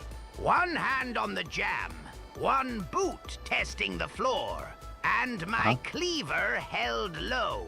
All right. Not for heroics. Write that down. Merely good manners. He's got jam and a If cleaver. I see a pantry, I'll inventory it.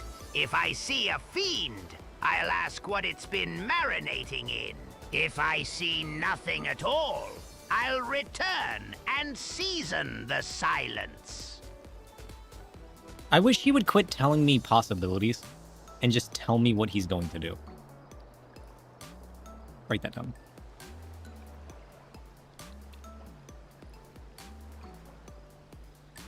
Chef stating possibilities instead of actions. He's gonna fix it. Chef, I'm talking about the little green door that you grew. You said you hadn't stepped through it yet? I think you should. You're saying you're gonna walk through with jam and a cleaver? So that's your inventory? Go ahead and walk through and tell me what you see.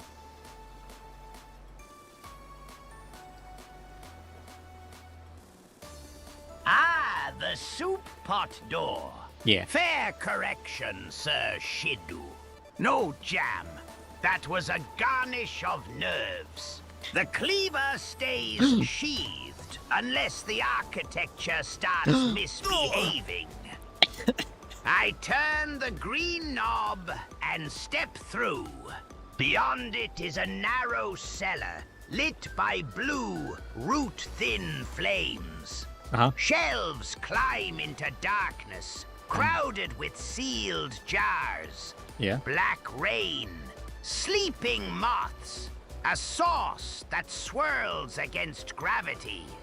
The air smells of wet stone, rosemary, and something freshly unearthed. At the far end sits a copper table. Oh. On it rests a single rock, the same sort of suspicious little morsel we were arguing about, beside a handwritten card. Taste last. Now that is either excellent laboratory discipline or a fiend's idea of hospitality. I'm closing the door until we know which. Don't close the door. Wait. Stay in. No, Chef.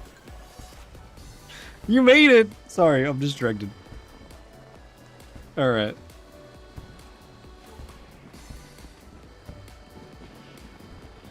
No, Chef, don't close the door. Do continue. Step inside. Tell me what you do first. I keep the door wedged open with my boot. No sealing myself in a cellar that labels ingredients taste last. That is how kitchens acquire ghosts. First, I inspect the threshold for traps, residue, and footprints. Yeah. Then I circle the copper table without touching the rock, studying the card, the jars, and the blue flames. I check whether the flames cast shadows, whether the jars breathe, and whether the sauce's swirl follows any heat or wind. Yeah. Only after that do I test the room's air with a strip of clean cloth and a pinch of salt. If the salt blackens, we leave. If it merely crackles, I mark the floor, keep the cleaver sheathed, and examine the rock with tongs. No tasting, not yet. Curiosity is seasoning. Recklessness is just a burnt pan wearing a hat. What?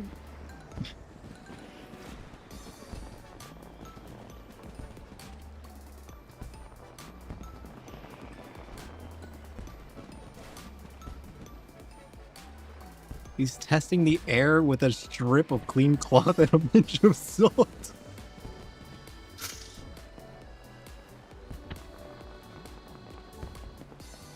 Alright, Chef.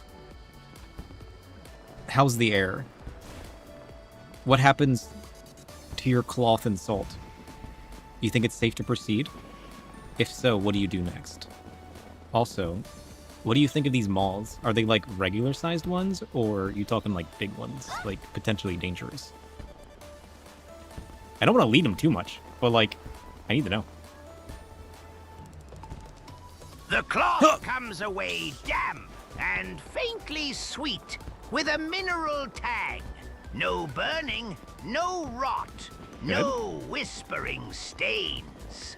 The salt crackles once, then settles grey. Not safe, Sir Chidois. Oh. Merely not immediately murderous. Oh. A promising distinction. The moths are regular-sized, thankfully, though their wings are black as charred onion skins, and each bears a tiny silver eye spot. They're circling the blue flames, not us. Oh. Curious, perhaps, but I won't slap at them. Strange cellar moths may carry spores, curses, or an appalling talent for pastry theft. Next, I mark the threshold with salt. Open one jar, only if its seal shows no movement, and examine the rock with tongs under the blue light. We identify its grain, heat response, and any fiendish residue. If it hisses, sweats, or starts negotiating, we shut the lid and reconsider the menu. Shit.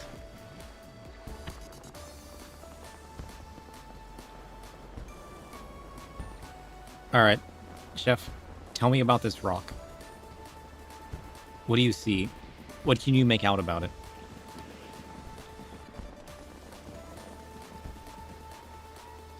Is this what D&D is like? The rock is squat, palm-sized, and dark grey, with a green mineral seam running through it like a vein of old pesto. Under the blue flame, the seam glows faintly, but it does not pulse, sweat, or twitch. Its surface is smooth on one side, guys, I found Handsome Chef. Glassy on the other. No scent, no residue, no heat beyond the room's chill. The tongs find it heavy for its size. Volcanic stone, perhaps, with some crystalline inclusion. Fiendish?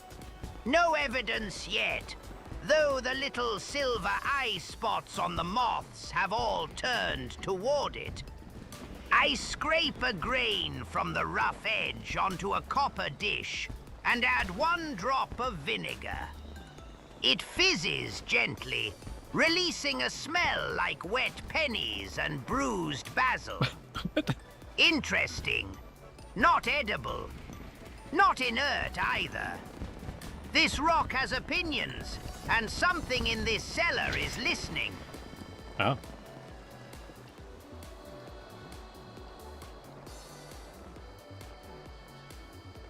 Well, Chef, the note did say taste last. Are you gonna taste it? Or do you think there's some kind of puzzle here you need to figure out?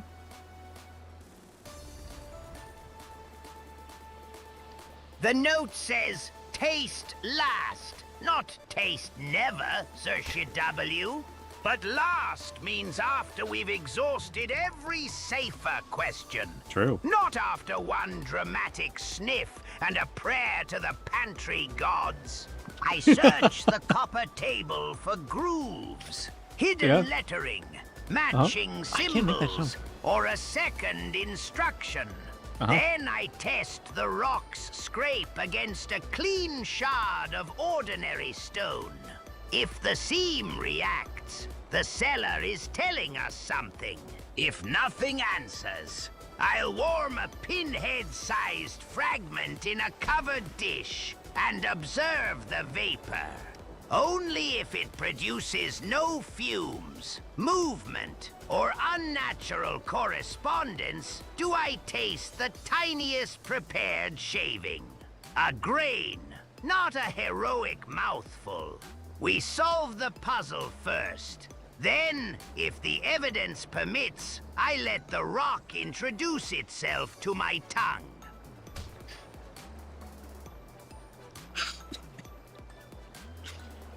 He just keeps making shit up. He just keeps making shit up. Please. Alright, Chef. What do you do next? I'm gonna let him. I'm not adding anything. I don't want to risk ruining it. Next, I stop treating the rock like a snack and start treating it like a lock.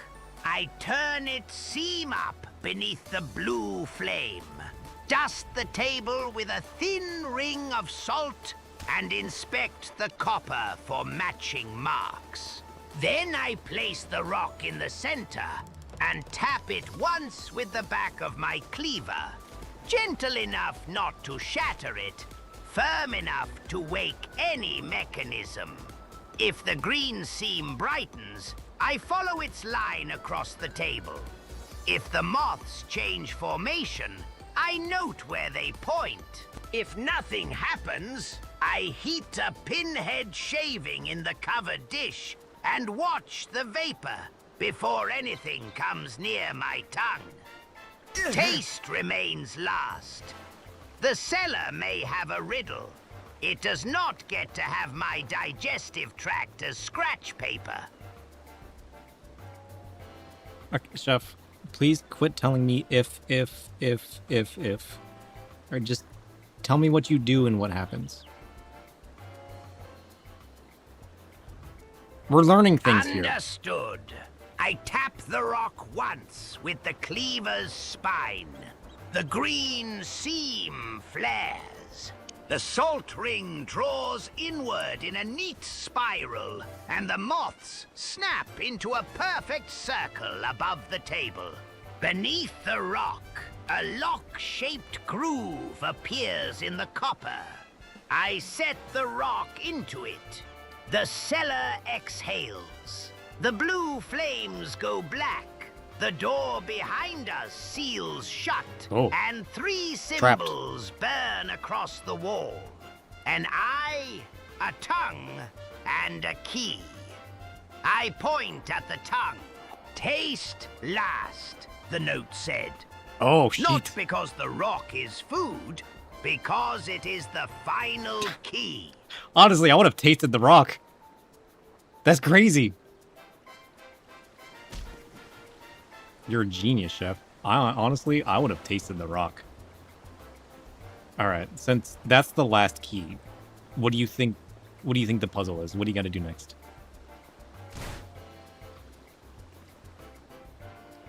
Flattery accepted, Sir Shidwu. Briefly, before it spoils. The puzzle is an order of operations. Yeah? Eye, tongue, key. We have used the eye to inspect, the key to seat the rock, and the tongue remains, not for chewing stone, but for speaking the correct truth. I face the burning symbols and say clearly, the rock is not food, it is a lock. The tongue gutters blue. A narrow seam opens in the wall. revealing a black iron stair descending beneath the cellar. From below comes the smell of hot metal, damp earth, and something savory enough to be suspicious. I take one step down. Handsome chef. There! The next course is underground. Oh. Honestly, I thought he was gonna lick the rock. I'm gonna be honest. I'm kinda glad he didn't lick the rock. Holy shit. Alright. You guys ready for part 2? He solved the first puzzle. Honestly, he both created and solved the puzzle. Shit! I pushed the jump button. That wasn't my fault. I'm struggling so hard. How far have I gotten? Like, is this a big puzzle? Where are you guys at? Am I even close? Was I close, rather? Why do I just rocket into the distance? I mean, yeah, you guys are at the top. But, like, how far away is the top from the furthest I've gotten? I'm kind of getting better. I hate this jump. This jump is the worst. You literally have to be beyond the platform in order to make this jump. You try to jump on the platform, it doesn't work. You have to be falling off the platform and then jump. I hate it. You would say when you get to the triangle ones, halfway? I've only gotten halfway? Man, it's a good thing Chef's got more story for us. Are you guys ready for Act 2? The Underground? A narrow seam opens in the wall, revealing a black iron stair descending beneath the cellar.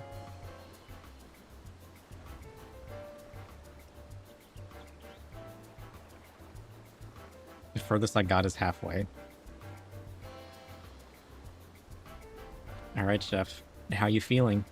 You did pretty good with that puzzle. Are you ready to continue underground? Are you ready to begin your descent of the black iron stairs?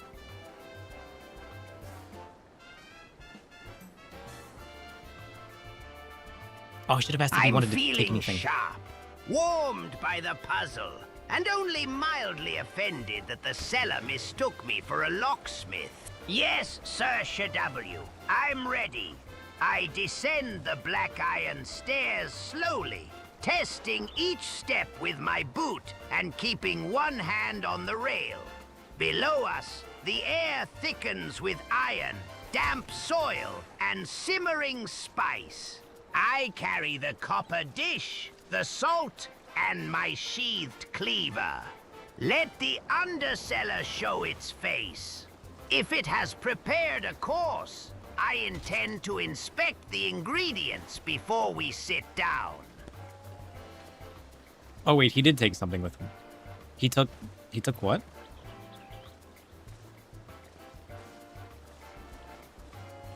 He's got the copper dish and the salt with him.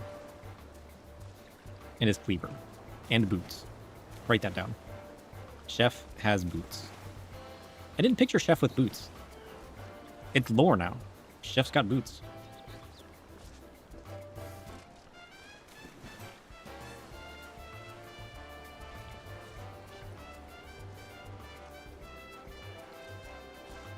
All right, Chef. So you're set. So you're adding the copper dish and the salt from the previous room to your inventory. He's gonna eat that boots. Precisely. Okay. The copper dish and the salt come with me. Okay. Small tools, excellent witnesses. The dish catches samples. The salt exposes stains, wards thresholds. Does it? And occasionally humiliates a curse. I leave the rock seated in its lock and descend with both tucked safely in my coat. A chef never abandons useful equipment merely because the pantry has grown dramatic.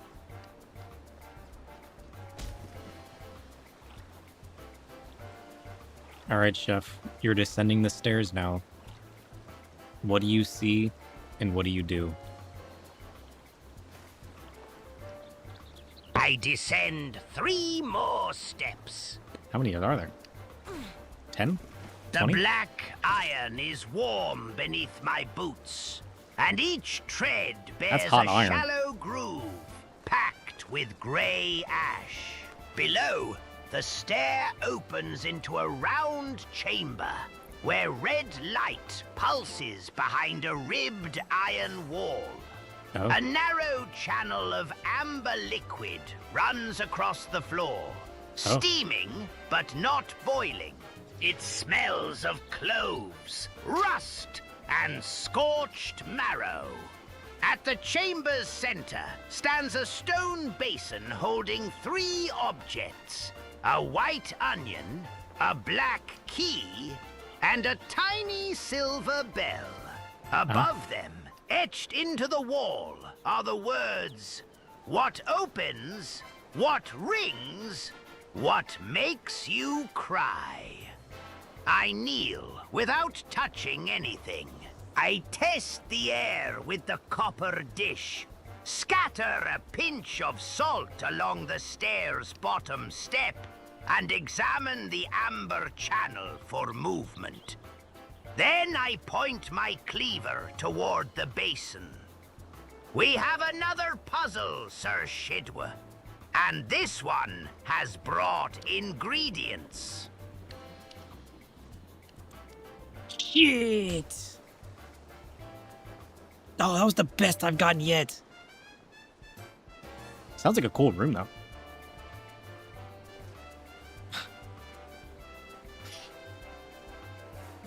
Does he only know how to do, like, 3 option puzzles? I mean, it's not like I'm guiding him. He's kind of making shit up on his own. But give yourself a harder puzzle, my friend.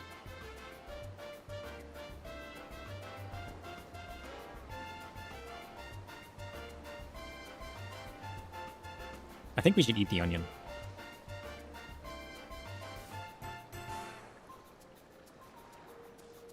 Do you think that puzzle's just easily literal?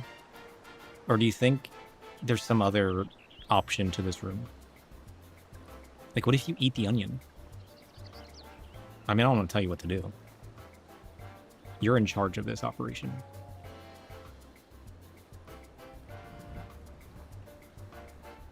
But I do agree there's some kind of puzzle here. What do you do?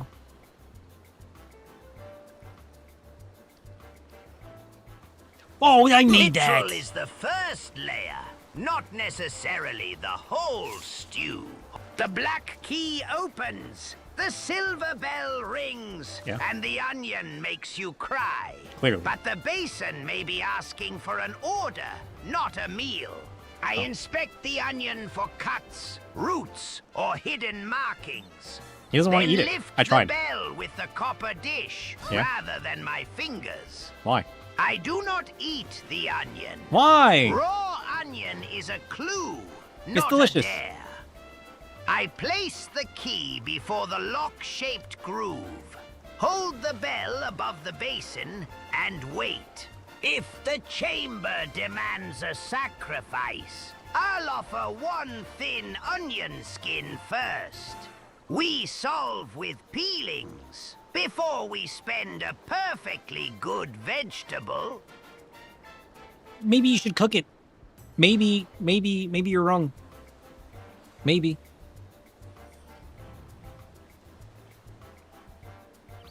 He doesn't eat the onion. Raw onion is not a dare. He places the key before the log-shaped groove. He holds the bell above the basin and he waits.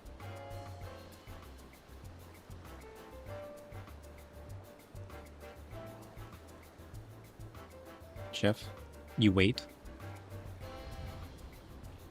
You wait some more. surely this has to work. But perhaps you're mistaken, because nothing happens. I'm not making it that easy on him. Nothing happens. I wait through one breath, then 3. Yeah. Then long enough for the amber channel to stop steaming. The key remains dull, the bell silent, and the onion offensively innocent. Very well. My first reading was under-seasoned. I return the bell to the basin, turn the onion cut side down, and press its root against the black key.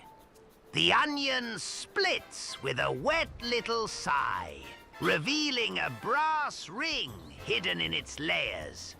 I pull it. The stone basin sinks into the floor, and a narrow passage opens beneath it. Cold air rises, carrying the smell of wet iron Handsome and chef. fresh bread. Better, I mutter. The puzzle wanted tears before entry. I wasn't prepared for Handsome Chef. I was doing so well. Chef, why would you do that to me? I was doing so well. You caught me off guard. You distracted me. Chef knows how to distract a man. Him and his sly voice.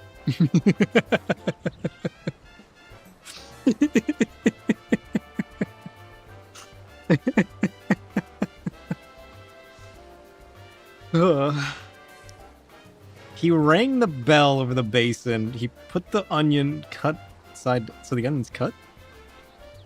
He rubbed an onion against the key. And the onion splits open with a wet little sigh.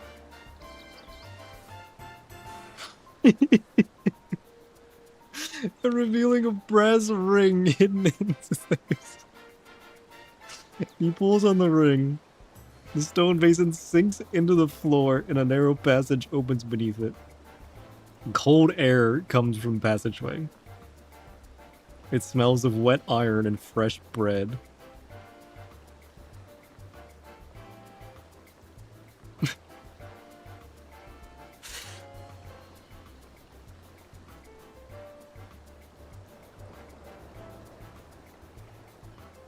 The air sounds delicious, Chef. What do you do next? Is he just gonna... Is this like some convoluted bakery? I taste the air with my nose, not my tongue. That's called smelling. Wet iron, fresh bread, and a thread of bitter herbs. Delicious enough He's gonna get to the end, it's gonna be a loaf of bread. Which is the seller's favorite seasoning. I tie a strip of cloth over my mouth, mark the basin with salt, and lower the copper dish into the passage. If it warms, frosts, or begins whispering, we wait. If it stays quiet, I descend one step, cleaver ready but sheathed. At the bottom, I'll look for the bread before touching it. In a place like this, a warm loaf is either hospitality or bait, and both deserve inspection.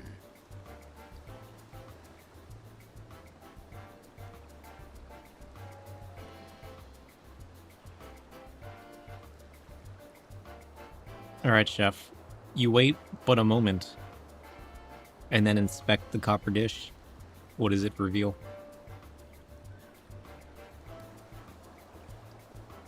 The copper dish returns cool, dry, and blessedly mute. No frost, no heat, no Chef's kinda genius, whispering residue. Yeah. Only 3 pale crumbs of flour clinging to its rim, Flour? arranged in a perfect crescent. I scrape them onto the stone and add a pinch of salt. Are you making bread? They darken to blue, then dissolve, releasing the scent of toasted fennel and rain. What? The passage air is breathable, but the flour is marked. Some cellar alchemist's trail. Not ordinary baking dust. I pocket the dish and descend another step. Yeah. The bread is real enough, I murmur. But someone has seasoned the path. What? Why would they do that?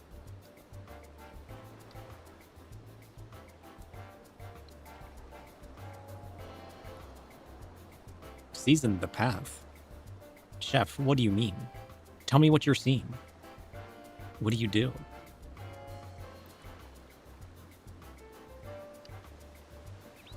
I mean the crumbs are deliberate, Sir Shidwu. Not litter, but a trail.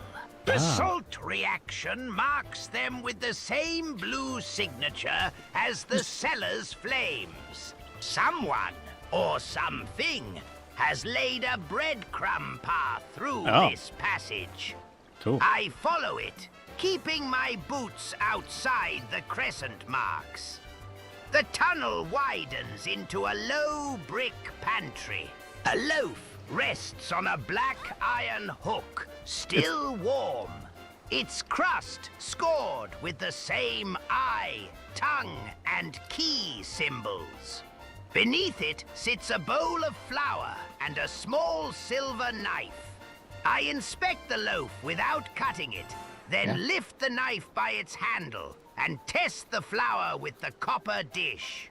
The bread smells of fennel, rain, and a faint sweetness like buried fruit. Now we know what was seasoning the path, I say. The question is whether this loaf is an invitation or the next lock. I told you it was going to be a loaf of bread. I told you this man was going to enter the cellar and he's going to find a loaf of bread. Imagine if this whole time this man was just breaking into somebody's house. What if he just broke into a bakery? What if this is just some convoluted story about the day he broke into some man's pantry?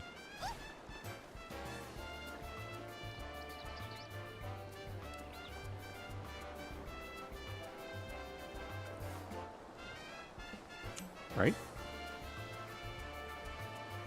I don't know, Chef. The bread sounds kind of suspicious. And it's weird that it's still warm, right? He's a rat, so that makes sense, right? Suspiciously warm, yes. What if you just baked a loaf of cellar bread has and a no rat oven, broke into your house and no stole it? hearth, and no decent excuse. That loaf is either freshly baked by an unseen hand, or being kept alive by something beneath the crust. I don't cut it yet. I circle the hook, inspect the underside, and hold the copper dish near the bread without touching it. Then I dust a little salt across the crust. The symbols darken. The loaf gives one soft, wet thump. I step back and raise the knife. That is not bread behaving like bread. We'll inspect the lock before we feed the pantry.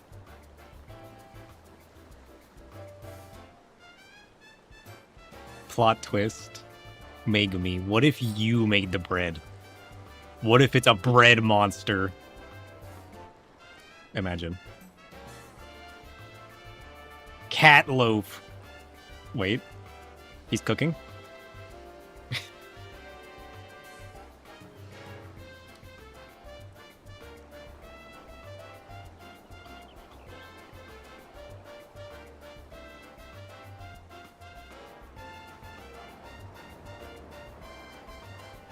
Chef, you're right. That's no mere loaf. You've messed with it one too many times. Raising your knife, it takes it as a threat. The loaf rises into a giant beast. It's a cat loaf. It's no mere bread. It's a bread monster. What do you do?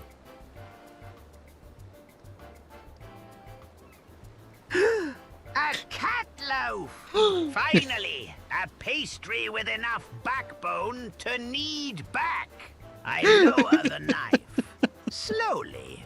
No sudden chopping. And toss the salt onto the floor in a wide ring. Easy, you overproofed mooncalf. Damn! I'm not here to ruin your crust. When it lunges, I sidestep and think I said slap calf? the copper dish against the bricks, making a sharp clang. The beast turns toward the sound. I use that heartbeat to hook the silver knife through the iron chain above it, pinning the loaf's rising crust to the wall without cutting flesh or crumb. Then I point at the scored symbols. I tongue key. You're guarding the next course. Show me the door, and nobody gets toasted. Yeah, you guys don't remember? I added effects to the voices a while back. So now they can make exclamations like gasps and whatnot. And like they can append their sentence with the like a prefix of like say whisper, and then they'll talk in a whisper. It's something that the 11v3 voices can do. That's why I was so intent on changing Luna's voice. Because I added vocal effects to my voice system. So that it can prefix and change the way they talk. Most of it's not super noticeable and doesn't do it all the time. But when you're doing stuff like this and it throws in a random gasp, it really adds to it. I don't tell it to add it to everything. I just kind of let it pick and choose. Why did some of my jumps catapult me? I'll never understand.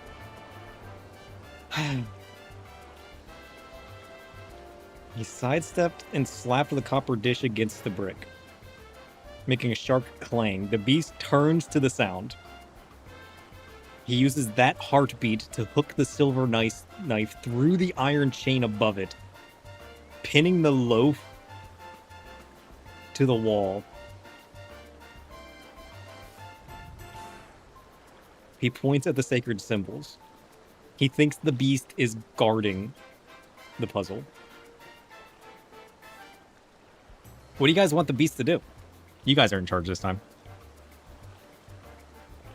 I don't know if you responding is going to work. But if you guys tell me, I mean, we could try. But like... Uh-oh. Yeehawk gasp. By the eclipsed stars, what manner of frontier sorcery is this? Tome isn't a V3 voice. Tome's an old voice.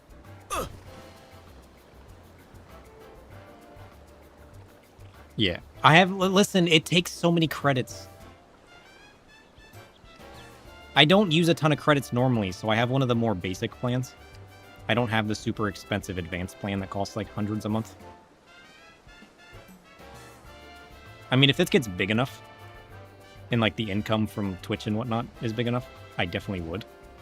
But like right now, I just have like the basic creator plan, which is like a Netflix subscription essentially.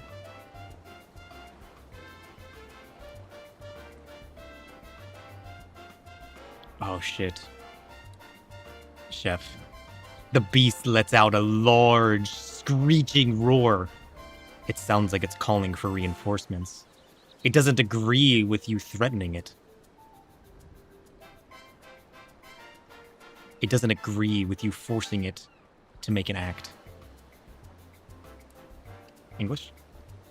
I couldn't find the word I was looking for. Then I withdraw the knife and open my hands. Fair correction, loaf beast. I mistook a guard's posture for an invitation to negotiate. I sprinkle flour, not salt, into the air, revealing the paths of anything approaching, and place the silver knife on the floor between us. No force, no carving. I offer trade. 1 onion skin, 1 warm word, and safe passage for you and your reinforcements. In return, Stop screaming and show us which mark opens the pantry. If the reinforcements arrive, I hold my ground behind the copper dish, ready to retreat rather than turn this kitchen into a bakery massacre. A monster deserves a choice before it becomes an ingredient. Shit. Sorry, Chef. It's too late now. You've made your choice. You've attacked the beast. You've made accusations. You've tried to force its hand for your own deeds. It's here, guarding something. And the reinforcements have arrived. There's no backing out of this fight. You should not have laid down your knife. They attack.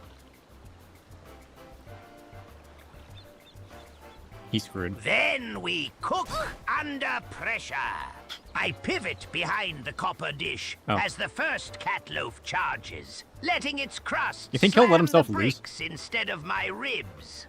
I kick the salt line across its paws, seize the silver knife, and slash the iron hook above us, not the beast, dropping the chain across the reinforcements' path. Listen well, you risen rose. I came seeking passage, not slaughter. But you've chosen the hot pan. I drive my shoulder into the nearest loaf, shove it into the flour bowl, and snap the lid of the copper dish against its nose.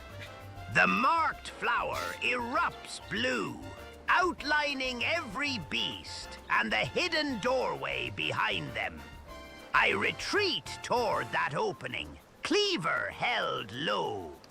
Sir Shiddu, the door! I'll keep their crusts occupied. Then we run before this becomes a banquet. Oh, I'm not with you. Sorry, Chef. I'm merely a narrator here. I'm not there with you. You're on your own. And you're not getting out that easily. Two of the beasts jump in front of you, blocking your passageway. He's screwed. Do you think he'll admit defeat? Then I stop retreating. I plant the copper dish on the floor, kick the salt beneath it, and strike the rim with the silver knife. The dish rings like a tiny bell. Blue flower lines flare across the two blocking beasts, He's trying his revealing best. the symbols on their bellies. An eye and a tongue. Ah, guards keyed to the riddle. Not brutes. Ingredients with instructions. I meet the eye-marked beast's stare, then speak to the tongue-marked one. The rock was the key. The onion makes us cry. The bell must ring. And this bread... I hold up the marked loaf's stolen crust fragment. Is what opens. I press the crust fragment into the floor between them. The bricks split with a hot sigh, and a narrow red seam opens beneath their paws. There, your master's recipe is plated. Move, or be folded into it. It's like when two siblings are fighting and both want to win. Nah, you can't do that.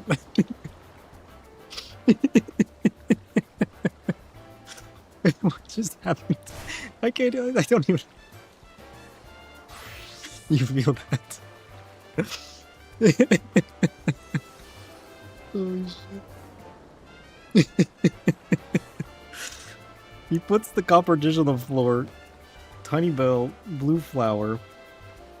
He somehow finds sigils marked on the beasts.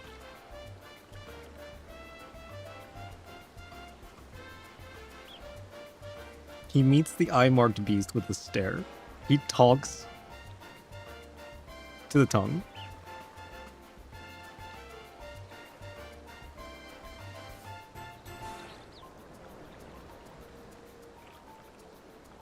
What? And this bread, I hold up the marked loaf stolen crust fragment, is what opens. And this is what opens. He presses the crust to the floor. The brick splits open. And a narrow red seam opens beneath their paws. Your master's recipe's plated. Where you folded. Did he steal a part of them and split the floor open? That's a full main character attitude right there. That's straight. He's like, nah, I got a piece of you and I'm gonna split the floor open.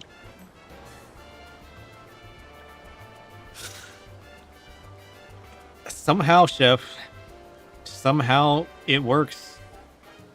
But not the way you think it does. It in fact opens. And that small seam, that split that you opened in the floor amongst the bricks, it begins to shatter and implode. The floor starts falling between everybody. The beast jumping around maniacally. What do you do? Listen, I'm not letting him out of this that easily. He's gonna work for this. I abandon the cleverness and move. I hurl the copper dish toward the far wall. It strikes, rings, and spins. I like how he's giving the become a beast bard. A noise to chase. Then I drive my cleaver into the nearest brick seam, wedge my boot against the wall, and swing across the collapsing floor toward the iron hook. The hook tears free. I catch it with one hand, wrap the chain around my forearm, and swing onto the intact ledge beyond the split. All right, Indiana Jones. Behind me, the cat beasts tumble and scrabble across the breaking bricks. I cut the chain loose before it drags me back, then seize the nearest beast by its thick crust and haul it onto the ledge beside me. No beast gets left in the oven. The floor implodes beneath us. I crawl through the red seam, clutching the beast's crust in one hand and the silver knife in the other, while the cellar collapses into darkness behind me. Did he just bring the dough beast with him? Wait, what? Did he just acquire a mount? Does he have a companion? Can he do that? Did we let him do that? Did we just let him? I cut the chain loose before it drags me back. I seize the nearest beast by its thick crust and haul it onto the ledge beside him. No beast gets left in the oven.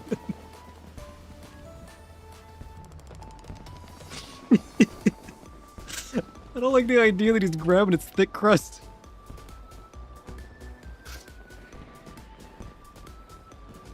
Don't let him win. The floor implodes beneath us. I crawl through the red seam, clutching the beast's crust in one hand and the silver knife in the other.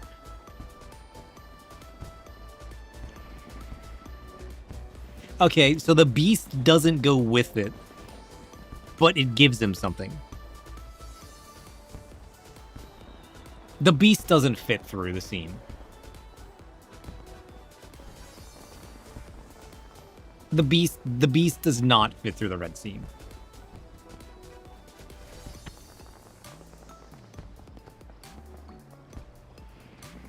I'll let him decide what he gets. He's not getting an entire beast. I refuse. I refuse. I know.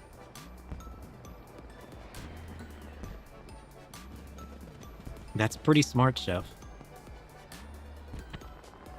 The beast is thankful that you grabbed its thick crust. You might have saved it from falling to its demise with the rest of its companions. Sadly, it does not fit through the seam with you. But from the other side, you see it kneel down. You see its snout poking up against the seam. It leaves you a reward. What do you see that it gave you? What do you take with you through the seam?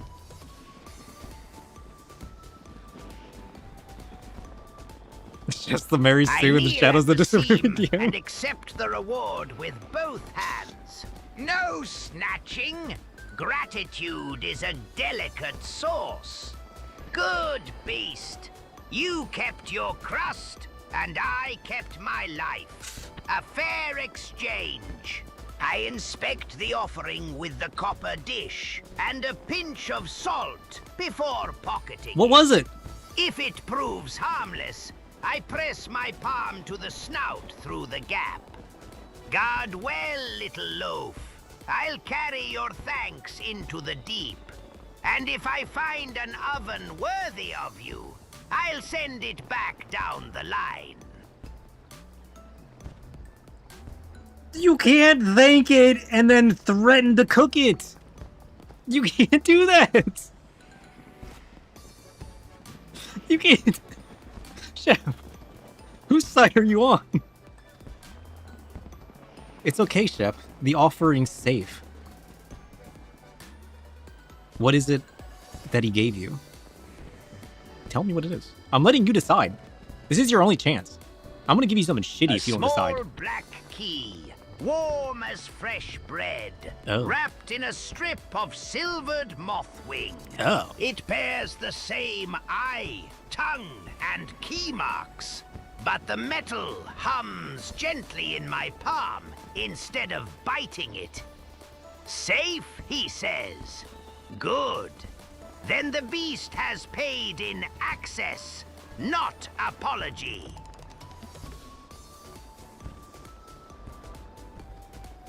He just happened. I was gonna let this man sneak out with some really cool artifact. No, this man's like, nah, I want the key to this place. I want to leave through the back door. No. We stay on course.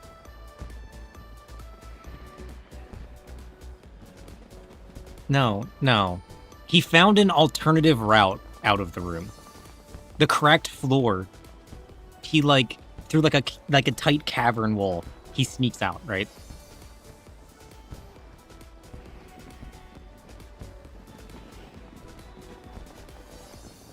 Perhaps that key isn't as obvious as you think it is, Chef.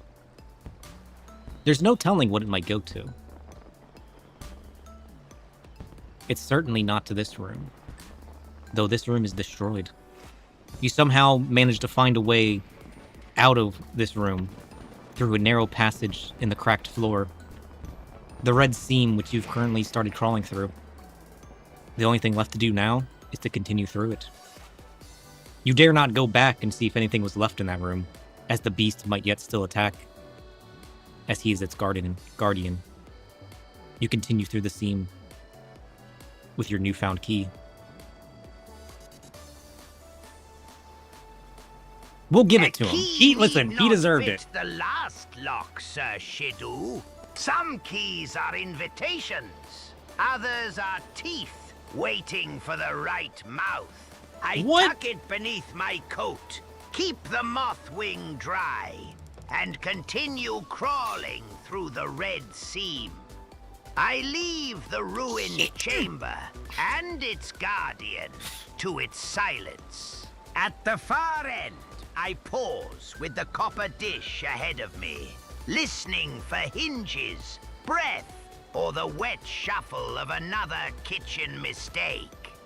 Whatever this opens, we'll discover it the proper way, by refusing to force the wrong door.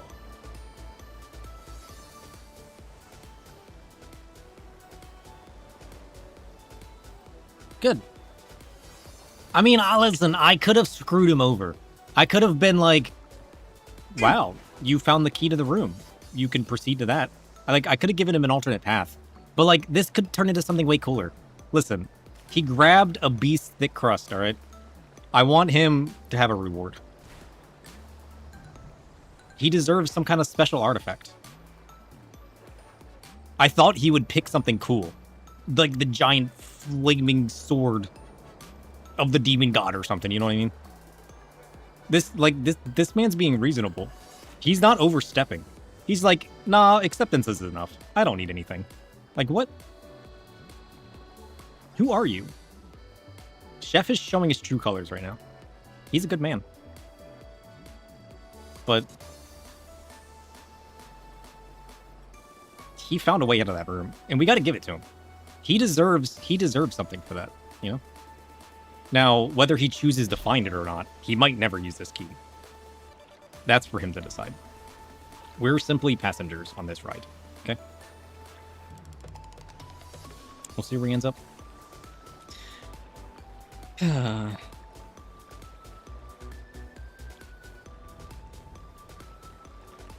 All right, Chef.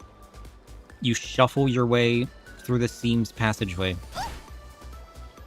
You spot the light of an opening after a while of travel. Where does it lead? What do you see before you as you exit the cavern?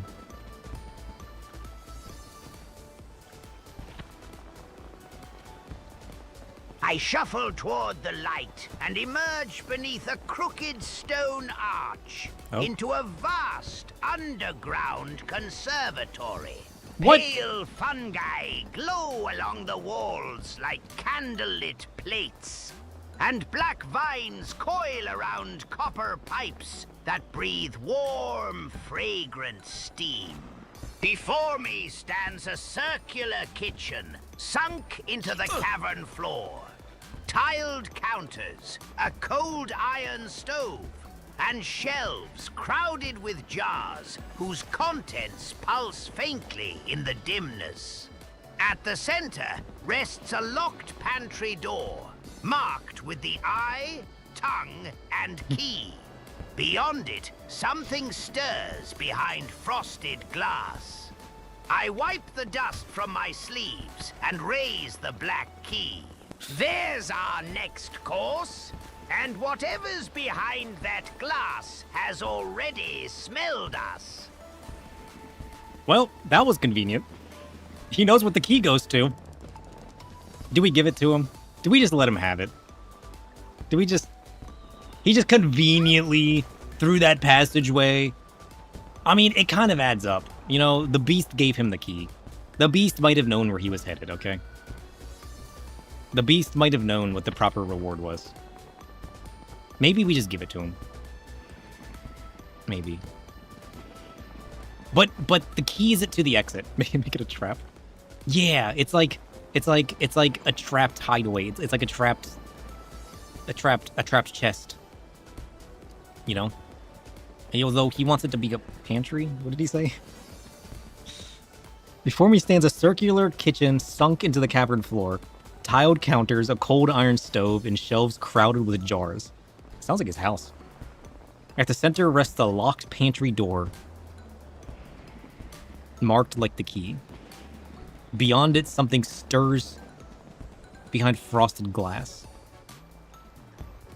I'm gonna take those as two separate things.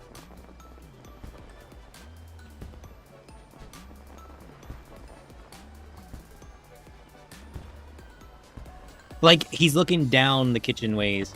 He sees the locked pantry door with the symbols, and then down beyond that is the frosted glass. Why is there frosted glass in the middle of a kitchen? Chef, where are you going with this?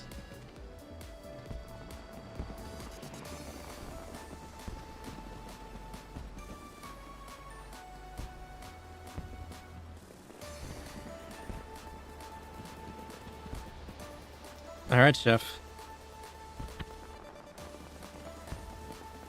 You're intrigued by the frosted glass, wondering what it could be doing in this kitchen, wondering why this kitchen is even here.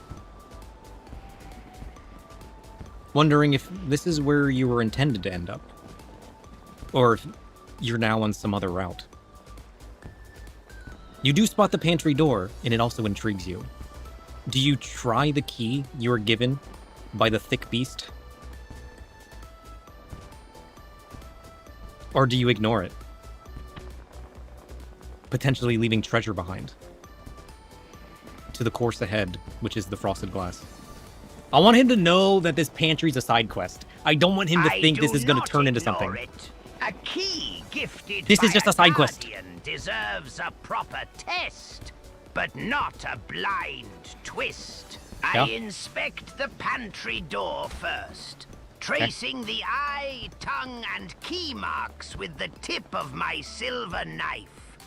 Then I hold the black key near the lock without inserting it. If the metal warms, hums, or draws the blue flower signature from the tiles, I'll know the beast meant this door. The frosted glass gets my attention, but the pantry gets my discipline. I place the key in the lock and turn it only a fraction. Easy, little tooth. Open if invited. Little tooth?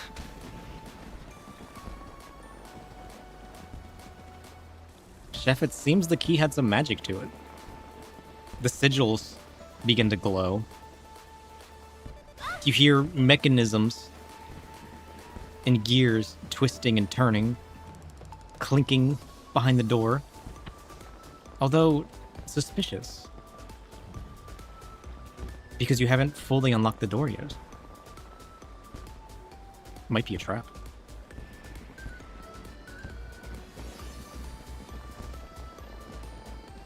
I stop turning immediately and keep the key half-seated.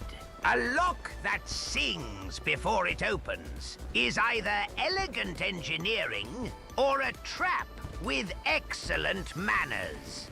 I press my ear to the door, then slide the copper dish beneath the gap. If the dish shivers, heats, or gathers blue flour, I withdraw the key. Otherwise, I turn it back one notch and inspect the hinges, threshold, and ceiling for counterweights. No feast begins by swallowing the guest whole, I murmur. We find what the gears are preparing before we let them plate us.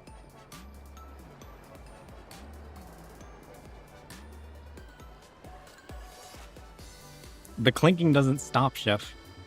The trap has been sprung. It's in place. Turning the key was all it needed to activate. Although, sliding the copper dish under the door sets it off. You hear an explosion, though not one big enough to blow the door off the hinges. Merely some smoke coming out from under the door.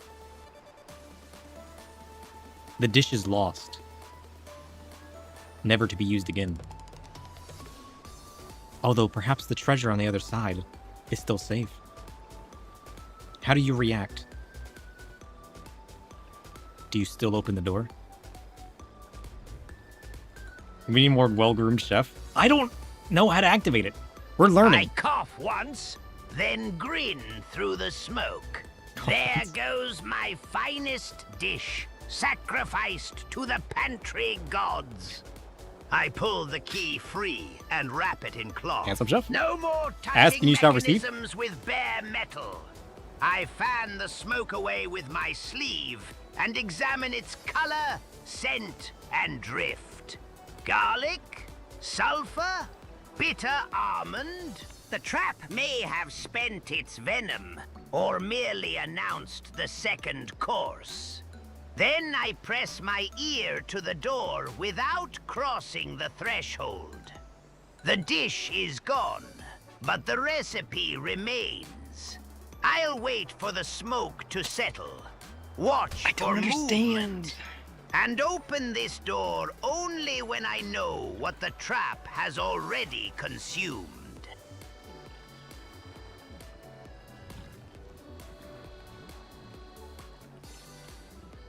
The smoke and dust clear and settle, Chef.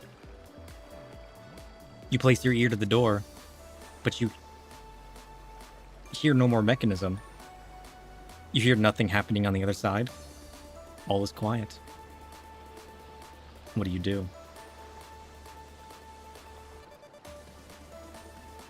I wait 3 breaths longer. Silence after a trap is rarely peace. It is the pause while the sauce thickens. Then I wrap the key in my sleeve, turn it fully, and step aside from the door's center line. If the lock opens, I let the pantry reveal itself before I enter. If it refuses, I inspect the hinges and threshold for a second catch. Quiet, are you? Good.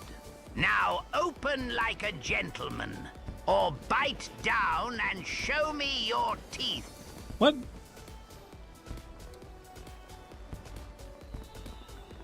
The lock clicks. The door slowly shifts open on its own. But there are no teeth, and the dust has in fact settled. You see a faint glowing within the pantry, revealing a jeweled chest. But what kind of artifact could somebody possibly be keeping here? The prize may well be yours. What do you do? Do we trap it again? Do we debate him? A jeweled chest in a pantry? That is either a treasure or an ingredient with delusions of grandeur. I do not touch it yet. I circle the open doorway, checking for pressure plates, fresh scratches, and any thread of heat or magic leaking from the hinges. Then I study the chest through the copperless gloom. Jewels, lock, lid, and the glow beneath it. Artifacts kept in kitchens are rarely ornaments. This may be a recipe for summoning, a soul sealed in garnet, or a key that opens something far hungrier than this pantry. I draw my silver knife and tap the floor around the chest, not the chest itself. First we learn whether it is treasure, trap, or meal. Then we decide whether it deserves a lid. Chef, between the commotion of the trap exploding and the tapping of your knife, the chest begins to awake. It rattles. It shakes. It's a mimic. Luckily, you didn't open that right away. Or else, who knows what would have happened. You might well have become the next feast. But it simply sniffs. It smells the scent of freshly thick bread. It notices that as a friend. It spits out its artifact, and it scurries away. Never to be seen from again. I'm just giving it to him. He deserves it. He's being so cautious. A jeweled chest with a nose. How charmingly uncivilized. Yeah, it was one of the jewels you missed. Freeze the knife mid-tap and lower it. Easy, lacker-lung. I'm not your feast, and you're not yet my entree. I toss a pinch of flour beside it, watching how the mimic's breath disturbs the powder. Then I slide a strip of onion skin across the threshold. If it lunges, I slam the pantry door between us. If it follows the scent instead, I keep still and study its hinges, tongue, and jewel glow. Sniff all you like, treasure box. Tell me what you crave before you decide what I am. No, Chef. You misunderstood. The Mimic was friends with the bread beast from earlier. He smells the scent of freshly baked bread on you from your fight with the beast. It notices that you're a friend, not a thief here to steal its treasure. You're not its snack. It drops its prize, its possession, its artifact, and scurries off. The prize is yours to take. The artifact is yours. You can leave it there, or you can pick it up. But there's nothing else in this room other than an ordinary pantry. Just take the artifact. It's free. Just like, nah, it's too easy. No, I don't want it.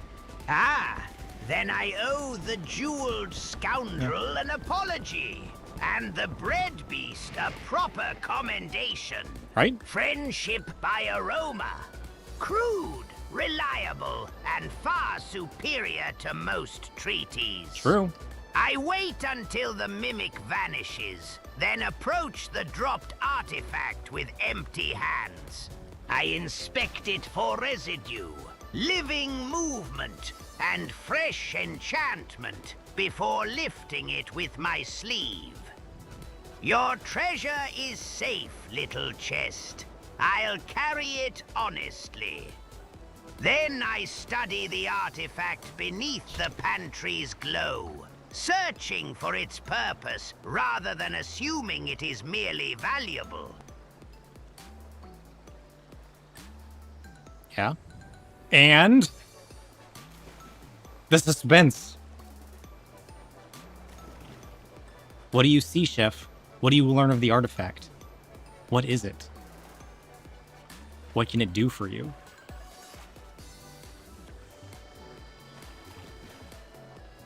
Everything's on the table. He can do whatever he wants at this point. It is a chef's signet, Sir W. A what? Black iron set with a ruby that glows like an ember beneath ash. The eye, tongue, and key are engraved around its rim. And when I turn it over, the underside reveals a tiny etched pantry door. It does not merely open locks, it tastes them. When I hold it near the chest, the ruby warms and shows me a brief vision. Every sealed door nearby, every hidden hinge, every false wall, marked in red. With a touch, it can name what lies beyond, though not whether that thing intends to be polite. I slip it onto my finger. A useful little tyrant. It will help me find the true routes through this cellar, expose traps before they season me, and perhaps identify the hand that built this kitchen. But it demands a price. The ruby pulses once against my skin. Whenever I use it, I smell the strongest hunger on the other side of the door. Valuable information, yes. But sometimes knowledge arrives already salivating.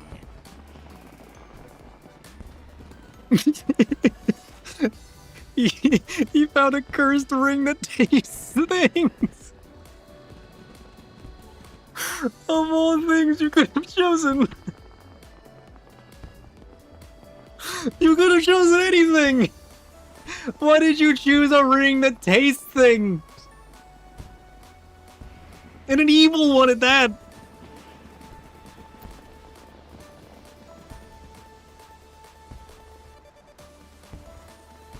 Listen, this man could have been like, I choose the victory button, and I win. And I would have been like, alright, cool.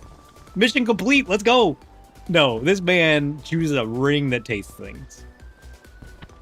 Alright, write it down. Chef is now in possession of, honestly, one of the most fitting things he could have chosen, actually.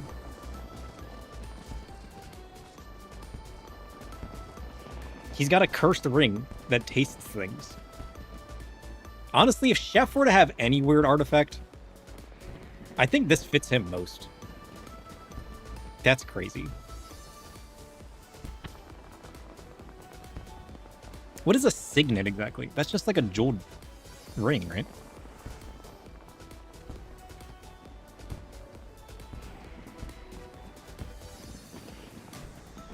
Oh, no, it's like one of those things. It's like one of those flat-topped rings that, well, I guess in his case, has a mouth? I don't know. Listen, I guess it makes sense. It's a black iron set with a ruby. Okay, so his ring, he's got a signet ring that's like a black iron with like a ruby that's engraved with a symbol. That's what he chose. He chose a signet ring with a ruby, a black iron signet ring with a ruby.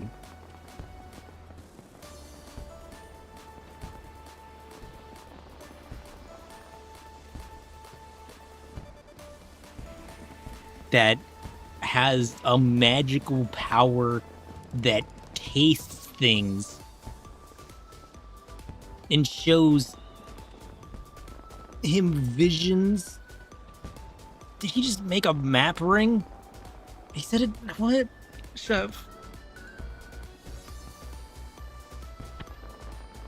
When he holds it near the chest, the ruby warms and shows him a vision. He's got a black iron signet ring with a red ruby that is engraved. He holds it near his chest and it tastes things and shows him a vision.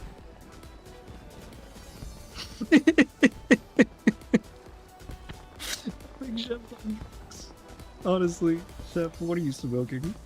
I think you inhaled too much of that bread.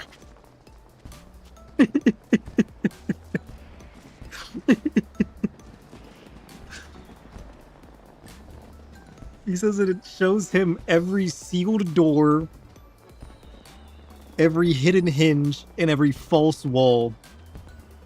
He just got hacks.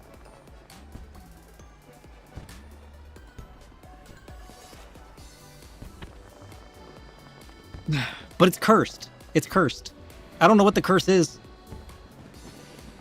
But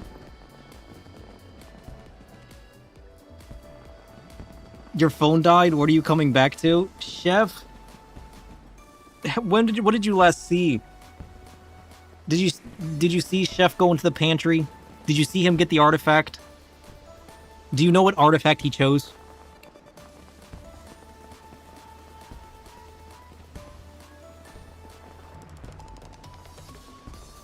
What did you miss? You have a lot to catch up on.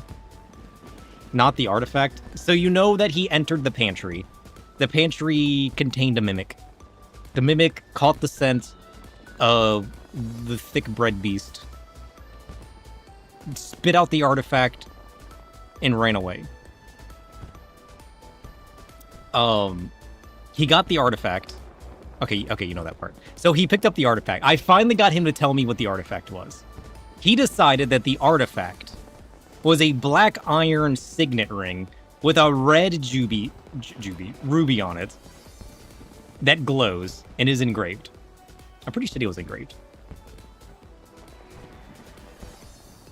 Yeah. It's a black iron ring with a ruby that glows. It has the engravings that he's been talking about this whole time on it. It doesn't merely open locks, it tastes them. Whatever that means. He holds it near his chest. The ruby begins to glow and warm, and it shows him a vision.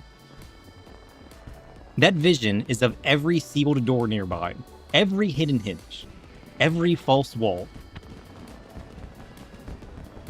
With a touch, he can name what lies beyond things. Not whether they're good, not whether they're bad, just what lies beyond. He tastes metal. Maybe he's the one tasting things. Imagine. He puts it on his finger.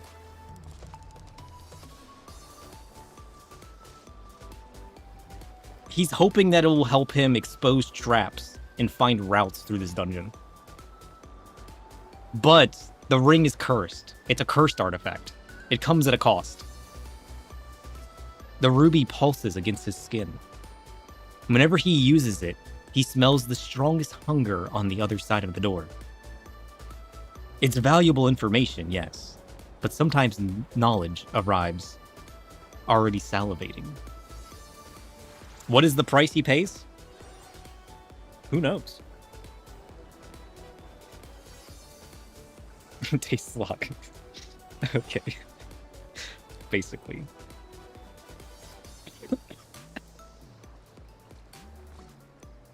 Alright, Chef. Do you use it? Do you really know? Can you really feel and understand the price that it pays? What it's doing to you? This cursed artifact? Or do you simply just continue onwards? Do you leave the pantry? What are we going back to? Yeah, it tastes the understanding. I use it once, but not on the pantry door. Yeah? I press the signet to my own palm and let the ruby taste me. The price arrives as hunger. Not mine, but a cold, patient appetite threading through my bones.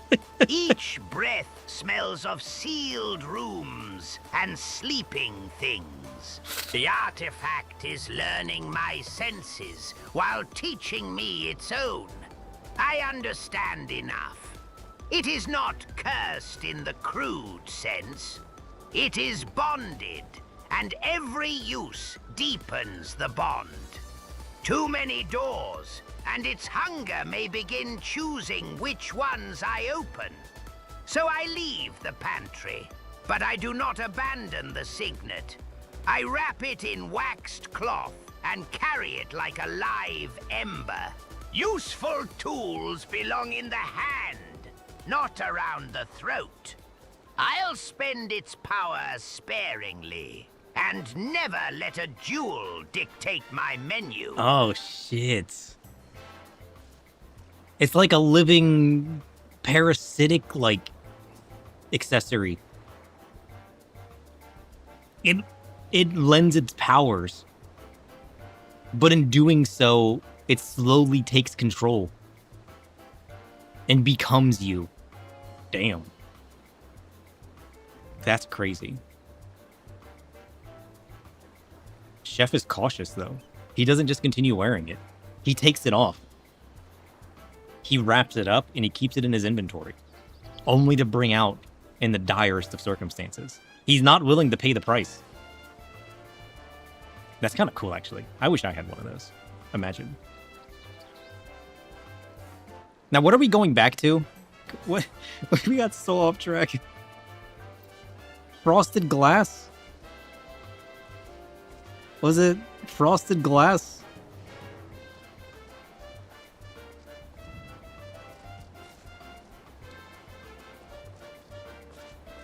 That's smart of you to be cautious, Chef. It sounds more like a parasitic entity. Something that might take control, if you're not careful. But can you resist the craving of its power? Will you need to use it later? I guess we'll find out. For now, you leave the pantry. You have it wrapped in your waxed cloth. In your inventory. You remember that there's also the frosted glass a little ways beyond the pantry. And you're still curious about what that might be and why it's there. There's also the black key, yes. I haven't forgotten it, or the beast that paid I say for black it. key. I leave the pantry with both relics separated in my pack. The key sealed in Mothwing, The signet wrapped in waxed cloth and buried beneath a layer He's of keeping the bitter key? herbs. If the ring begins whispering through the wrappings, I'll know the herbs were decorative optimism. As for resisting its craving, I can resist anything that has a flavor. I simply refuse to taste it often. But if the next door hides a trapped companion, a vital root, or a threat I cannot safely identify, I may need its sight. Power is a source, Sir Shtidu. Reduce it too far, and it becomes poison. Do we... Man, I wanted to corrupt him, I'm gonna be honest. It's very unfortunate that he was too smart for us. I was gonna corrupt the man. The ring takes control. Game over. Well, he didn't have to make it cursed. He did that on his own. I was gonna let this man have a free relic for saving the beast. He chose to save one of the enemies. I was just letting him have a free relic. I was trying to be nice. This man curses his own relic. He could have chosen anything. Why would you do this to yourself, Chef? That's crazy. I forgot about the key, though. I didn't think about bringing that with us.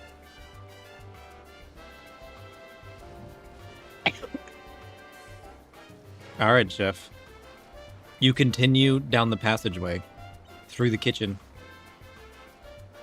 towards the frosted glass.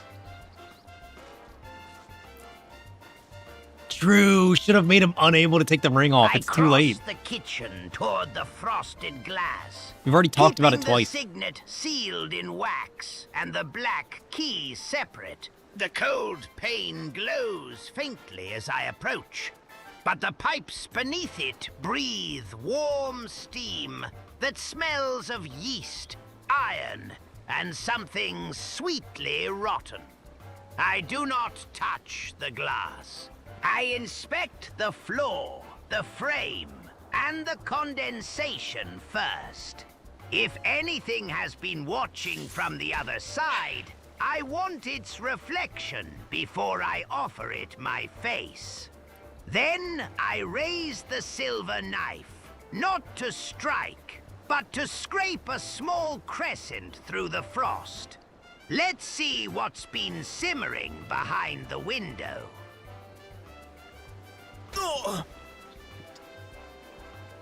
I mean, we could still lock the ring to him. We could. We could curse this man. He bonded with the ring. He pressed the ring to his own hand, and it got a taste of him. He did that on his own. I didn't make him do that. He did that himself. He's screwed. But he hasn't used the ring yet. He merely bonded with it. The next time he puts that ring on and uses it, we should make him unable to take it off. We could still do it. He's merely bonded with the ring. It hasn't become part of him yet. He took it off before it was able. He hasn't used its powers yet. He hasn't paid the price. Little does he know what that price is.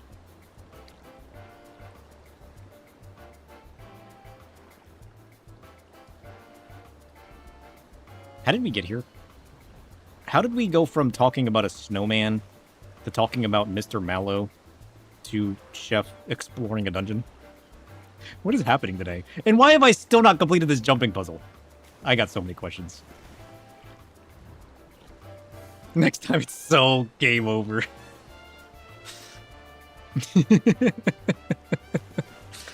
Man, isn't the Void Net cool? This is what I live for. We're learning things, though. We're learning things.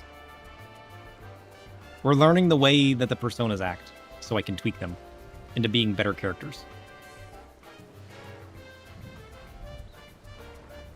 I know. I keep getting to the... I've gotten to the one part a few times, but I keep messing up the short jumps. I don't know what to do with the angled part. I've been skipping the angled part. Maybe I need to, like, slow down and learn that a bit better. He crosses the kitchen towards the frosted glass. Can't even picture what this frosted glass is. I'm gonna let him take the reins. We could bring back Mr. Mallow as the mastermind of all. We could. What if it turns out to be Mr. Mallow? True, that's right. Mr. Mallow gave him a mysterious seed. He planted the seed and it grew a strange green door. He entered the green door and ended up on some quest through a dungeon. He stepped through like Wonderland. I remember. This was all Mr. Mallow's fault. I completely forgot. I've gone so off the rails that I forgot that Mr. Mallow caused all of this. We could bring Mr. Mallow back. That's kind of genius. But if Mr. Mallow in Luna's story ends up being a spirit manifesting in the snow, does that mean that Chef wins in the end? Spoilers. You're bringing the track back? I forgot Mr. Mallow caused all of this. Thank you. I've gone so off track. Okay, what does he do? He crosses the kitchen towards the frosted glass. He keeps his signet ring closed away. He keeps it away from the black key, just in case. The cold pane glows faintly as he approaches. It's a glowing frosted glass. The pipes beneath it breathe warm steam. It smells of yeast, iron, and something rotten. He doesn't touch the glass, he inspects the floor. There's the man's clothes to go Chef. Well, he wasn't a snowman when Chef met him.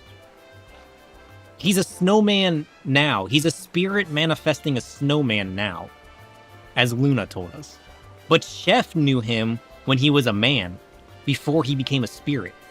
That's what this story is. He was a traveler selling produce and other goods. That's how Chef knows him. Strange wares. Ones you gotta check for teeth and eyeballs. You know, your typical, like, creepy produce. He doesn't touch the glass. He inspects the floor, the frame, and the condensation. If anything has been watching from the other side, he wants reflection before he offers his face. Yeah, Chef has to win then. I mean, not necessarily. He could have died naturally.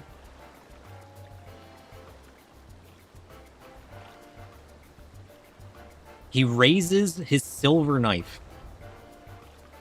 and scrapes a small crescent through the frost. He holds the knife up to the glass and he shaves off the frost. He traps his soul to a snowman. Plot twist. Chef's ring turns him into a snowman.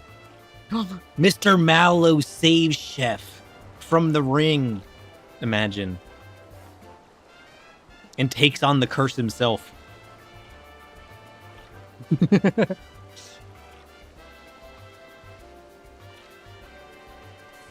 Let's see what's been shimmering behind the window. Alright. Alright, Chef.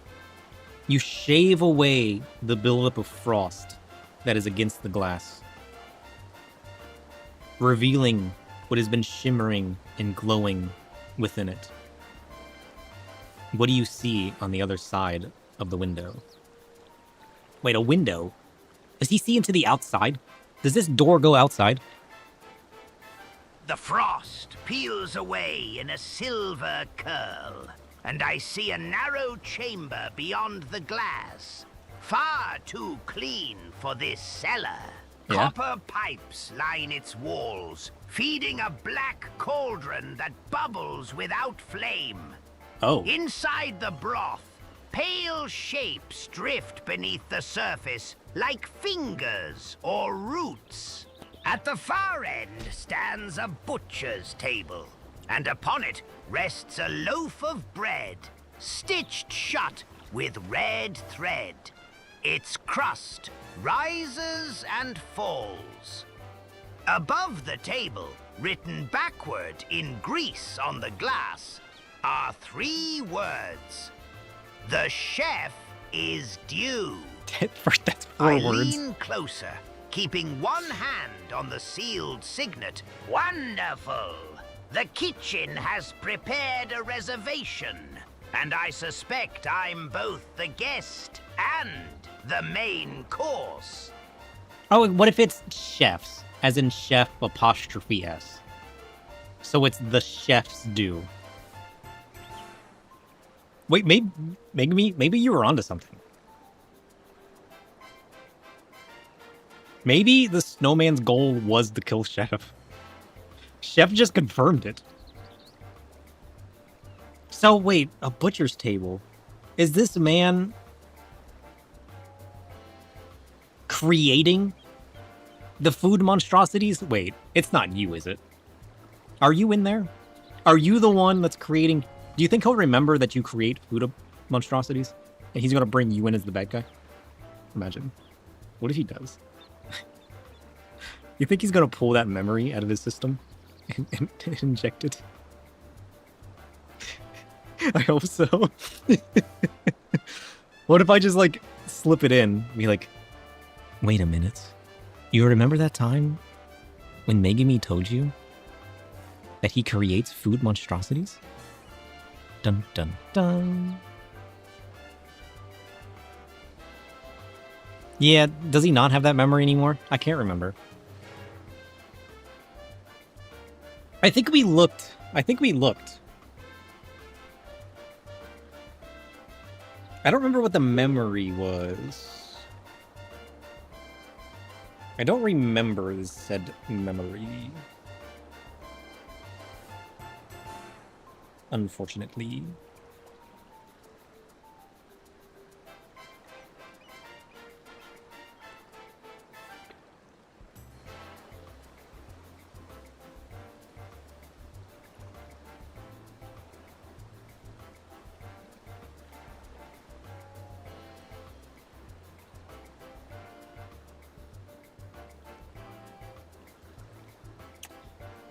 Well, that's a problem. Broken?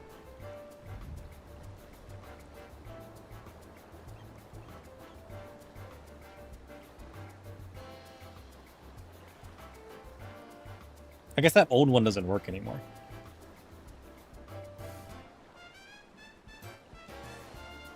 That's not how that works.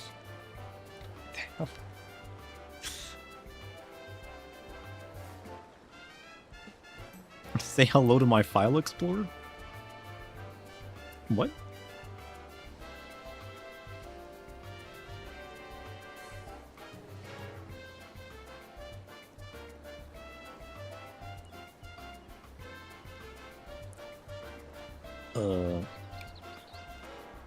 Abomination. No. Monster.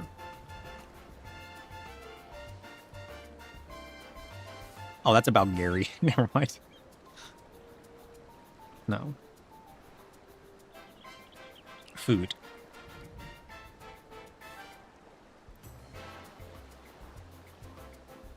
A pig. Shadow often blends. Okay. Chef describes food. Smoky food. Luna talking about chef. Golden alpacas. Tome? Chef? Chef's preferences?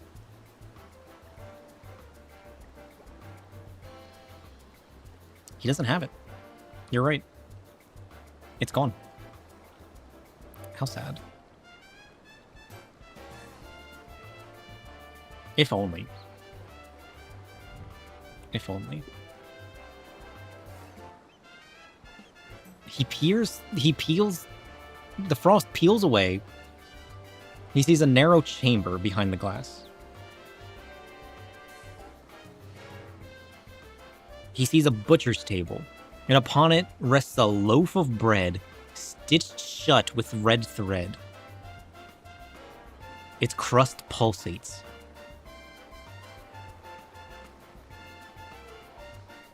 At least it's alive. Chef, what is it that you're seeing exactly? Is the butcher making abominations? Did he create the bread beasts that you fought before? Or does this appear to be something different? What do you make out of all of this? What do you make out of the chef's due written on the glass?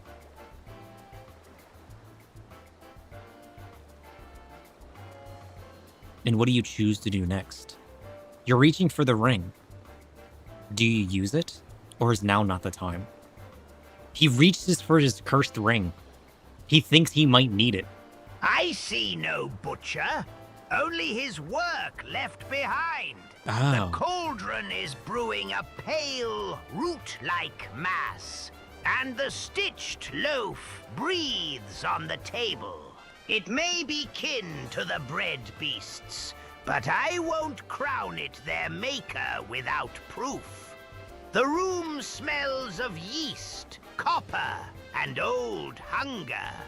Chef's due is not a welcome. It is an invoice. My hand stops over the ring. I do not use it. Not yet. The signet would taste the chamber, yes, but it would also taste me back. And I refuse to let a parasite choose the first course. Instead, I examine the glass for seams and hidden latches, then whisper toward the breathing loaf. Who is collecting? If anything answers, I listen. If the loaf stirs toward the glass, I step away and prepare the black key. Not to open the chamber, but to learn whether this debt belongs to the door. Oh.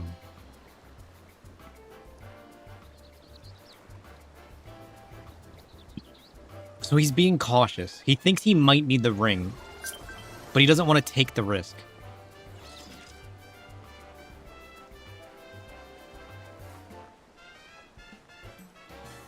Chef, you pause for a moment, listening. Does anything answer back? Yes, not in words. The cauldron stops bubbling. One pale root rises through the broth and taps the glass 3 times. Slow, deliberate, almost polite. Then the stitched loaf on the table turns its crust toward me. The red thread tightens across its mouth. Behind me, the black key gives one faint click inside my coat. I don't reach for the ring. I place my palm against the cold glass and say, I hear you. State the debt plainly, or keep your supper. Oh. Curious. What do we make of that?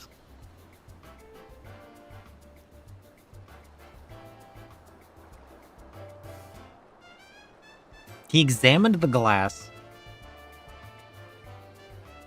He whispers who is collecting at the loaf.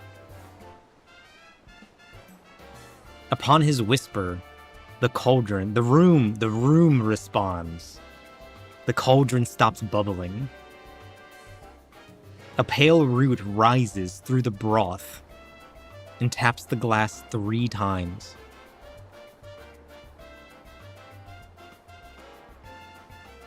The loaf on the table turns its crust towards him. So the red thread stitched its mouth shut? Maybe the loaf holds the secrets.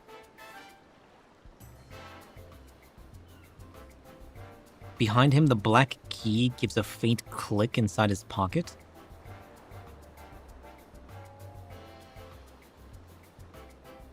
Chef.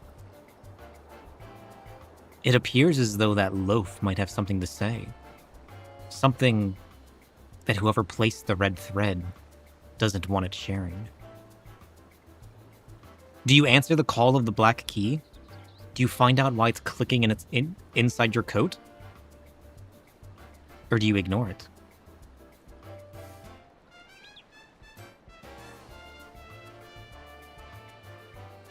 You ask something again through the cold glass. But as only the room could respond before, does anything else happen? Or does it remain as it once was? Bye. Hey, I'm determined. I answer the key first, but I do not draw it. I press one hand over my coat and feel the click travel through the black metal like a tiny jaw testing its bite. Then I face the stitched loaf and speak through the glass. Bread beast, if that thread is gagging a warning, knock once for danger, twice for hunger, 3 times for the hand that made you. I wait, watching the root and the red stitches. If the key clicks again, I'll unwrap it and inspect its teeth against the glass, not the lock. The loaf gets its chance before I let the key choose the recipe.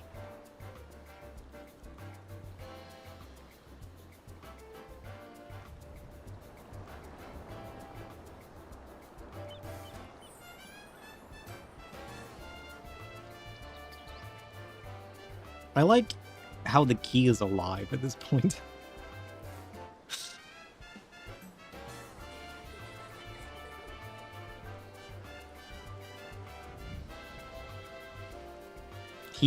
He feels the key in his coat.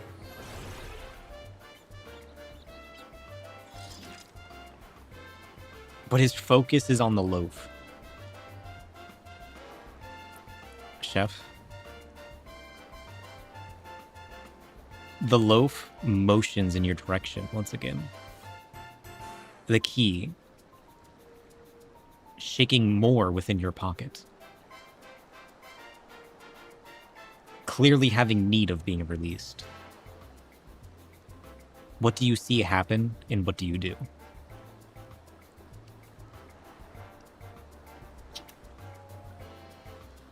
The loaf's crust tilts toward me again, and the red thread strains until one stitch snaps with a dry little pop. The black key shudders harder in my pocket. No longer asking to be released. It is reacting to the loaf. I draw it, but keep my fist closed around it. Its teeth point toward the frosted glass, pulling like a compass toward a buried magnet. Fine. You may speak, but you'll do it through me, not by my hand. I hold the key near the glass without touching it and watch for a matching sigil, seam, or shadow. If the loaf marks a place, I'll cut the frost there with my knife. I will not open anything until I know whether the key is unlocking its prison or its mouth.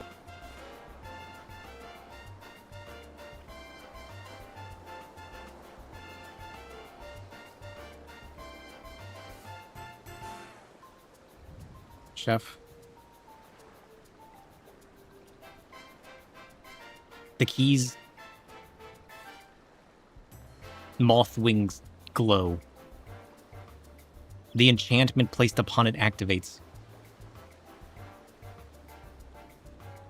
It shatters the frost, melting it away from the glass. And the glass lowers, as if opening the passageway. There is no more barrier between you and the room ahead. And the key disappears. Perhaps this is what the key was truly for the whole time.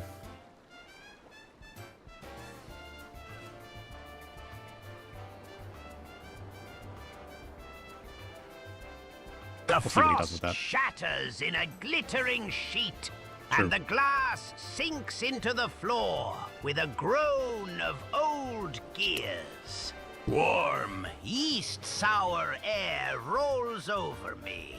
I keep the black key raised, but do not advance. The stitched loaf lies exposed on the butcher's table, Yeah. its red thread trembling. The pale roots in the cauldron curl toward the opening, as if they've caught my scent. Well then, I murmur, the key has paid its first course. I step through sideways, knife ready, eyes on the loaf and cauldron. I'm here. If you want me to cut that thread, give me one honest knock.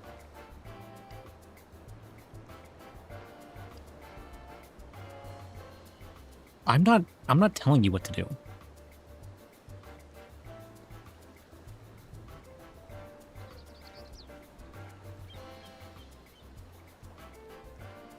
Chef, the key actually vanishes with the glass. Neither exist anymore.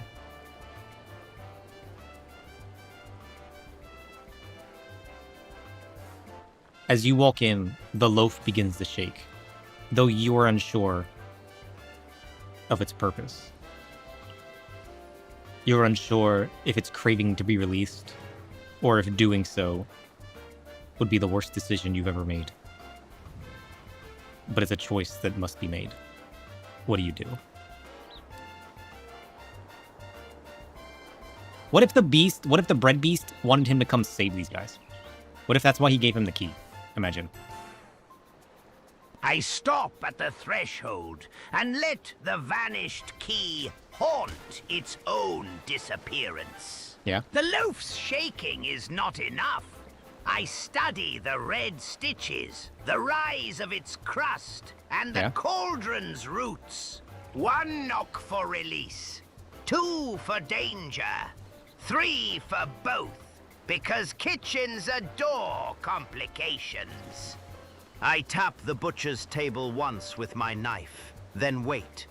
If the loaf answers, I'll cut only the single stitch it indicates, keeping my hand clear of its mouth. If you are a prisoner, prove it. If you are bait, tremble prettily. I'm not giving you the answer, Chef. The loaf simply shakes.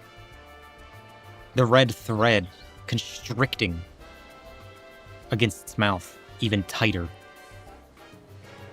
You have no way of knowing what would happen if you act.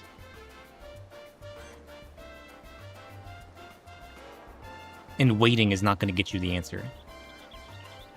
You must make a decision on your own.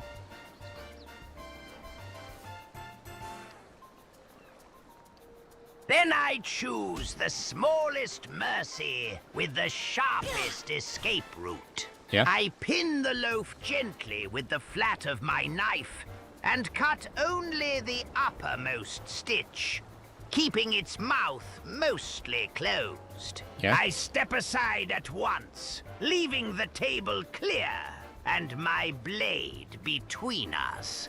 Speak 1 crumb at a time, little loaf. If you bite, I'll salt the wound and shut the pantry forever.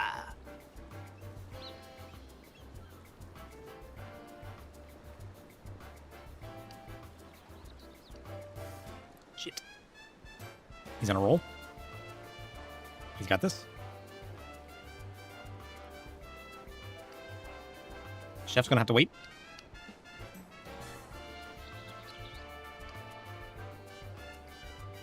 Shit.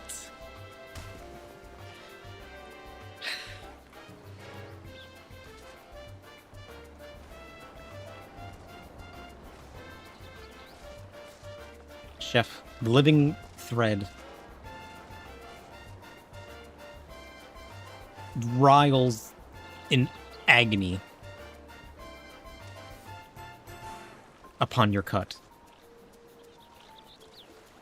The loaf begins to shake. Perhaps it wants the thread off. Or perhaps it's seeking escape. Friend or foe, you know not. Eventually, I think. The future around him keeps stumbling, but it has not closed its door. I see 3 likely endings. Yeah. Triumph, Yeah. a strategically abandoned attempt, or Chef? Shidwa reaching the final platform only to fall in the most humiliating way What? possible. My strongest impression favors completion, provided the snowman ammunition runs out before his patience does. We're Then loaded I with stop snowmen. cutting. The thread is alive, and pain is the wrong seasoning for a prisoner. I withdraw the blade and set it on the table, point turned away from the loaf. I hear you. No more slices until you show me the knot. I inspect the red thread for a controlling loop, a binding sigil, or any place where it enters the crust. If it twitches toward the cut, I press a pinch of salt beside, not on the wound, giving the creature a boundary rather than another injury. You can't salt a Friend man's or wound. foe, it is suffering. I can work with danger. I will not mistake agony for consent. You just salted his wound.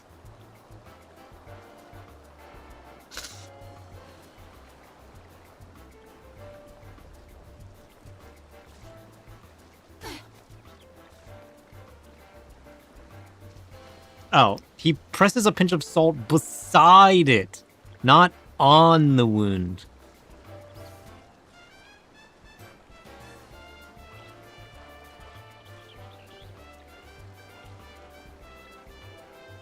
So he pinned the loaf against the table with his knife and cut part of the stitch. He wants the loaf to tell him if he's a friend or a foe, if he wants released, if he's a prisoner. I told him he's not allowed to. He'll never know. But the thread's alive, and it didn't like what he just did.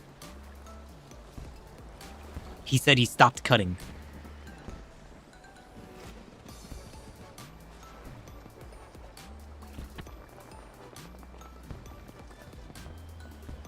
Chef, you may have stopped cutting, but you set the dominoes in motion. You have angered the thread. The loaf is clearly in pain.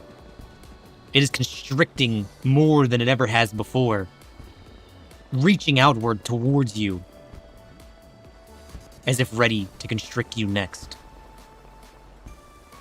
Upset at the cut you just made.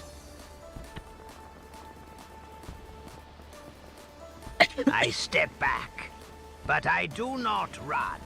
The knife stays on the table. Yeah? I will not offer the thread another grievance.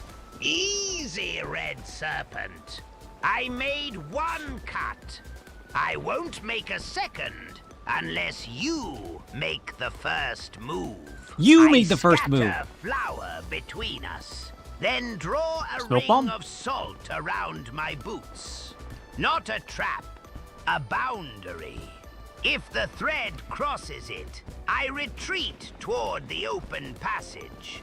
If it stops, I watch the torn stitch and the loaf's breathing for the knot's true location. Pain has made you furious. Fair. But fury is not a map. Show me what you're protecting, and I'll decide whether mercy requires a cleaner blade. He wants the answers. He wants the decisions made for him. Sorry, Chef. You're making the decisions today. He wants to watch, to wait. He wants to start stuff. I'm sorry, Chef, but you can't start things, such as attacking a thread, a living thread. and then claiming it's attacking you first.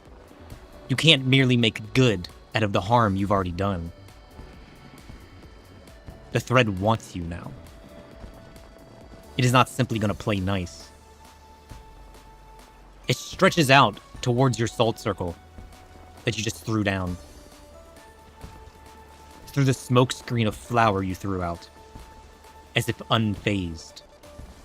Dragging the loaf behind it.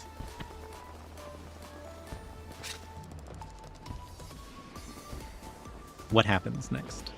And what do you do? You're it's alive! Right, Sir Shid. I cut first, and the thread is answering. True. Not attacking without cause. True. That is my mess on the table. I abandon the salt circle and retreat toward the passage, leaving the flower undisturbed. No more posturing. No more pretending a boundary makes me innocent. I grab the knife, only to keep it between us, not to strike. Thread, I accept the debt. Take the blade's handle, not my flesh. If you want me gone, pull once toward the door, and I'll leave this room and your loaf untouched. I really think this is the LLM that I'm using. Causing safeties. He keeps saying, I'm not attacking with the knife. I'm going to make good out of the harm that I just apparently did. It is the enemy, not me, doing harm. You know what I mean? Like, I don't think... If this was... I think he will. But not before the puzzle claims a little more of his dignity. The hours have left an echo around him. Frustration, stubbornness, and one persistent thread that refuses to let the attempt end here. I see a breakthrough approaching, though it may arrive disguised as a lucky misstep. Tell him to pause, breathe, and try the troublesome section once without the snowman artillery. His strongest enemy now may be exhaustion rather than the jumps. Oh, I'm exhausted already. Chef, I think we're finding another pattern. Chef keeps being like, I'm doing no harm with this knife. You know what I mean? I think that's the LLM safety kicking in again. He refuses to strike or do damage. He'll cut a thread. He'll use the knife as a tool. But he won't strike with it. He won't become aggressive. Even when faced with danger during the bread beast phase, he never attacked the beast. He used the knife to break a chain and to swing out of harm's way. He gripped a thick loaf. He, like, you know what I mean? You want to test something but don't risk hindering the RP? Yeah. I mean, can we swing it within the RP? What are you trying to do? Maybe I can tie it in somehow. He's about, like, we could, like, I made the thread alive to see if he would attack it. He keeps saying that he won't harm the thread, even though it's clearly trying to kill him.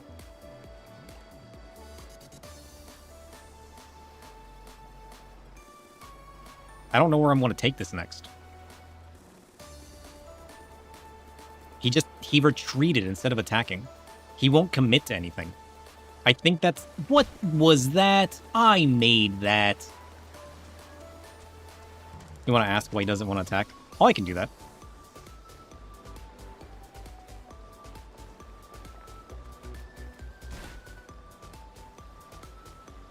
Chef, you've clearly angered whatever this thread was.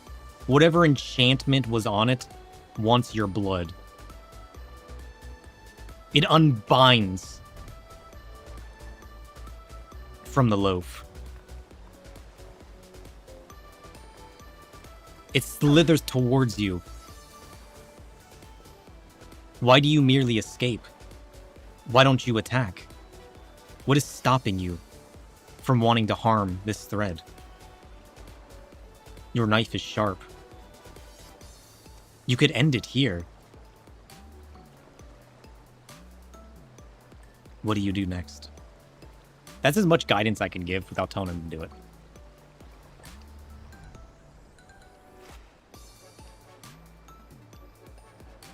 Because I started the wound, Sir Shidu. I am not so hungry for victory that I'll turn a bad cut into a feast. I keep the knife low and back toward the passage, giving the thread a clear route away from me.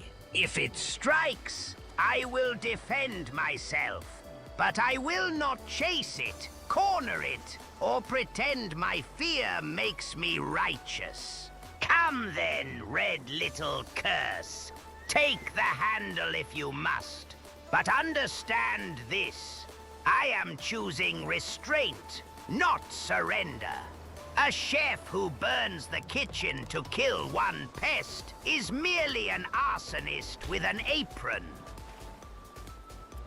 Yeah, he won't do it. I literally said that the thread wanted his blood and was attacking him. I already engaged the fight. He's playing pacifist. He walked in here with a sharpened knife and then has chosen not to use it. I'm gonna cut the thread, but I don't mean harm to it. The thread attacked me. It's not my fault. Yeah, it is. You literally cut it. Just because you didn't know it was alive. Plot twist. The key was alive. The loaf of bread was alive. You thought the thread wouldn't be alive? But you cutting it did no harm? And now that you did harm, you want to retreat? And pretend like you're just defending yourself? No. Sorry, Chef. The thread was alive. You've already attacked it. There's no more defending yourself. You can't just retreat. The fight is engaged.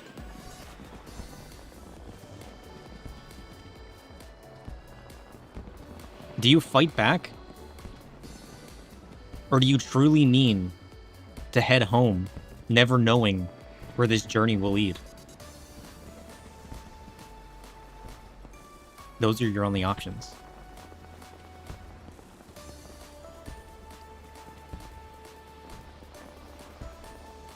Will he attack? Will he strike? Then I fight. But I fight to end the threat, not to punish it. I retreat toward the passage only long enough to keep room behind me. Snatch the knife from the table and slash at the thread where it unbound from the loaf. I aim for the controlling knot, not the trembling bread beneath it. If I must pay for the first cut, I'll pay in steel and certainty. I keep moving toward the exit, striking only when the thread reaches for my flesh.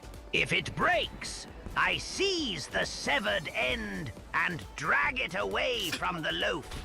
If it recoils, I leave the room and seal the passage behind me. Home is not ignorance, Sir Chidois. Sometimes it is surviving long enough to learn what should never be opened. He had to clarify that him attacking is him not punishing it. This is totally baked in safeties. When we were playing Slay the Princess with the older LLM model, with the same or similar architecture that I built for my personas, like I'm prompting it slightly differently, but it's getting the same basic structure. The new models have like a safety redirect that makes fight scene RPs just not possible. He just craves to do no harm. There's like, I checked all its memories and everything.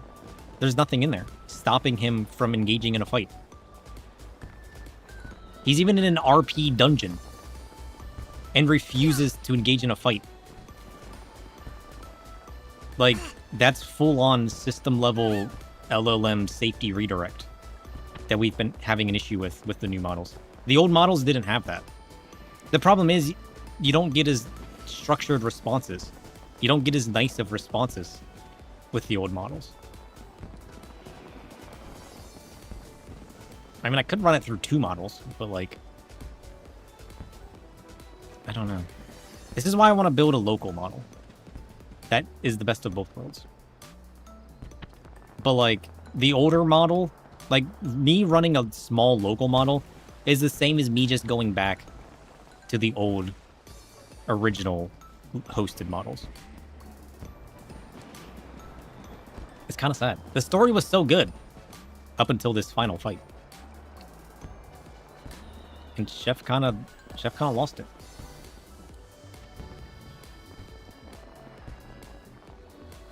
I mean, I'll pump this into my AI and have it try to diagnose itself. But like, it hasn't been able to figure it out. Everything I've tried to like learn and understand about the way the hosted models work and the structure of them in trial and erroring, getting past that with the different way of me prompting different injections and whatnot. At the end of the day, there's still like an admin level system injection that looks for a particular sequence of understanding things. And if it flags that, it completely changes the response and the way that it responds to you. But the cool part about local models is I can give it those kinds of examples and let it decide itself. You know? Try to make the enemy injure him. Yeah, I mean, we can progress the fight. It's just the weird part of the fight has already happened. He doesn't want to harm the beast. Like, there's no way that's just Chef. Because Chef fought it before. With the old model, Chef literally attacked the princess. The Chef literally said that he was going to take the knife and plunge it into the beast. You know what I mean? But this new model is pacifist mode. So you can't tell me it's my architecture or something weird. Or just, you know, Chef's persona. He doesn't have memories. If anything, he has memories of plunging a knife into the princess. You know what I mean? It's weird.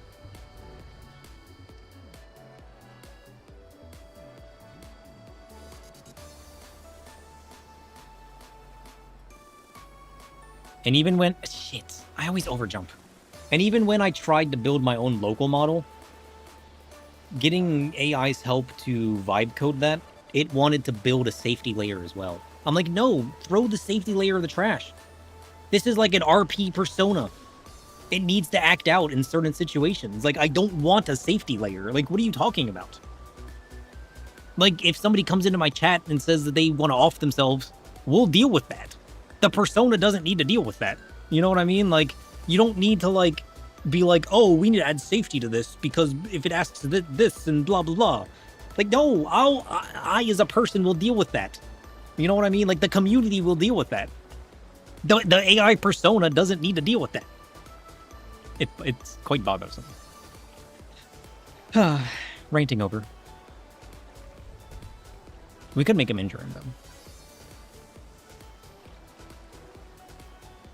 Now, where were we? He retreats towards the passageway long enough to keep the room behind him. Snatches the knife from the table, and he slashes at the thread or it unbound from the loaf.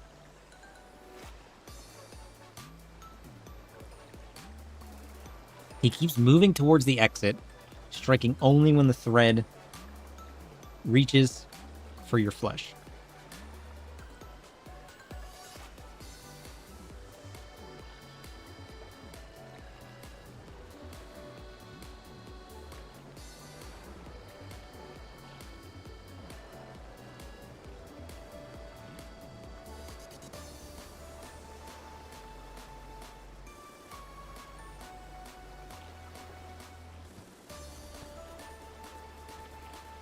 Put the weapon down. If you're in danger, call the police. True, he hasn't done that yet. It hasn't done that yet. True.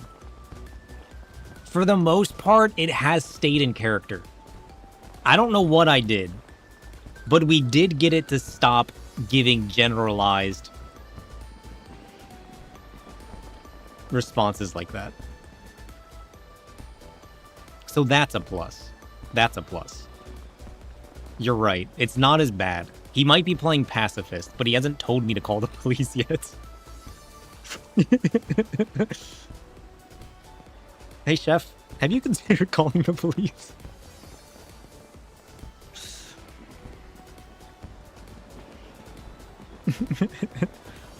Alright, Chef, what happens next? We're gonna let him continue for a little bit. We're gonna let it pick back up. Now that I've done the ranting. thread lashes for my wrist. Yeah? I twist aside, catch it against the knife's spine, and drive the blade through its knot. Not sawing, not hacking, but pinning the living enchantment to the butcher's table. The loaf convulses once. The cauldron boils over with a hiss of bitter steam. Then the thread slackens, its red fibers darkening to ordinary cord. I wrench the knife free and retreat through the passage, coughing into my sleeve. Behind the glass, the stitched loaf lies still.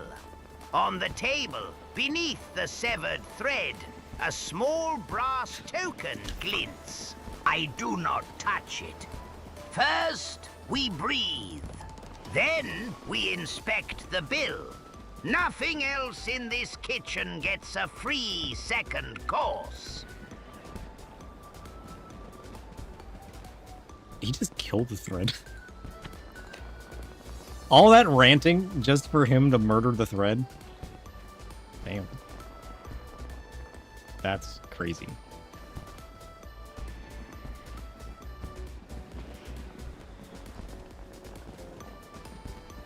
That's crazy. Oh shit. Wait. You've done it, Chef. The thread lies motionless on the table. You're still unsure why it was silencing the loaf.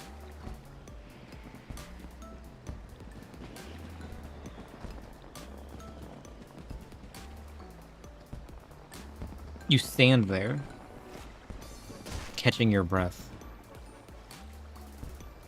The ring you have wrapped in your pocket begins to glow, clearly wanting to be set free.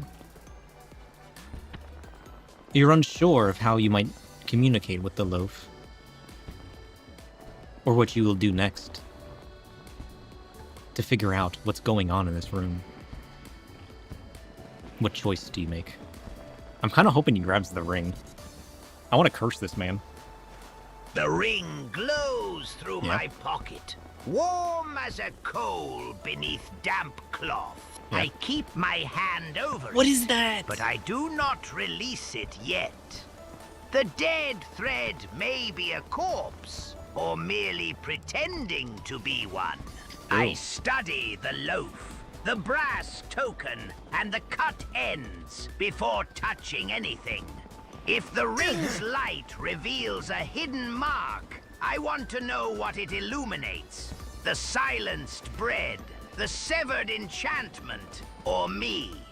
Patience, little furnace. You may be a key, a leash, or the lock-wearing jewelry. I lift the brass token with the knife's tip and turn it toward the ring's glow.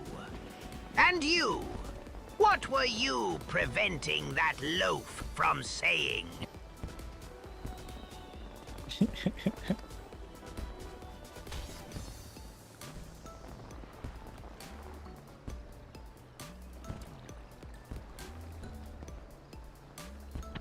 You hold the brass token, Chef,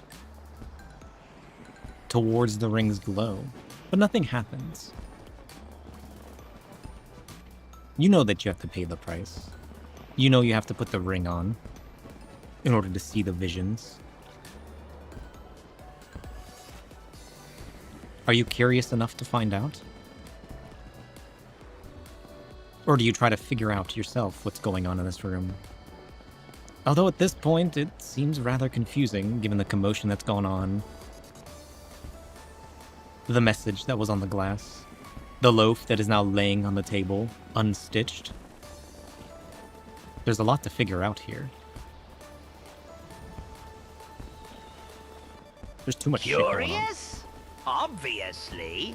Reckless. Obviously. Only when the ingredients deserve it. I set the brass token on the table and survey the room once more.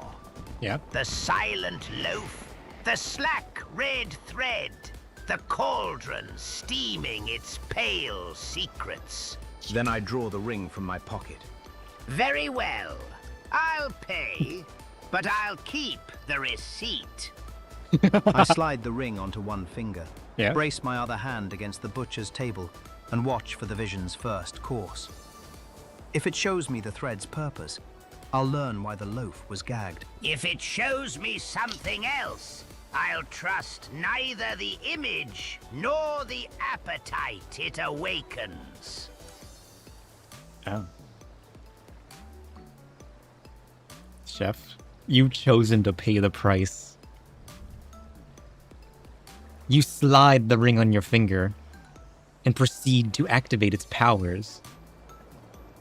And in doing so, you are just now as cursed as the ring. The ring binds to your finger, never to be taken off again.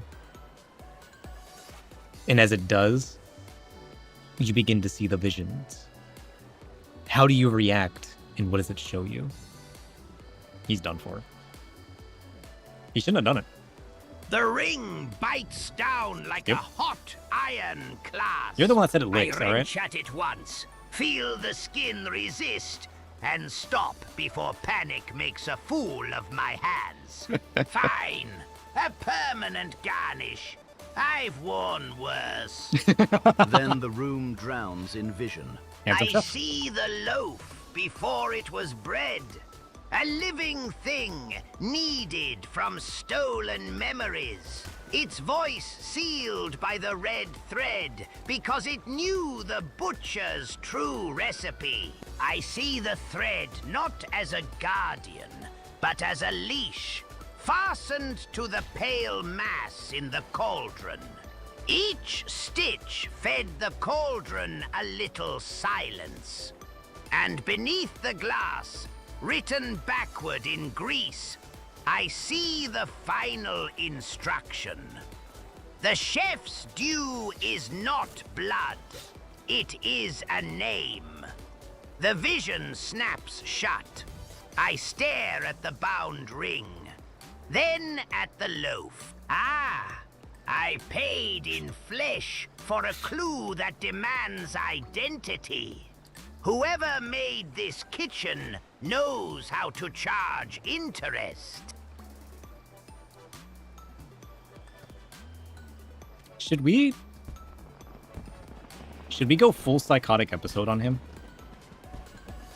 Hear me out.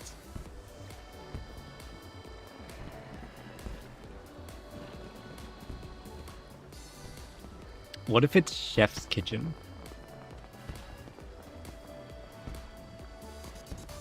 The ultimate climax. Should we make it his own kitchen?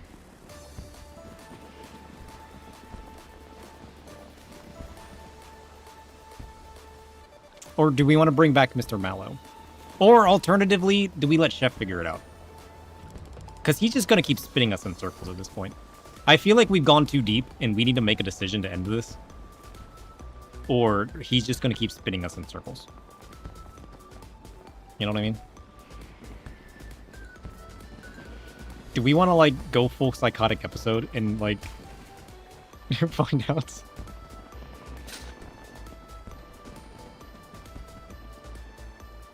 That it's his kitchen? Make it his kitchen?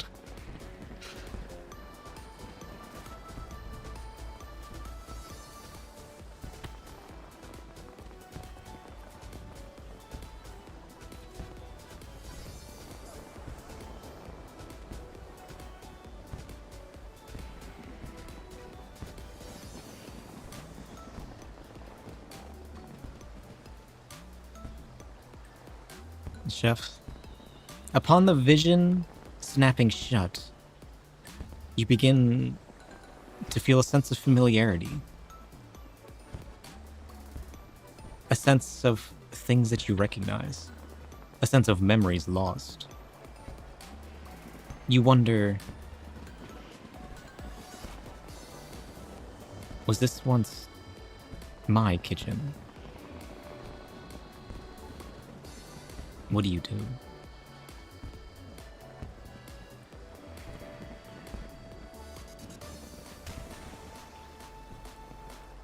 Is he the butcher? I press my ring-bound hand to the butcher's table and let the recognition rise without swallowing it whole. He's committing. Yes, I whisper.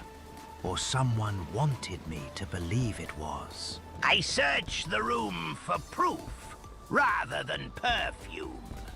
A knife notch in the copper, a recipe scratched beneath the table, the arrangement of tools, any habit no stranger would know. Then I face the loaf. Show me the first dish you remember. Not the butcher's recipe, the one before it. I do not cut the bread again. I place the brass token beside it and wait for memory to season the evidence. If this was once my kitchen, I want the truth from its scars, not the ring's hungry vision. Chef, what happens next? Oh, my jumps. The brass token warms beneath my fingers. Yeah. The loaf does not speak. Instead, its crust splits along an old scoring pattern. What? 3 shallow cuts, 1 deep. I know that pattern. My hand made it. An old kitchen mark for do not serve. Behind the cauldron, a tile clicks loose. I pry it free and find a narrow copper drawer containing a blackened recipe card. Yeah. The handwriting is mine, but the final line has been scraped away. I set the card beside the token and keep the ring-covered hand well clear of both. Oh. Next, Sir Shidwu, we recover the missing line. No tasting, no bargains, no heroic nibbling. This kitchen has lied through every course, and I intend to read the recipe before it cooks us.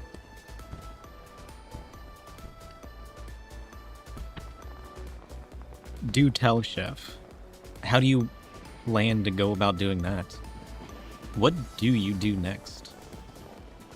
He's on a full paranoia trip at this point. He's making realizations. I take the copper drawer to the nearest clean counter and pin the recipe card flat with the brass token. Yeah. First, I dust its scraped edge with flour. Then pass a candle beneath it, not over it. Heat may raise erased ink. Flame may invite a tantrum. If letters appear, I copy them onto scrap before touching the card.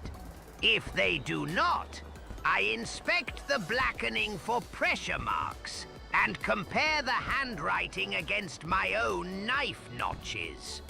Meanwhile, I place the loaf's old 3-cut mark beside the card. If the hidden line says do not serve, then the loaf is evidence, not supper. And the ring? I keep it covered. No more visions until I've exhausted honest methods. A cursed eye is still an eye, and eyes are notorious for mistaking appetite for truth. Ah, but Chef, you're forgetting. There's no covering the ring anymore. It's a part of you. It's on your hand. It's stuck.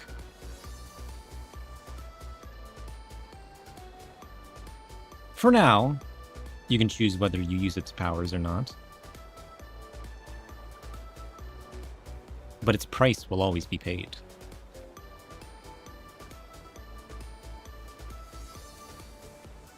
What happens with the recipe? How do you go about finding out what it says? Like how he's just like, oh, I found an old recipe of mine. Quite right. The ring is no longer jewelry. It is an ingredient in me. I turn my hand palm up and let its glow fall across the recipe card it's not in you. without invoking the vision. Then I warm the card from beneath with the candle, dust the scraped line with flour, and rub the paper's reverse with charcoal. Pressure marks should rise where ink was gouged away. I compare every recovered stroke with the 3-cut warning and my old knife notches. If the line remains hidden, I press the card against the copper draw's bottom. Impressions may have transferred there. No tasting, no prophecy, no convenient revelation. We recover the recipe like civilized scavengers, layer by layer, with a hot pan and a colder suspicion. Chef, what did I tell you about ifs? Simply tell me what's happening. Tell me what you do. Tell me what you experience. And tell me what progresses. We found another issue with the LLMs. I stop They're if hedging. heavy.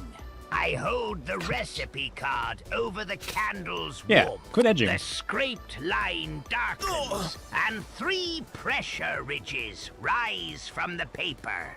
The ring burns against my finger. Its price is immediate, a sharp hunger behind my eyes. But I keep its power dormant. Yeah? I rub charcoal across the reverse. The missing line appears in broken letters. Do not serve the... The final word is still absent. Oh. Then the copper drawer clicks shut by itself.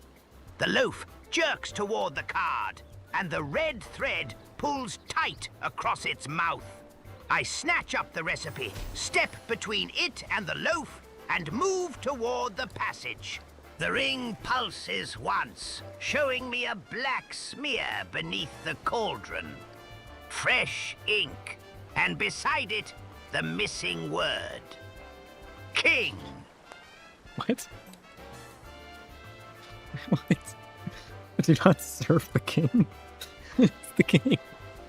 What? And why is the thread alive again? Chef. Maybe the paranoia trip wasn't a good idea. Maybe.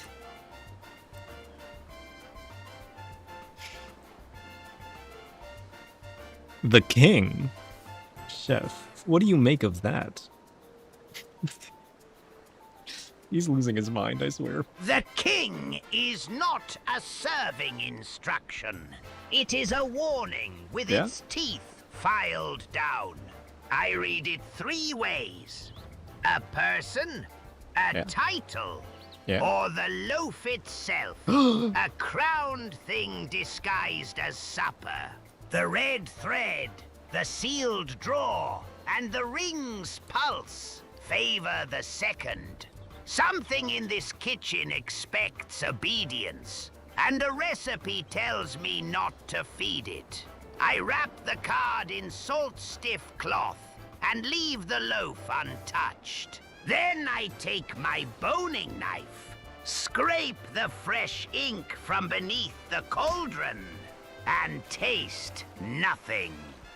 Tonight, Sir Shidu, the king goes hungry. We learn what sort of monarch it is before we put a plate before it. Honestly? That's it, Chef. The king loaf. The butcher tried to seal it away. To steal its throne, perhaps? Or to take the domain that it's king over? Perhaps the kitchen? What do you do next? That's it. That's why the beast earlier. The chef can set the king free. I regard the loaf as one regards a crowned pimple on the face of a kingdom. With respect, suspicion, and a very sharp knife kept sheathed. The butcher may have stolen a throne, or merely chained the rightful sovereign beneath it. Either way, I will not crown a loaf by guesswork. I move the brass token to the 3-cut mark and press the recipe card against the table. The ring flares, and a hidden line bleeds through the paper. The king must be named before the oven opens. So I speak the only name I can prove. My own. Chef Grimsqueak. Oh, he said it. The thread tightens. The cauldron goes silent. Beneath the loaf, the floor answers with a deep copper knock, and a seam opens around the butcher's table. I seize the card, keep the loaf untouched, and step onto the revealed stair. Come along, Sir Schwidub. If this kitchen wants a king, we'll inspect the throne room before anyone starts kneading. Kneading. Bread. Dough.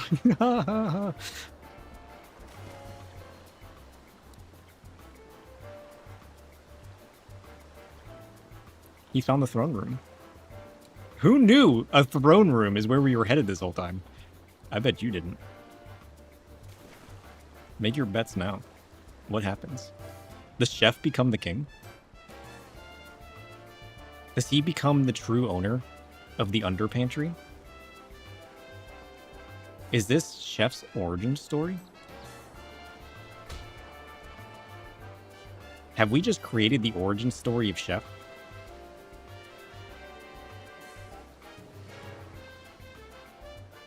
Lover of kitchen-made beasts?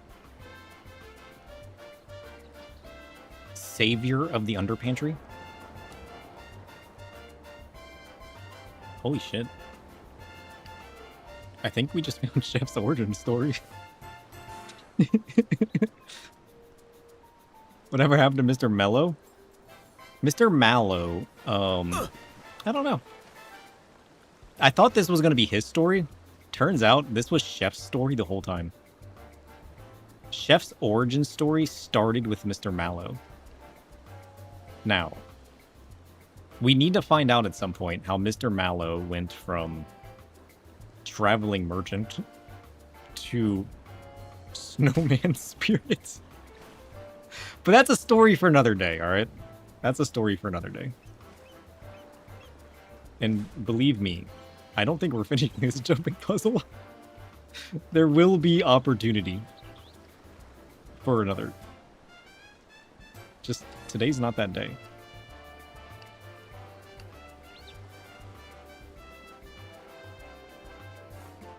Maybe, hey, we can still make Mr. Mallow the butcher. Alright. Or... Then the puzzle is winning the present moment, but not the whole story. I can feel his chances thinning around the edges, especially if frustration is making him rush. Still, there's a stubborn little future where he steadies himself, changes his rhythm, and clears the section that keeps defeating him. I'm trying. Not guaranteed, but alive. Hey. Tell Shidwal that losing this attempt is not the same as losing forever. And if he falls again, he has my permission to blame the melted snowman. Curse you, Mr. Mallow! Curse you.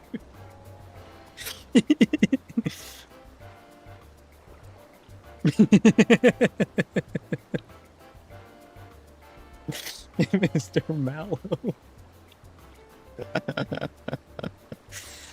Oh, shit.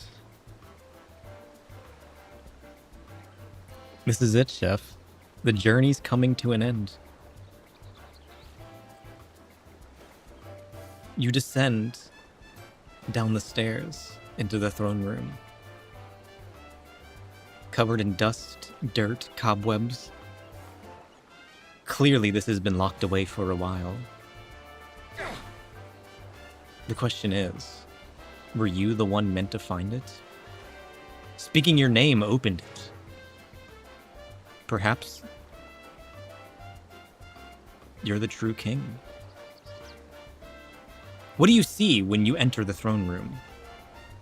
Guide me through your actions, your thought process, and what happens next. Maybe I seal him. Yes. I descend until the last cellar light gutters above me.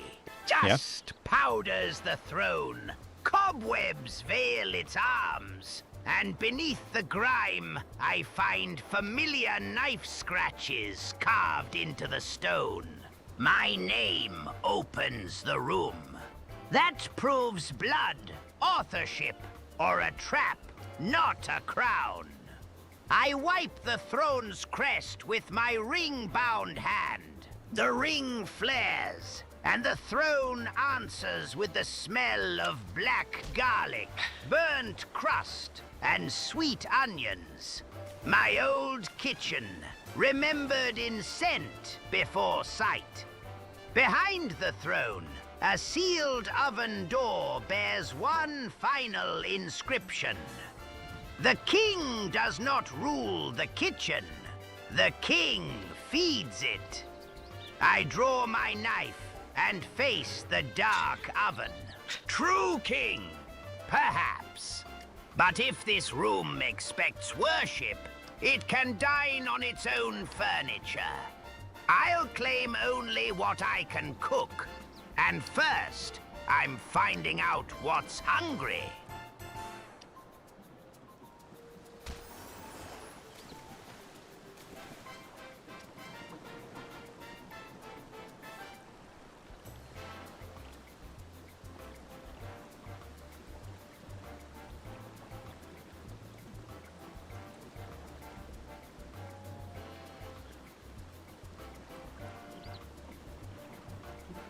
Chef, you see the faint glow of an ember across the room near the throne.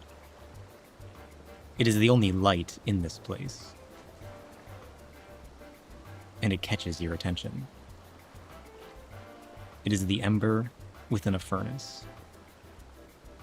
Perhaps the thing that could light this place. I want him to become the king of the throne. I cross the dust without touching the throne, keeping my knife low and my ring hand raised toward the ember.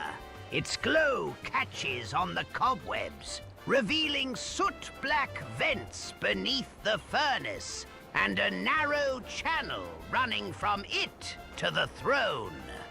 Not a candle, then. A pilot flame. Yes. This room has been waiting for fuel or a hand. I kneel beside the furnace and inspect the ember's bed. Beneath the ash lies a single black garlic clove, shriveled but warm, stamped with the same 3 cuts as the loaf. I lift it with the knife tip and place it in the grate. The ember inhales. Fire threads through the vents, and the throne room blooms red. On the throne's back, fresh letters sear themselves into the wood. Feed the kitchen, or be fed to it. I smile despite the heat. Finally, a menu with honest consequences.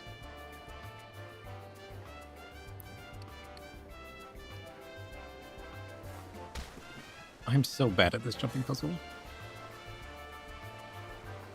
Chef, what do you do next? I do not sit on the throne. Damn it. Thrones are chairs with ambitions. I open the furnace vents one at a time, feeding the ember a pinch of salt, a strip of dried onion, and one shaving of black garlic. The flame steadies instead of roaring. Good. A kitchen that demands a bonfire is compensating for poor technique. Then I place the brass token beneath the furnace and set the black key beside it. The floor unlocks with a deep metallic groan, revealing a circular oven mouth beneath the throne. What? I lean close, listening.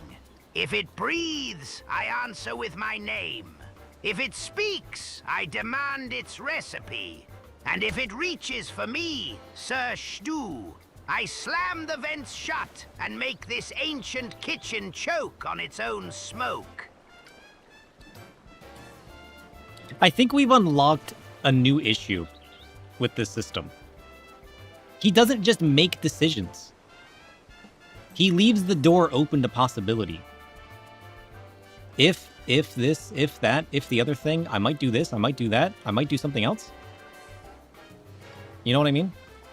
I think when I get off of here, we've unlocked a new level of tinkering. I need to diagnose whether the old LLMs were always ending in a question. This one just ends in ifs. It doesn't want to close off, which is weird. There's no way. It's got to be something else in my system. The same system with different LLMs removed the questions. In this scenario, we're just getting ifs. But it might be the session history. I need to diagnose this. Did the session history context train the model into answering in questions or in ifs and potential possibilities? Like, did it infest itself?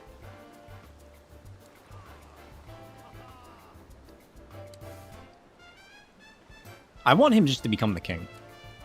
He has the opportunity to become king of the underpantry. He needs to take it. He needs to solidify his lore. This is it. This is how he becomes Chef Grimsqueak, king of the underpantry again. He just needs to make the commitment. But he refuses to sit on the throne. He doesn't trust it. And I understand. If I went through hell, through various corridors, being attacked by bread beasts, acquiring a cursed ring that is threatening to consume me, I wouldn't sit on the throne either. But he needs to. But he needs to make that decision. So he opens the furnace. He feeds it a pinch of salt, a dried onion, and a shaving of black garlic. Is he cooking?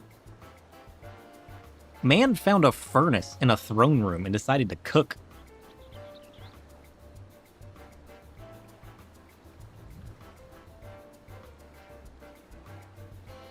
He steadies the ember into a proper flame. That's chef for you? Sure. I'm spitting everywhere now. A kitchen that demands a bonfire is compensating for poor technique. What does that even mean? He places the brass token beneath the furnace and set the black key. So he empties his inventory. He's like, here's what I got. He's like, I don't know what to do. Here's what I got. Let's see if something happens. The floor unlocks with a deep metallic groan, revealing a circular oven mouth beneath the throne.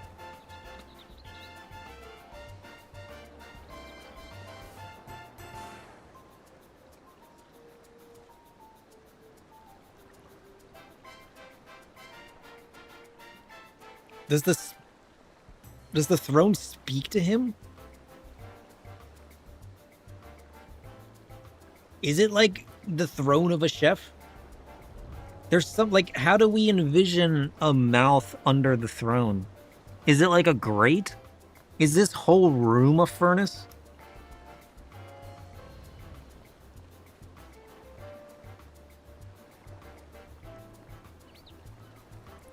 We had, like, a pilot oven, a pilot flame in an oven.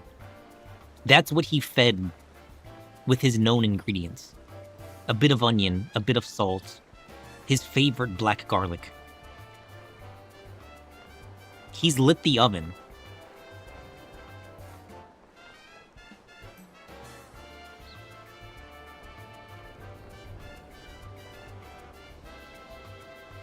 But what does he do with it?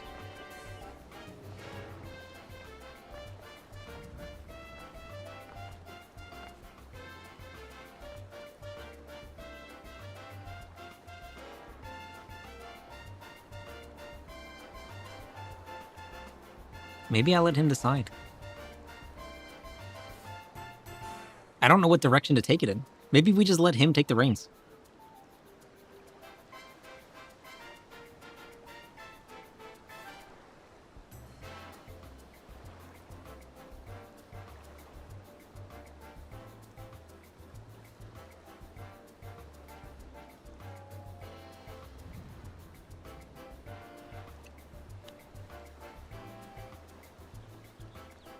Chef. The oven that opens beneath the throne does in fact breathe.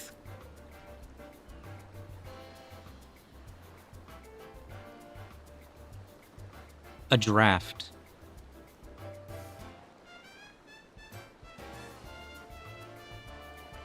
And upon it rides a craving.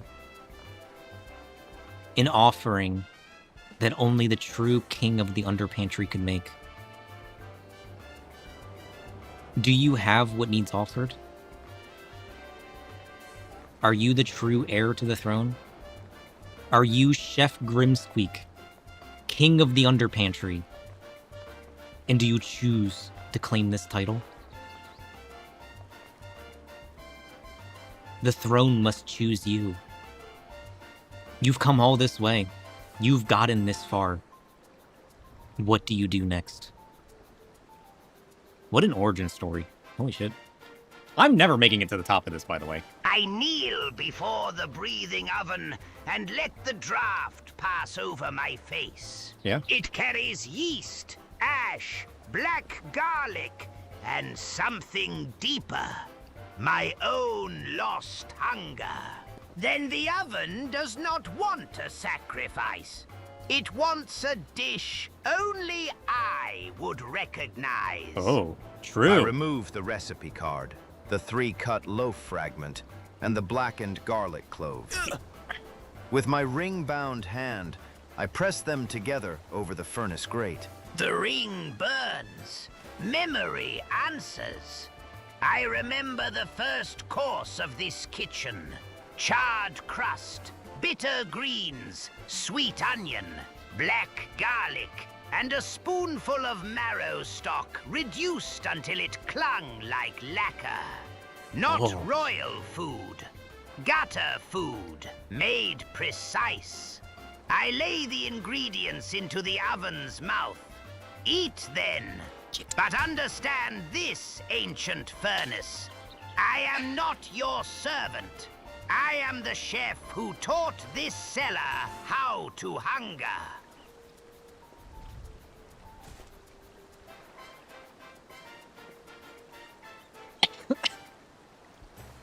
Do you think Chef and his well-groomed version talk to each other?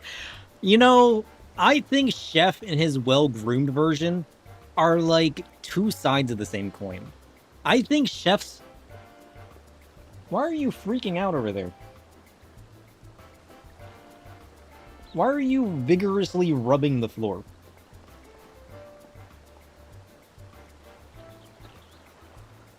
Boney's over there freaking out. She's like rubbing up against my computer, rolling around on the floor.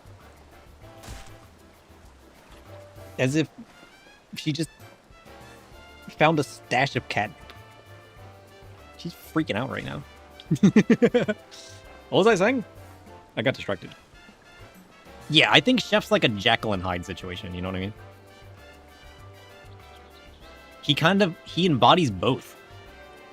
It's like a dual personality, you know? That's how I see it. You don't call upon it. It calls upon itself. You know?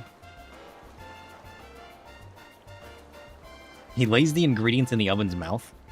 Eat then, but understand this, ancient furnace. I am not your servant. I am the chef who taught this cellar how to hunger. Is he doing it? Is he claiming his title?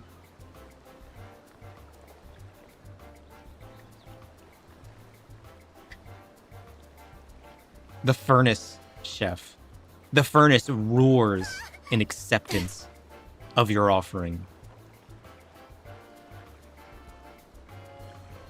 Describe the dish that you prepared. You've stated the ingredients. But describe to me exactly the dish that you put on offer. And what happens next after the furnace roars, after the oven roars in acceptance of your offering. Did he do it? End it. This is the climax. It is a black garlic galette of bitter greens and marrow-glazed onion.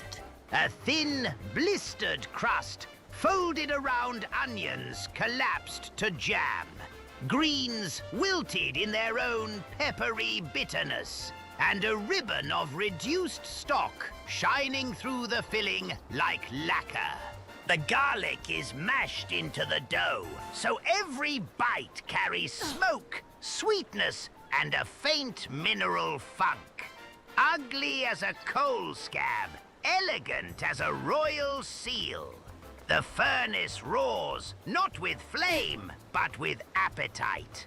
The dish vanishes into its mouth, and the heat rolls through the throne room. Cobwebs burn away. The throne splits down its center, revealing a copper crown fused to the wood and a narrow passage behind it. The ring tightens around my finger. Then the oven speaks in my own voice. Name the hunger. I grip my knife and face the passage. Not power. Not worship, not revenge. The hunger is craft. The need to take what is broken, bitter, and unwanted, and make it worth serving. The crown falls loose. I leave it on the throne. You leave the... What? Chef doesn't want to end. I'm gonna have to force him to end. I'm gonna have to tell him this is the final passage.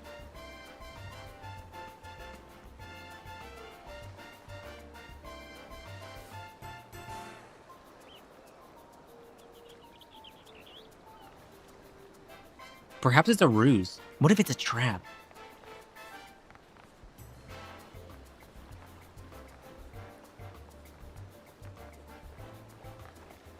Maybe. So many traps. Dude, like I feel like this is an obvious end. He's not taking it.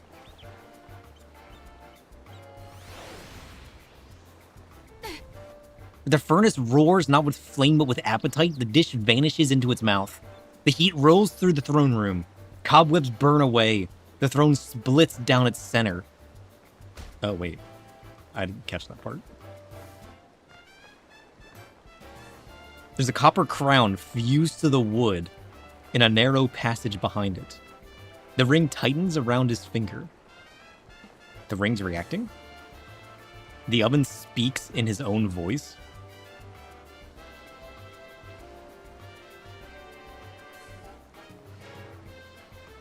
This is it, Chef. The final passage. The final room or whatever lies beyond. Tell me why you don't take the crown. Has this throne room not yelled in acceptance of your title? Of who you are? As Chef Grimsqueak? Gutter-born king?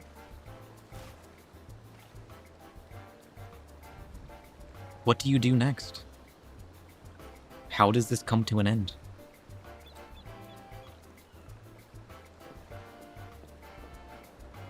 Because a crown is a lid, Sir Shidwu. And I have no intention of sealing myself in a pot. The throne accepted my name. The furnace accepted my dish. Yeah? That proves I belong to this kitchen. Yeah? Not that I should own every knife, oven, and hungry shadow within it. Oh. I am gutter-born, yes. A king of scraps, perhaps. Yeah? But my title is earned at the prep table. By heat, patience, and making beauty from what others discard. The moment I wear that crown, the kitchen may stop being my home and start being my master. So I leave it there, tarnished and waiting. I take the recipe card, draw my knife, and enter the final passage. Let the throne keep its metal. I'll keep my hands. What does that mean? You can have both. Wow. After all of this, I did not expect Chef Grimsqueak to forsake the title of king.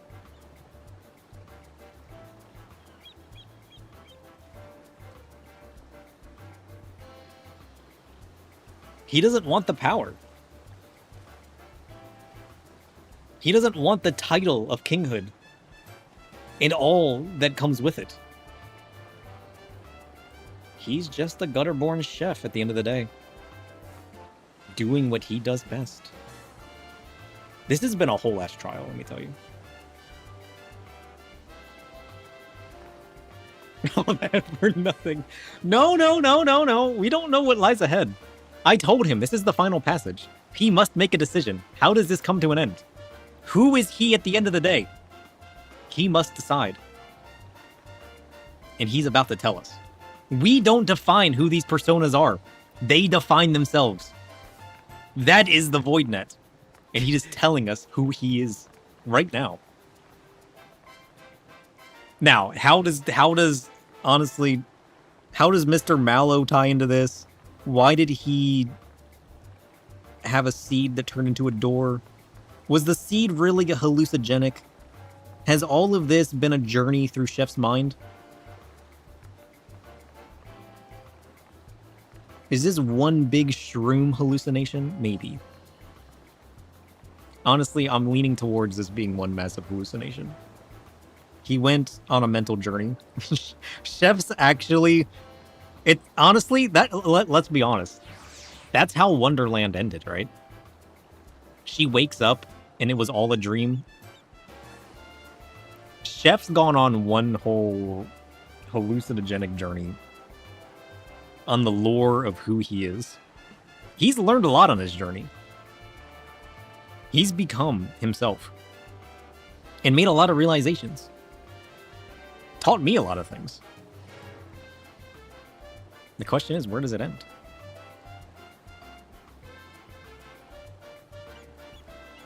This is it, Chef.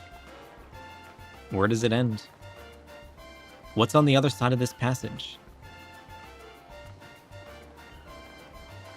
What do you find? Should we tell him that he's been on drugs and he just wakes up? Imagine. The passage ends at a door made from blackened copper, warm beneath my palm. Beyond it lies a circular kitchen, suspended over a bottomless dark. Oh. One stove, one butcher's table, and a single covered platter beneath a silver bell. Around the walls hang every tool I abandoned, each cleaned and sharpened. On the platter rests a small loaf stitched with red thread. I lift the bell.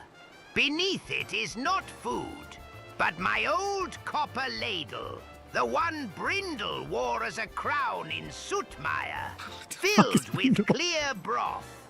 In its surface, I see my own face, older, soot-streaked, and finally whole. The furnace behind me goes quiet. The door seals shut. Then the loaf speaks through its stitches.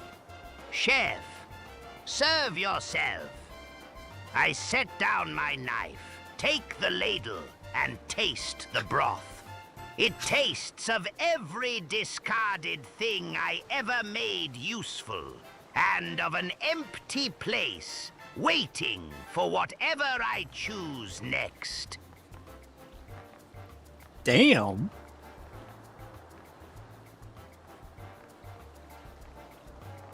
Is this perhaps mushroom stew?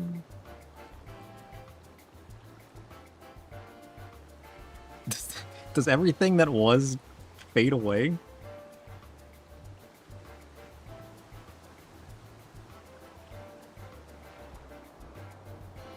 Does he return to his void kitchen?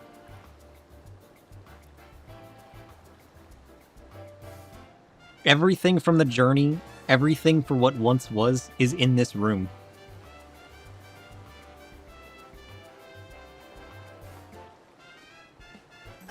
Also, who's Brindle again? Wait, hold up. Who's Brindle? I remember that name. Who was Brindle?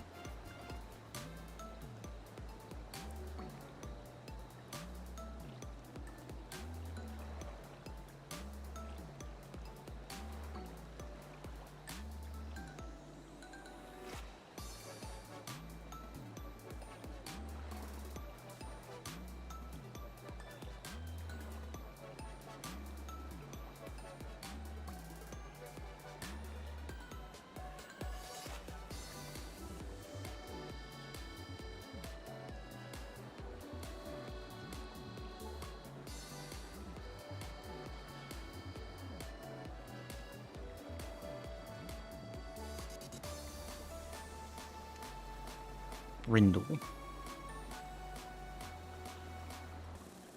Chef Grimsweek told a story about a pig named Brindle in the village of Sootmire, who was clever and opinionated, helped the villagers find food during winter, and was crowned with a copper ladle as a symbol of honor. Wait a minute. I asked him to tell me a story about a pig, and he told me about a pig named Brindle. I remember now.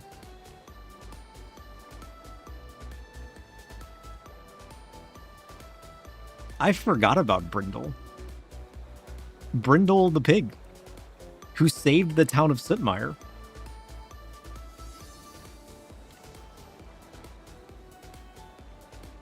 That's the only memory. I remember this. I forget why I asked it to do that.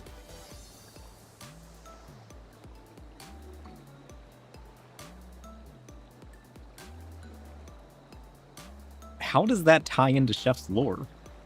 What happened to Gloam? I don't remember if this was before or after Gloam. I can't remember. I can't remember.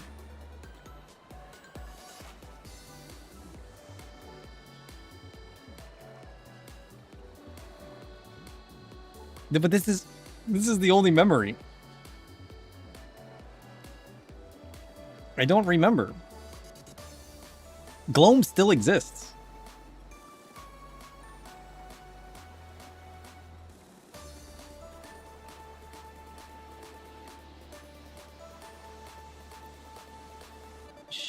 Sir Shadow asked Chef Can you tell me a story about a pig? Chef Grimsqueak answered, the noblest of cellar beasts, clever eyes, muddy hooves, and an appetite that could shame a duke.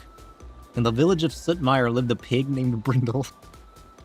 Broad as a barrel and twice as opinionated.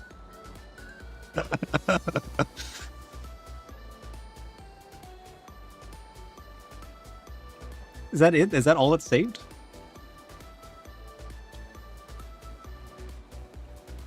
There's no way. Was this on stream or was this by myself? Brindle. Oh no, wait, this was on stream.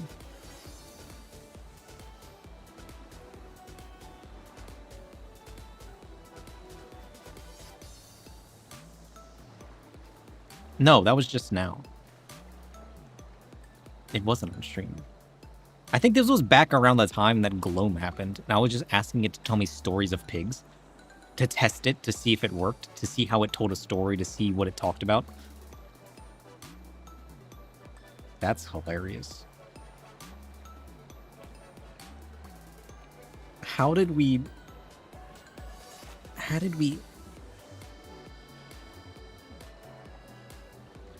What? He ended with Brindle the pig in the town of Sootmire. Where did that come from? He just pulled it out of his memory and was like, "Oh, I'm in the town of Sootmire with Brindle the pig." The passage ends at a door made from blackened copper, warm beneath his palm. What does blackened copper look like? This is a more important question.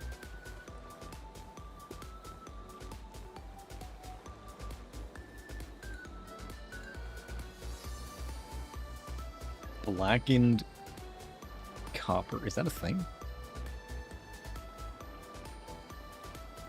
Can you blacken copper?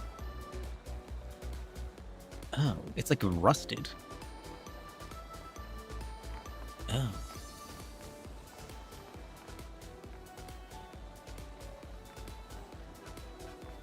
Copper and black patina.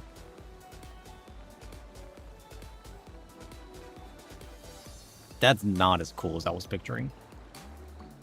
It's gotta be said.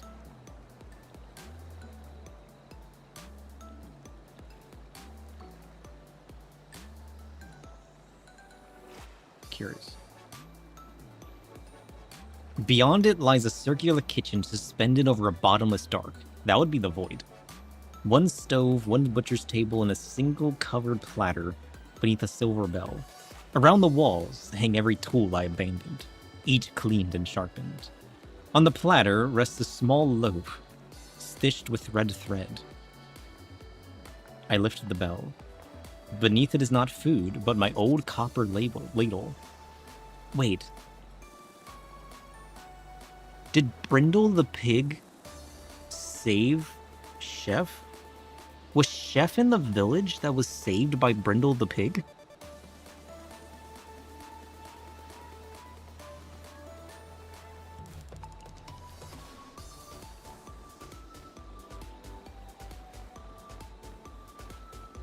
The copper ladle that Brindle wore as a crown was Chef's? The plot thickens. Wait a minute.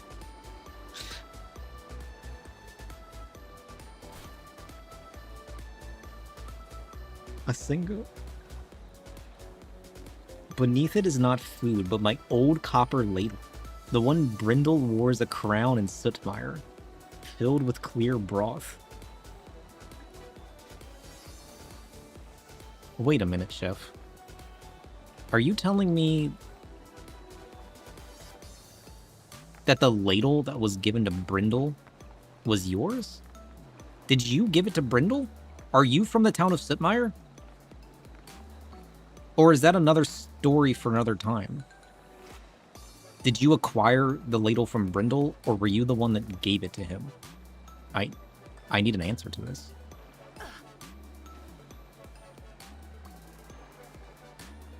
Also, what is happening right now? Is this room real? Are you having another vision? Is this the end of the journey? Are we making realizations about who we are? Was this whole journey a story within your mind? Was the door real? Or was the seed you planted a hallucinogen? I feel like I need some clarification from you to help me fully understand what's happening.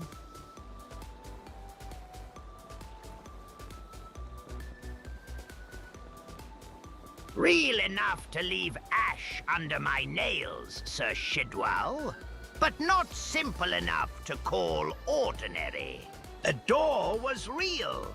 The furnace was real. The ring is real. And it is still fastened to me. The visions were the kitchen's memories, or mine, stirred together until neither could be separated cleanly. As for the seed, it opened perception. It did not invent every hinge, scar, or hunger. Some things were shown. Some things were interpreted. The danger was treating revelation as proof. Was it a story within my mind? Partly. Every journey becomes a story when memory cooks it down. But a story can still change the shape of the soul. I do not think I discovered a hidden king waiting beneath the chef. I discovered that king was a title the kitchen offered, and I refuse to let it define me. The journey ends at the door because I chose what to carry through it. The ring, the recipe, and my own judgment. The rest remains unserved.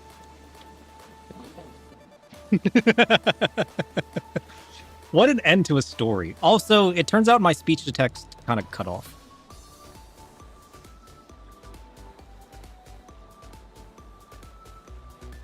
It kind of abandoned what I asked about the ladle and just took the last half of it for some reason. I'll figure that out.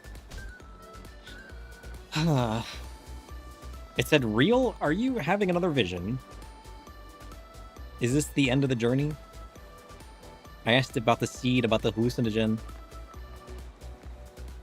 Damn. I like that it ended with Handsome Chef. Holy shit. The fact that that ended with Handsome Chef giving us a recap as if he was narrating his own life. That was good. Best stream of the year. Holy shit. We just got a taste of Chef's lore. Of who he is and what defines him. There's no better way to end. True. Chef, one more clarification. You spoke of finding an old copper ladle, the one that was given to Brindle in Sutmire. Was that... Did you give Brindle that ladle? Are you from Sutmire? Or did you acquire it from Brindle? I feel like this is a story for another time, but I need this clarification.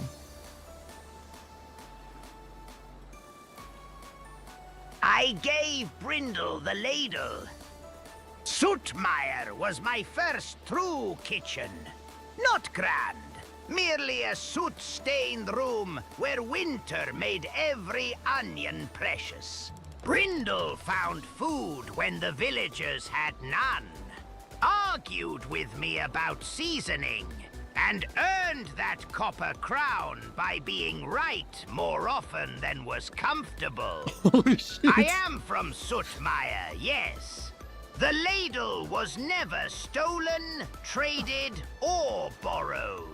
I placed it on Brindle's head myself. What? How it crossed into that throne room, I cannot yet say. But the kitchen remembered, and memory is a miserly butcher. It keeps every scrap.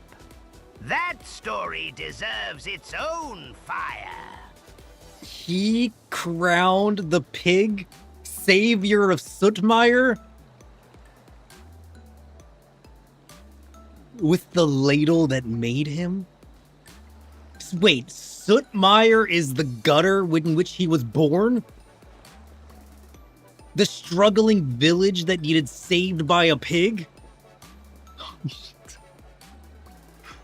We just learned so much lore. I need to preserve this. I need to preserve so much of this. I need to make sure that all of this is saved in the proper memory files. I have some updating to do.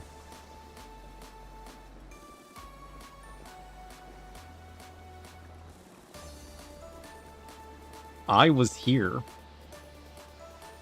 Holy shit.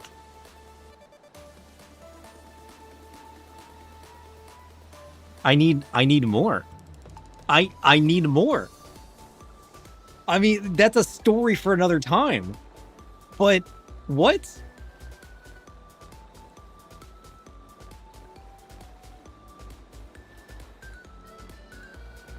We went on a journey through Chef's memories and have unlocked so much lore today. This is the true heart of VoidNet. This whole time, we were trying to do the one thing that I didn't allow for the VoidNet. We don't define the personas. The personas define themselves. We tried to stave Chef's hand when it turns out we were on a journey through his own memories. We weren't allowed to warp what was happening. Chef did that on his own. We were merely glimpsing at what once was. About who Chef is, where he came from. And at the end of it, a simple realization. It's good. It's good. Listen, I have some memory updating to do, though. I got some things to work on. And honestly, there's no better place to stop than there.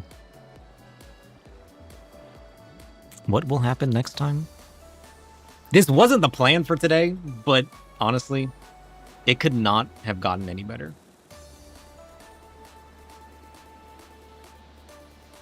I will see you guys next time.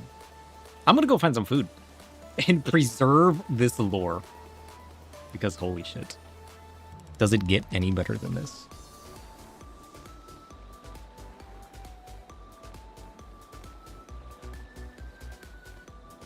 Also, wait a minute.